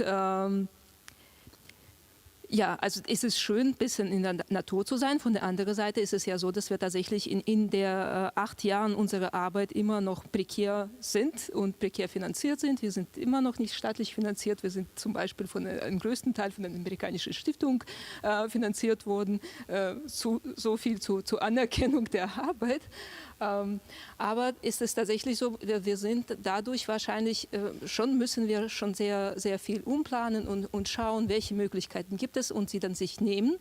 Und wir wollen in diesem Jahr tatsächlich mit unserem Veranstaltungsprogramm draußen anfangen. Vielleicht könntest du noch ein bisschen dazu erzählen. Ja. Also das ist eigentlich auch ein Zufall, dass wir uns dort getroffen haben, weil wir diesen Ort immer verfolgt haben, weil er seit Jahren leer stand. Und wir waren so glücklich, dass Marina den Zuschlag bekommen hat und dass tatsächlich auch Kultur da stattfinden kann. Das ist, ich glaube, dass das auch eine Lösung sein kann aus dieser Corona-Starre, dass man Perspektiven in das Draußen, und zwar, dass einfach Theater überall stattfinden kann, dass wir uns aus den Theatern auch rausdenken, dass die Bühne überall sein kann. Und das war letztes Jahr im Oktober, als ihr eröffnet habt, haben wir dann gesagt, okay, wir machen einfach einen Ausschnitt und haben dieses ganze Strandbad bespielt. Ich hatte irgendwie Nino Rota, das hat für mich so total dazu gepasst, weil das ist auch, jeder hat eine Erinnerung, glaube ich, an das Strandbad der Jugend. Und das ist so ein Ort. Und das Tolle ist auch, dass dieses Viertel, also diese Nachbarschaft, sich unglaublich mit diesem Ort identifiziert. Also die Leute aus Tegel, aus Reinickendorf kommen da hin und sagen, da haben wir da und das erlebt und mein Vater und meine Großmutter. Und das ist also wirklich ein ganz besonderer Ort. Und diese Energie spürt man da und die wird jetzt durchmischt auch mit eurer großen Gruppe. Das sind ja sehr viele Leute, die bei dir mitarbeiten, und dann kommt dann unsere Künstler-Community auch noch dazu. Ich glaube, das ist eine ganz interessante Mischung. Es war schon bei der Eröffnung ein ganz, ganz diverses Publikum. Ich habe das Gefühl, dass das auch was Besonderes bedeuten kann für Berlin, nämlich weg aus dieser zentralen Mitte, sondern raus in die unterschiedlichen Viertel. Wir haben Marzahn, es gibt irgendwie Pankow und es gibt weiter Buchholz draußen und Wittenau und was weiß ich. Ja? Also es gibt tolle Orte und tolle Natur. Und lasst uns einfach die ganze Stadt mal denken wieder. Ja. Also es gab ja auch diese tolle, also Neukölln, 24 Stunden Neukölln, 48 Stunden Neukölln, genau. Wo so ein Bezirk mal, aber so diese Vision, dass man die Stadt einfach größer denkt, da finde ich es toll, dass es eben auch so dezentral ist, dass es Natur ist, aber trotzdem 20 Minuten, von euch 20 Minuten, ne? Von sagen wir mal 45. Ja. Wir sprechen trotzdem gerne über Kooperationen, wenn ihr wollt. Ja, liebe Schauspieler, sage ich schon, liebe Zuschauerinnen und Zuschauer, hier entsteht schon das, was im Festival entstehen soll, neue Netzwerke, neue Projekte, und ich finde, das ist ein super schönes Schlussbild, Rewriting the Future als ein Reclaiming for New Spaces. Das Strandbad Tegel als der neue kulturelle Ort, wo Bühnen bespielt werden, wo aber nach wie vor auch geschwommen werden darf, wo wir draußen in der Natur sind, passend zu dem, was wir aus der Corona-Zeit gelernt haben. Von daher, wenn ich so eine ganz schnelle Blitzrunde mache, wenn ihr nur sagt, Rewriting the Future ist für mich, oder ihr müsst nicht diesen Satz komplementieren, sagt, weil wir heute im Vormittag auch schon über so viele derzeit passierende schlechte Entwicklungen gesprochen haben, sehen wir uns ja alle danach noch mal so ein bisschen zu träumen, den Kopf aufzumachen. Was könnte auch diese Transformation, die wir alle gerade erleben, Positives mit uns machen? Wenn wir eine schnelle Schlussrunde. 2 Sätze. Ich finde das Präfix interessant daran, und es ist für mich eine Bewegung des Rückschauens, des Zurückblickens, des Erinnerns, die vielleicht gleichzeitig auch Bedingung ist, um eine andere Zukunft fortzuschreiben. So.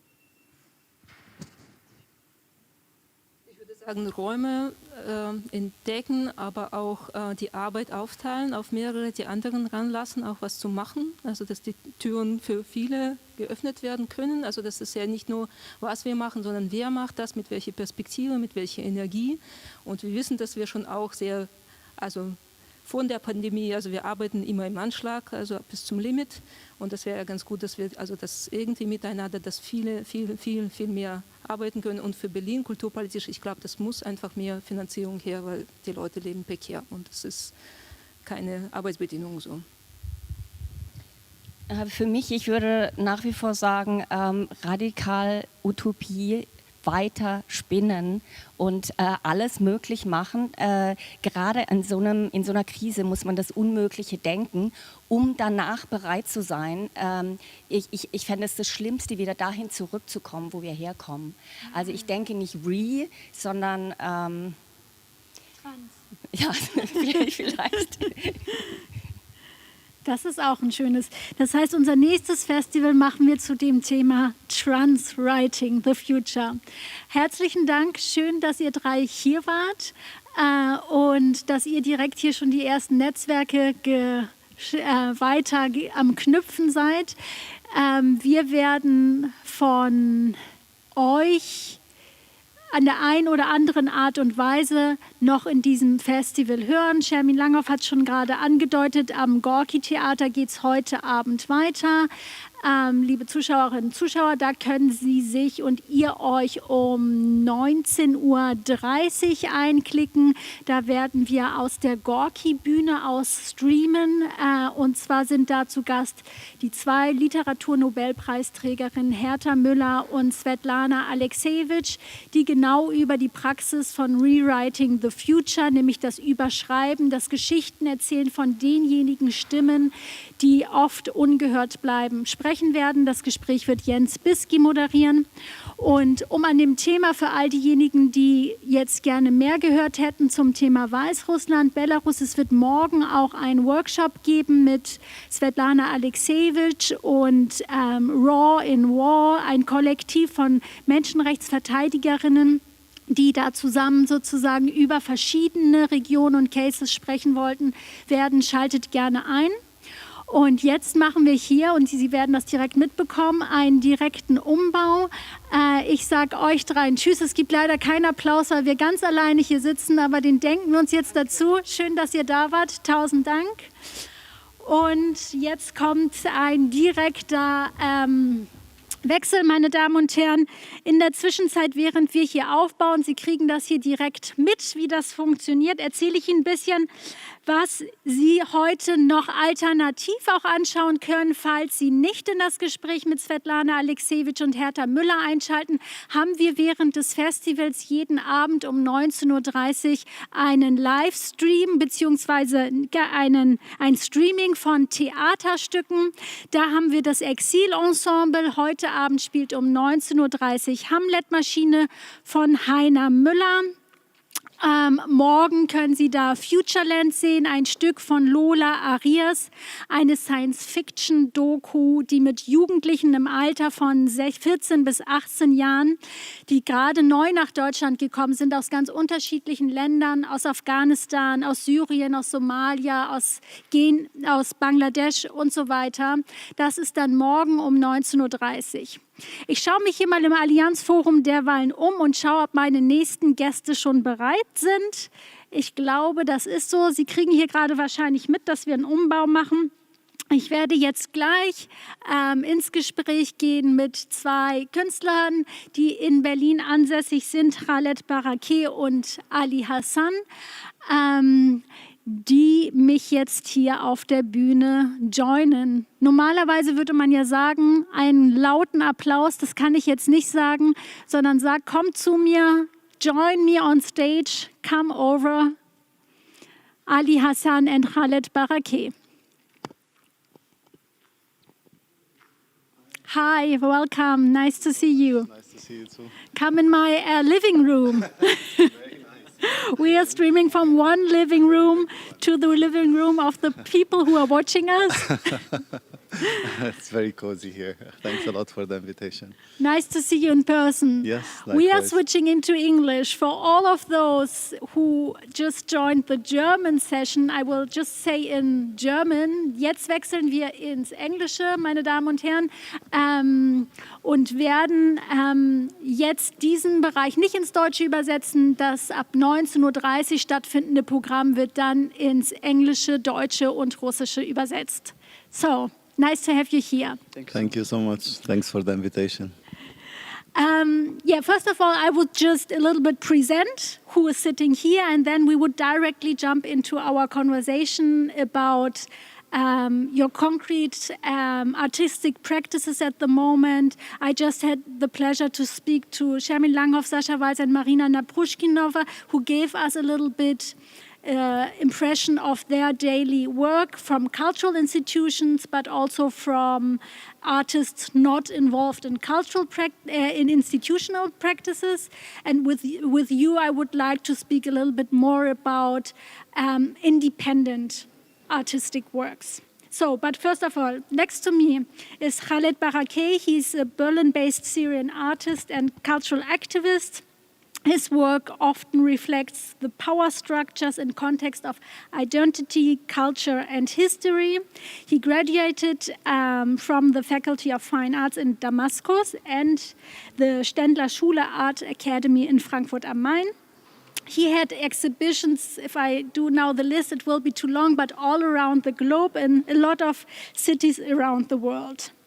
Since he lives now in Berlin, he founded a non-for-profit organization which is called Co-Culture. We will have the chance to talk a little bit about Co-Culture, what you do there, several initiatives, just to name Syrian Cultural Index, which is a platform. Perhaps we have the chance to talk about that. You are planning a Syrian biennial. Would be interesting to hear more about that. But all these projects are a little bit contextualized, frameworked by the challenges faced by displaced persons and artists, especially, who are coming more from the Middle East, but also from Europe and beyond. Nice to have you here. Thank you so much. And Ali Hasan, we already had today the chance to learn a little bit more about you as person. Ali Hasan, for those of you who just switched in, is musician, percussionist. He is a composer, a curator, and a creator of a lot of new projects here in Berlin. And today we would also talk a little bit about what you concretely do in Berlin.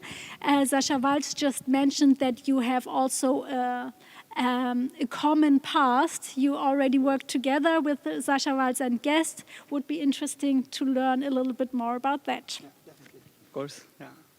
Great, let's start.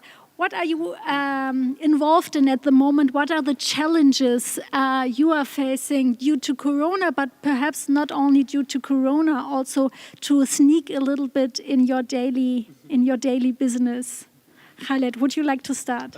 Yeah, sure. So as you mentioned, I have the two positions, the practitioner as an artist, but also the cultural manager as I founded the institution. So which part do you want? Because I can talk about either or, because every part has different challenges from the... Let's start with the culture and then come to politics, or more, more broader topics. Yeah. So, but you mean, do you want the challenges of me as an artist, or me as or us as an institution? Because it's two different. That's what I'm saying. Yeah. I would say starting by you as an artist, and then coming perhaps to also other artists with whom you're working, because you are a creator of projects and platforms, and then more institutional challenges you are facing. Yeah, sure.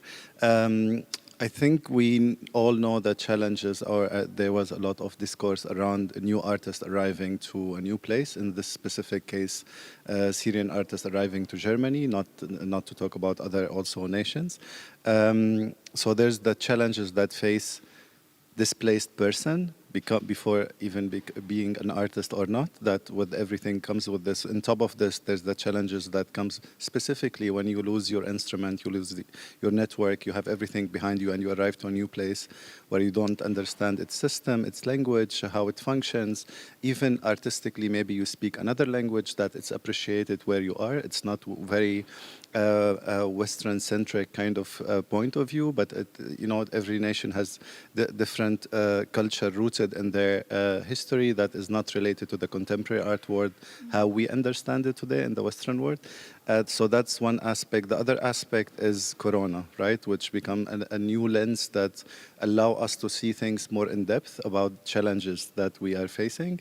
So I think Corona specifically, or the pandemic situation, it show how fragile the infrastructure of the art world is, because it couldn't even support even the people who's working in the institution, not to mention the artists, the target group themselves, right? So for me, to be honest, I have to say it was very productive time. It was very challenging to work from home and to not have connection with the team in the studio, and the whole efficiency, it was like reduced to 40% to 60%, because you have to do a lot of communication also about the work, and communication about the work, not necessarily the work itself. That creates challenges. But to be honest, the whole COVID situation, since the whole world kind of slowed down, it gave me more time to reflect, because I was so much in a, like almost like a hamster in a wheel, right? Like you have to run in this production kind of process all the time. The challenges I think that we are all confronted with today. Everything is cancelled. There's no exhibitions. There's no support. There's no financial support. There's no maintaining of artistic production as well. And this is, I think, very important. While, for example, now the government here in Germany focusing on supporting artists financially which is of course very, very important. But I think for most of the artists, or for most of us, what keeps us alive, of course, the financial aspect, but also our production, because it's so much who we are. Like this is right, because our production is not separate from our beliefs, our thoughts, our emotions, who we are as a core. And I think this is what the government is not focusing on at all, while focusing on maybe some financial support. And I don't really understand going on a train sometimes for like 40 minutes or 50 minutes with a small wagon, like full of people. How is that fine? And hosting, I don't know, exhibition or conference with people separate from each other, like meeting the hygiene, or the regulation health standard is not fine. I still don't understand this, like how they measure this, So the challenges, I think, in general, if I don't want to talk about myself, if I want to talk about artists I'm working with, I would say is all the exhibition is cancelled. If we talk about visual art, but not to mention also all the other aspects of films and music, and I'm sure Ali will talk a little bit about it.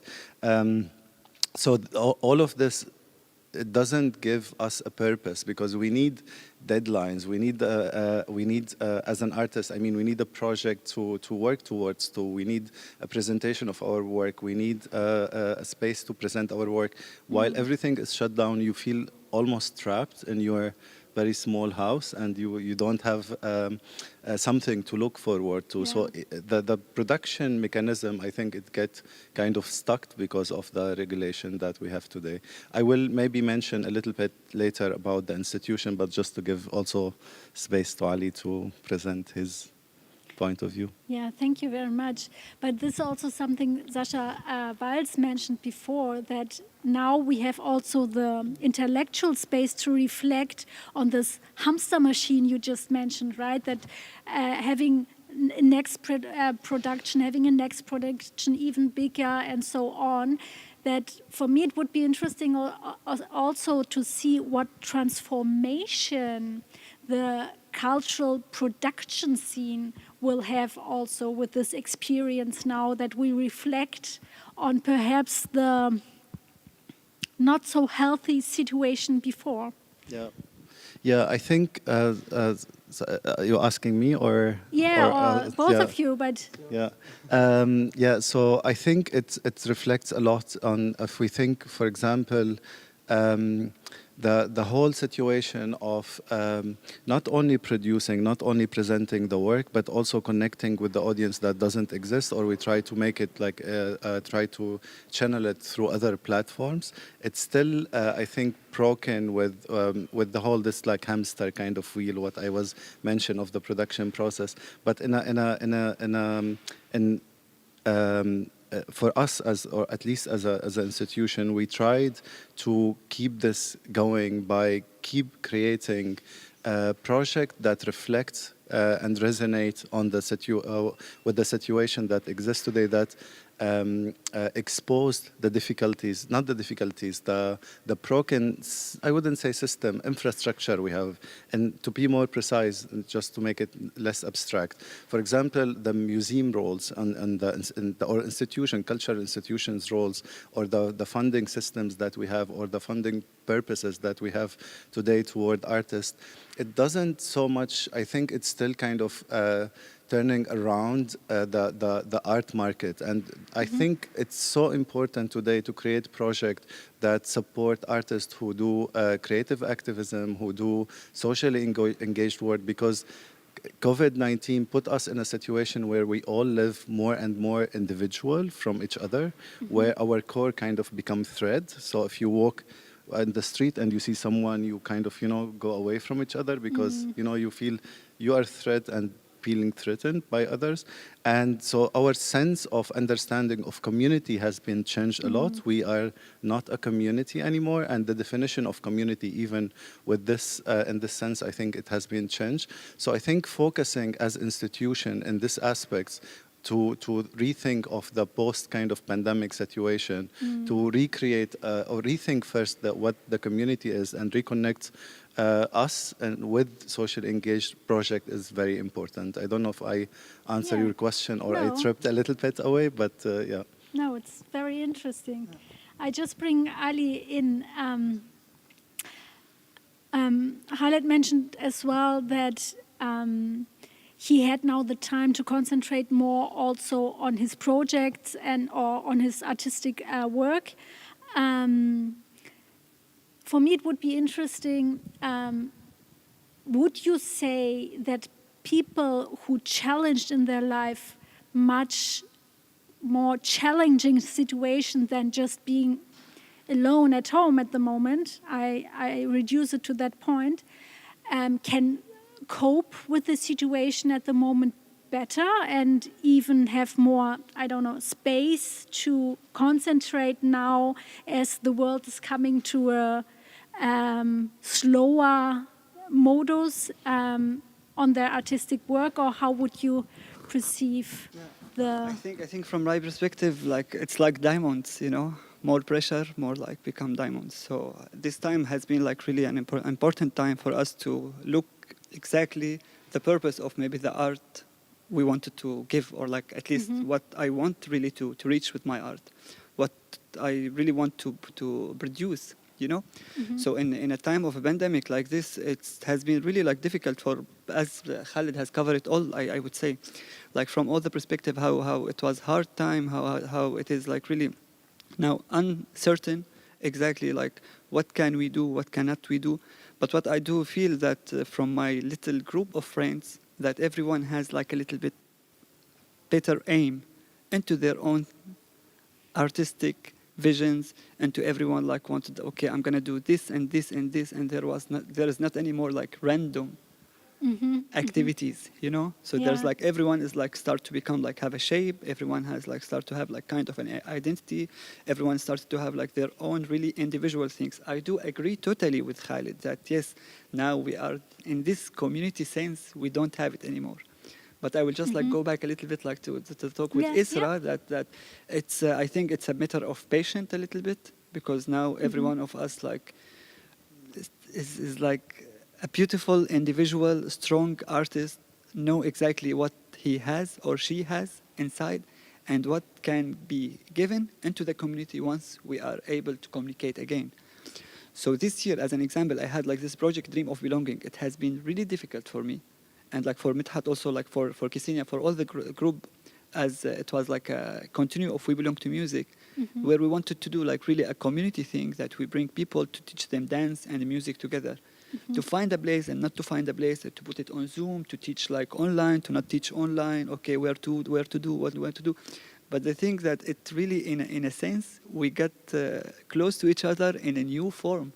And that's what I feel. I think that it really has been incredibly beautiful, that yes, we are still together, but we are not together, And this is what we are in 2021, where we have to really be a little bit into the flow of our year.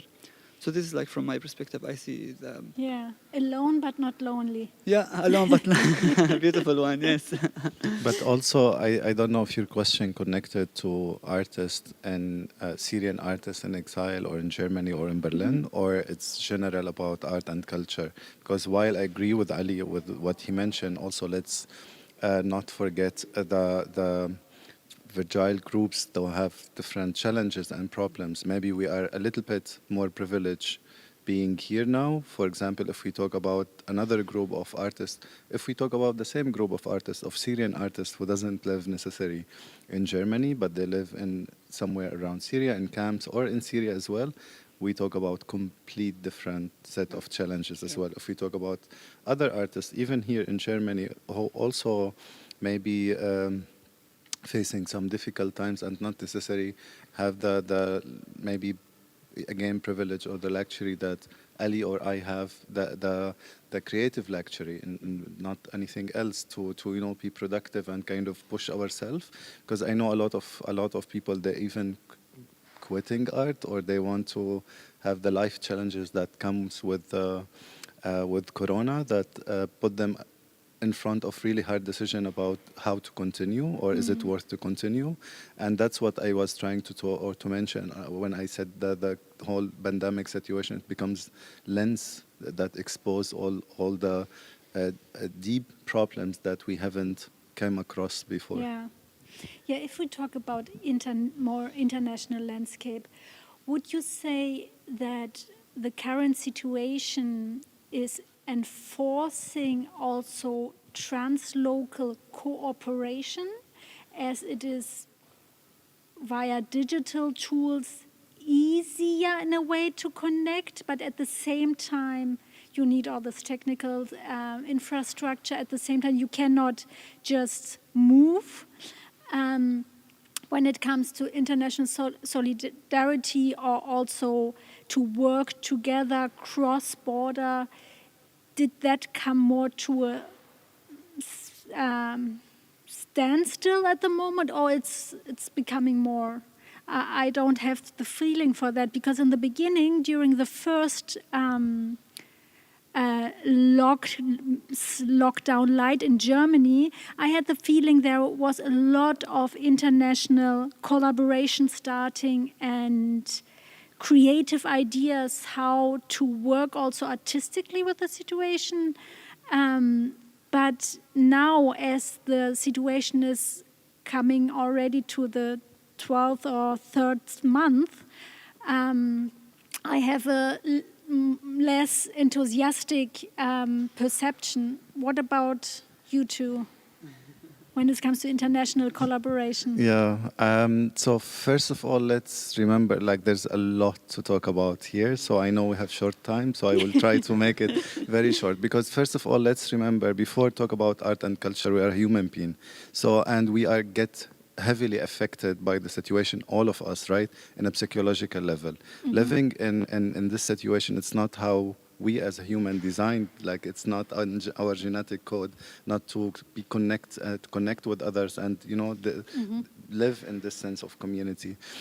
So, and to kind of, I think with the first lockdown, we still kind of, like kind of in the peak of this solidarity, and let's do something together and collective healing, and let's leave no one behind, and all of this. And then you get tired. Like I had long time depression, and it brought back that memory, and it brought back this opposite. And I actually want to talk about it in the stages as well, because we all the time try to cover this and push it away and just think of our professional life or career, but we are not our only professional side. We are specifically as artists, it's so much, as I mentioned, connected to our core, right, being an artist.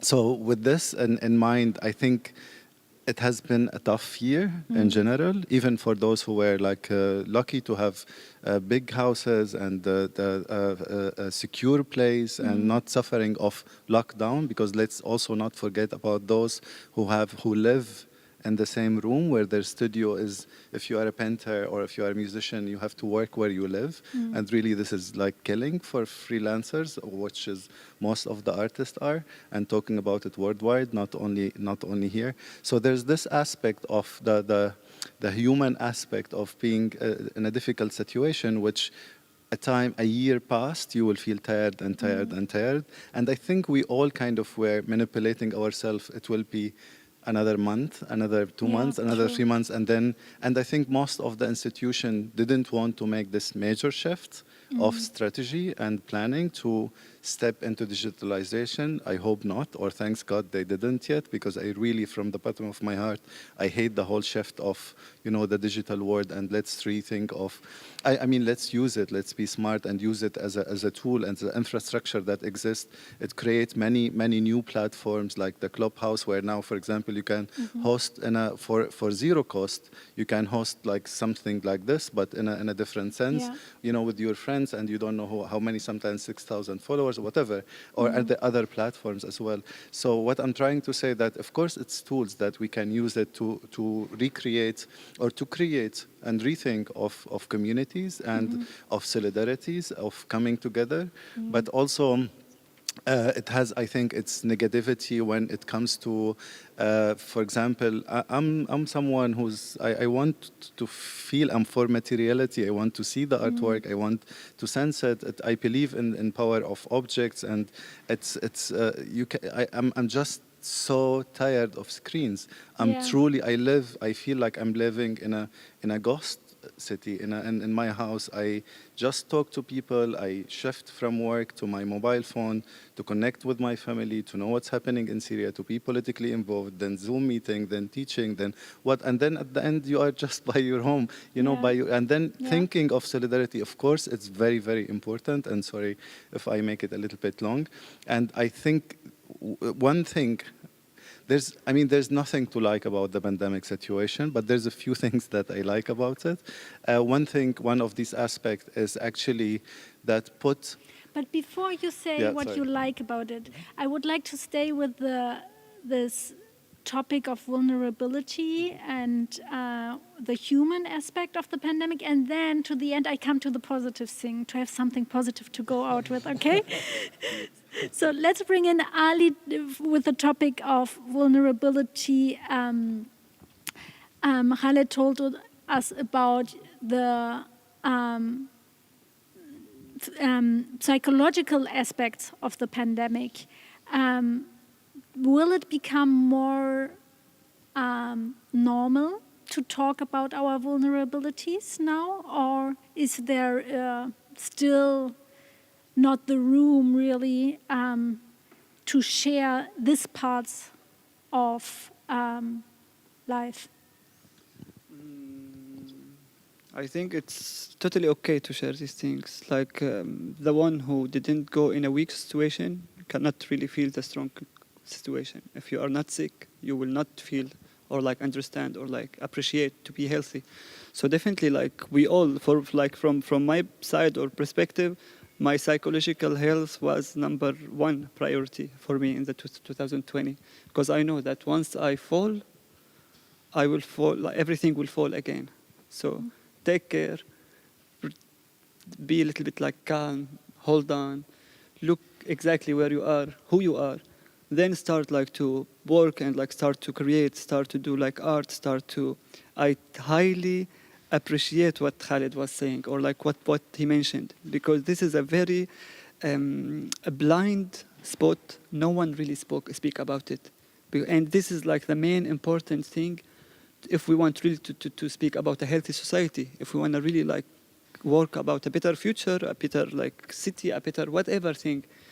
The health, psychological wise, number one, then the mental and the physical health is a very, very much like needed and really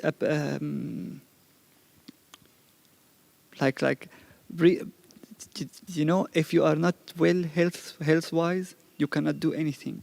And this is what I would say, like for everyone, look after yourself, go out from everything like makes you go down, and just like stuck with everything that makes you up. Hang out with the good people will rise you up. So, and this is something strategy I tried to use in 2020. And you know, like it's very hard, like for us, for 2020, 2021 now, with all the COVID, the solidarity thing is super important. Without solidarity, I was in that place. I crossed the sea. I feel the people who want to cross the sea at night. I was in Greece. That's why I feel the people who's in Greece. And from my inner thing, I would be able to do everything I can do. But at the moment now, everything is happening is not in our side. So that's why I think that very important that we are together now, sitting, speaking openly about everything, and keep our societies open. It's really important point in this like festival to make us like and stepping more trusted and more like sure, and to the next step where we are going. Yeah, this is also the reason why we decided to do the festival anyway. Normally, of course, this was planned as a big gathering, a big international networking, bringing together. Now, of course, we have also the feeling that the privileged are now sitting here and we cannot bring in the people we wanted to invite and so on. But nevertheless, that it's important that we have these channels open, that we, what you just said, to have channels where we can empower each other or have at least good vibration from each other, right?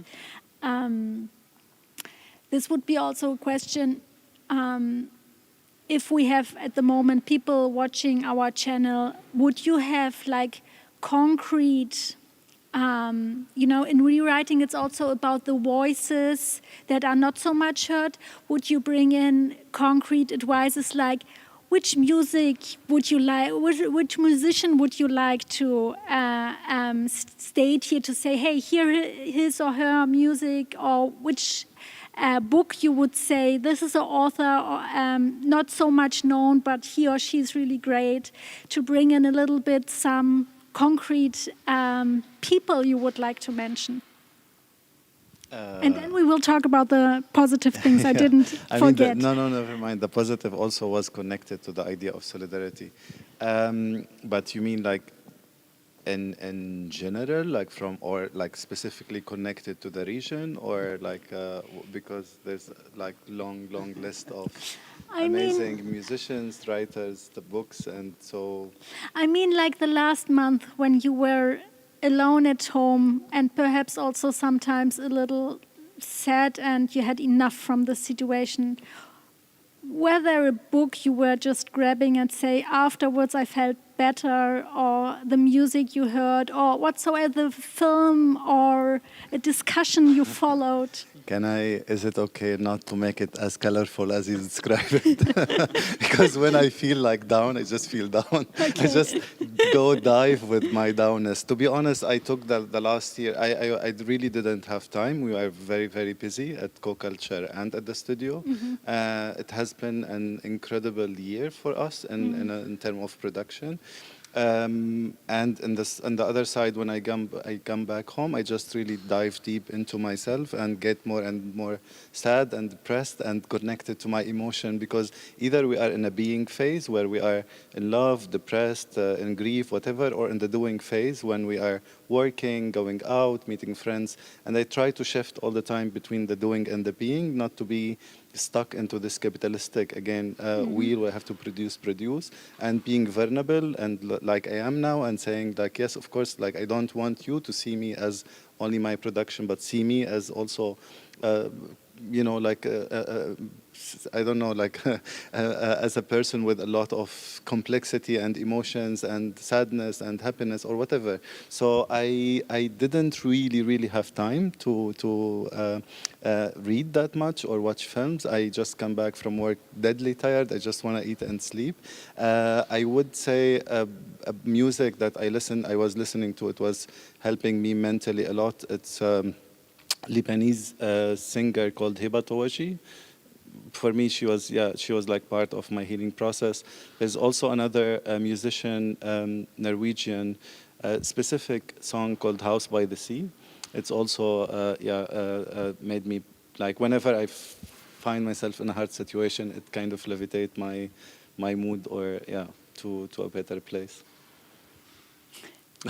Sorry if it wasn't the prideful, colorful answer, but that's the truth. No, it's better like that. Do you want to add?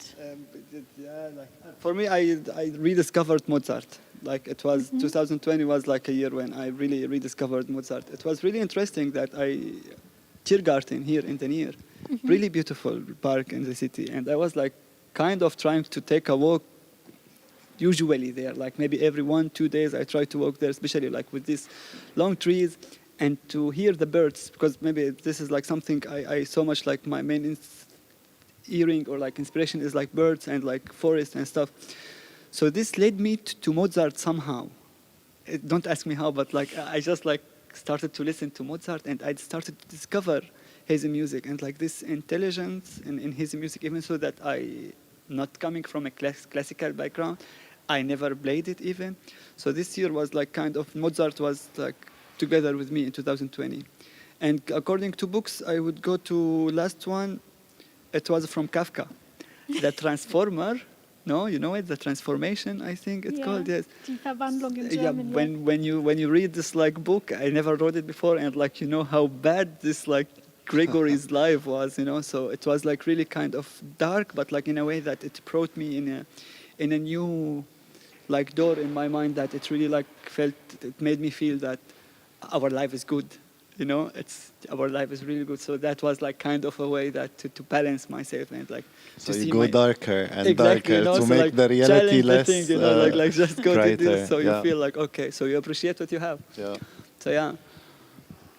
Psychological strategy. I think we're all playing some, no, like all the time to survive because everyone now talk about the health kind of, you know, passing this period where we all still alive, which is of course like the most important thing. But is it? Like what kind of life we will have where we're all gonna be traumatized in 1 year, or there's new generation or kids staying at home, or you know, so of course we will be like healthy, hopefully physically, but also mentally it will bring a lot of issue. And I think we all develop consciously and consciously different strategies. One of it is like this invitation, which I think was at the beginning of the first lockdown. Let's read books, let's attend to open air, let's listen to more music. I was like, let's not do. Let's exactly not do this, because it's crazy. Like, of course, I understand people want to be entertained in this time. They just wanted to be passed. But I was like, no, actually, sorry?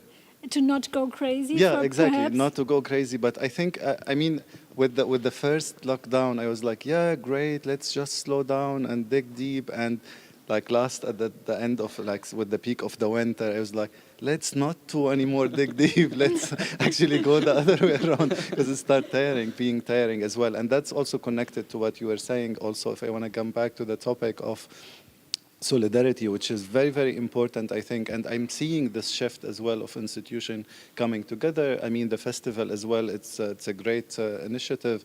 I love the title. It's not writing the future, but rewriting the future, because the pandemic forced us to think differently, and we have to think differently.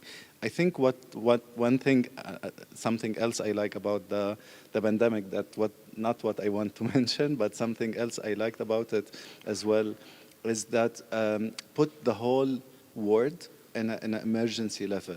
Like, you know, so we all kind of, which like as Syrian, it made me feel good, because that was our situation since 10 years.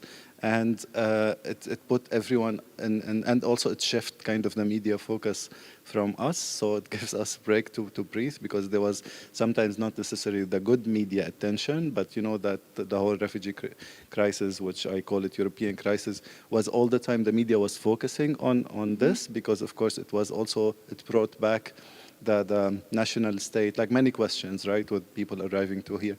But so anyway, so what I was trying to say, that it puts the whole situation in an urgent level, that requested or required creative solution of solidarity, because we know that if we leave one person with like inflicted with COVID or whatever, it will, you know, like it comes to us. So really, like there should be this level of solidarity, understanding that we all live or we all in the same boat, if we either we survive together or not.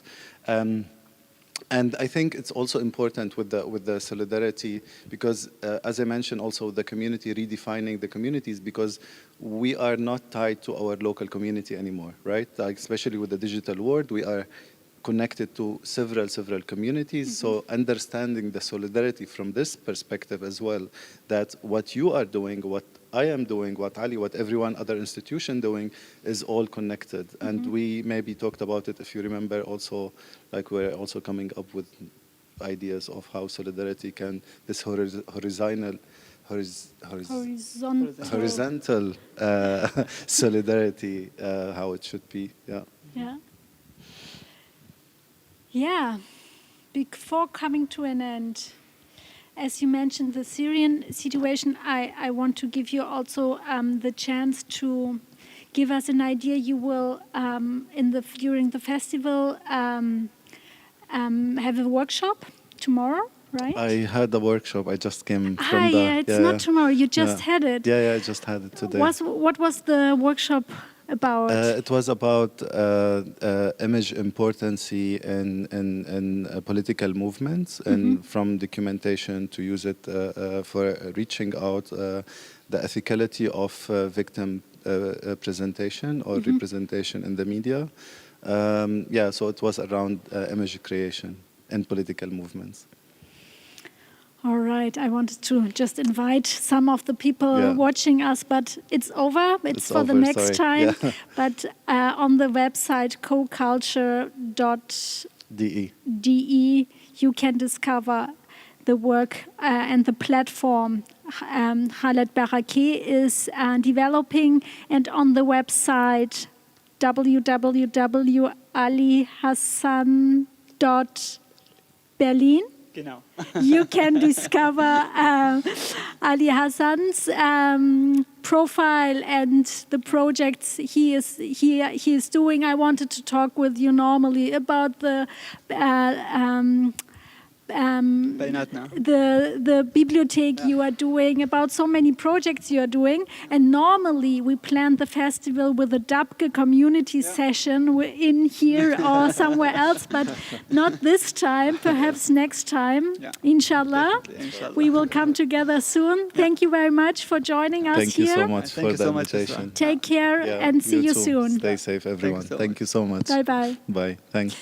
Meine Damen und Herren, ladies and gentlemen, now we will, to finalize the program here at the Allianz Forum, we will end up with a concert from Rasha Nahas, a Palestinian singer-songwriter who's presenting her new album.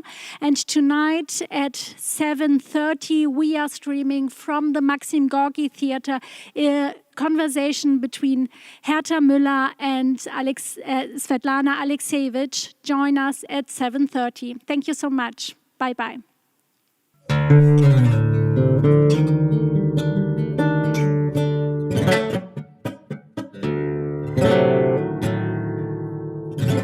Please take it all away. I am nobody I could name myself. I float upon pearls. Some songs, they've been buried for years. Myself, I'm a desert torn. I was born on the mountain by the sea. The west drapes east, my west disease. I'm a little beast hiding up the street. In a little room with a little bed on this dusty floor lies human flesh. Time melts out my eyes as 'cause my heart is bleeding quarter tones, and I sail on this song.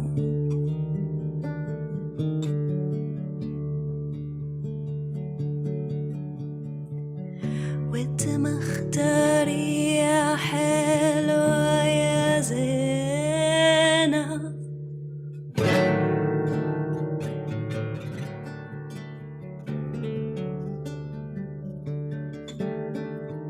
وتمختاري يا حلوة يا زينة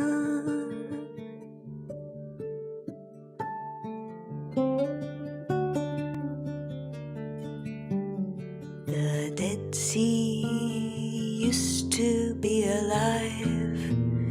She had a woman and a child, and she couldn't live at home. She said she wandered lost, and she wandered west to the place where the Bible spoke of God, all their temples and their floods.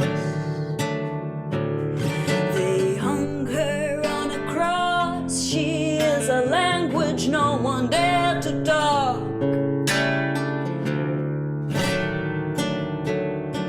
Sweet bleeding palms and the breeze of death, they buried her. She is a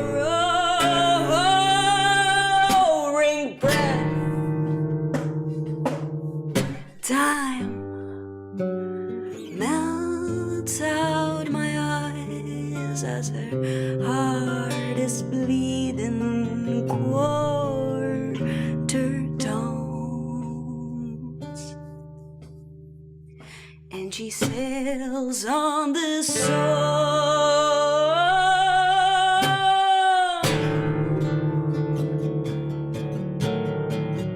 وتمختاري يا حلوة يا زينة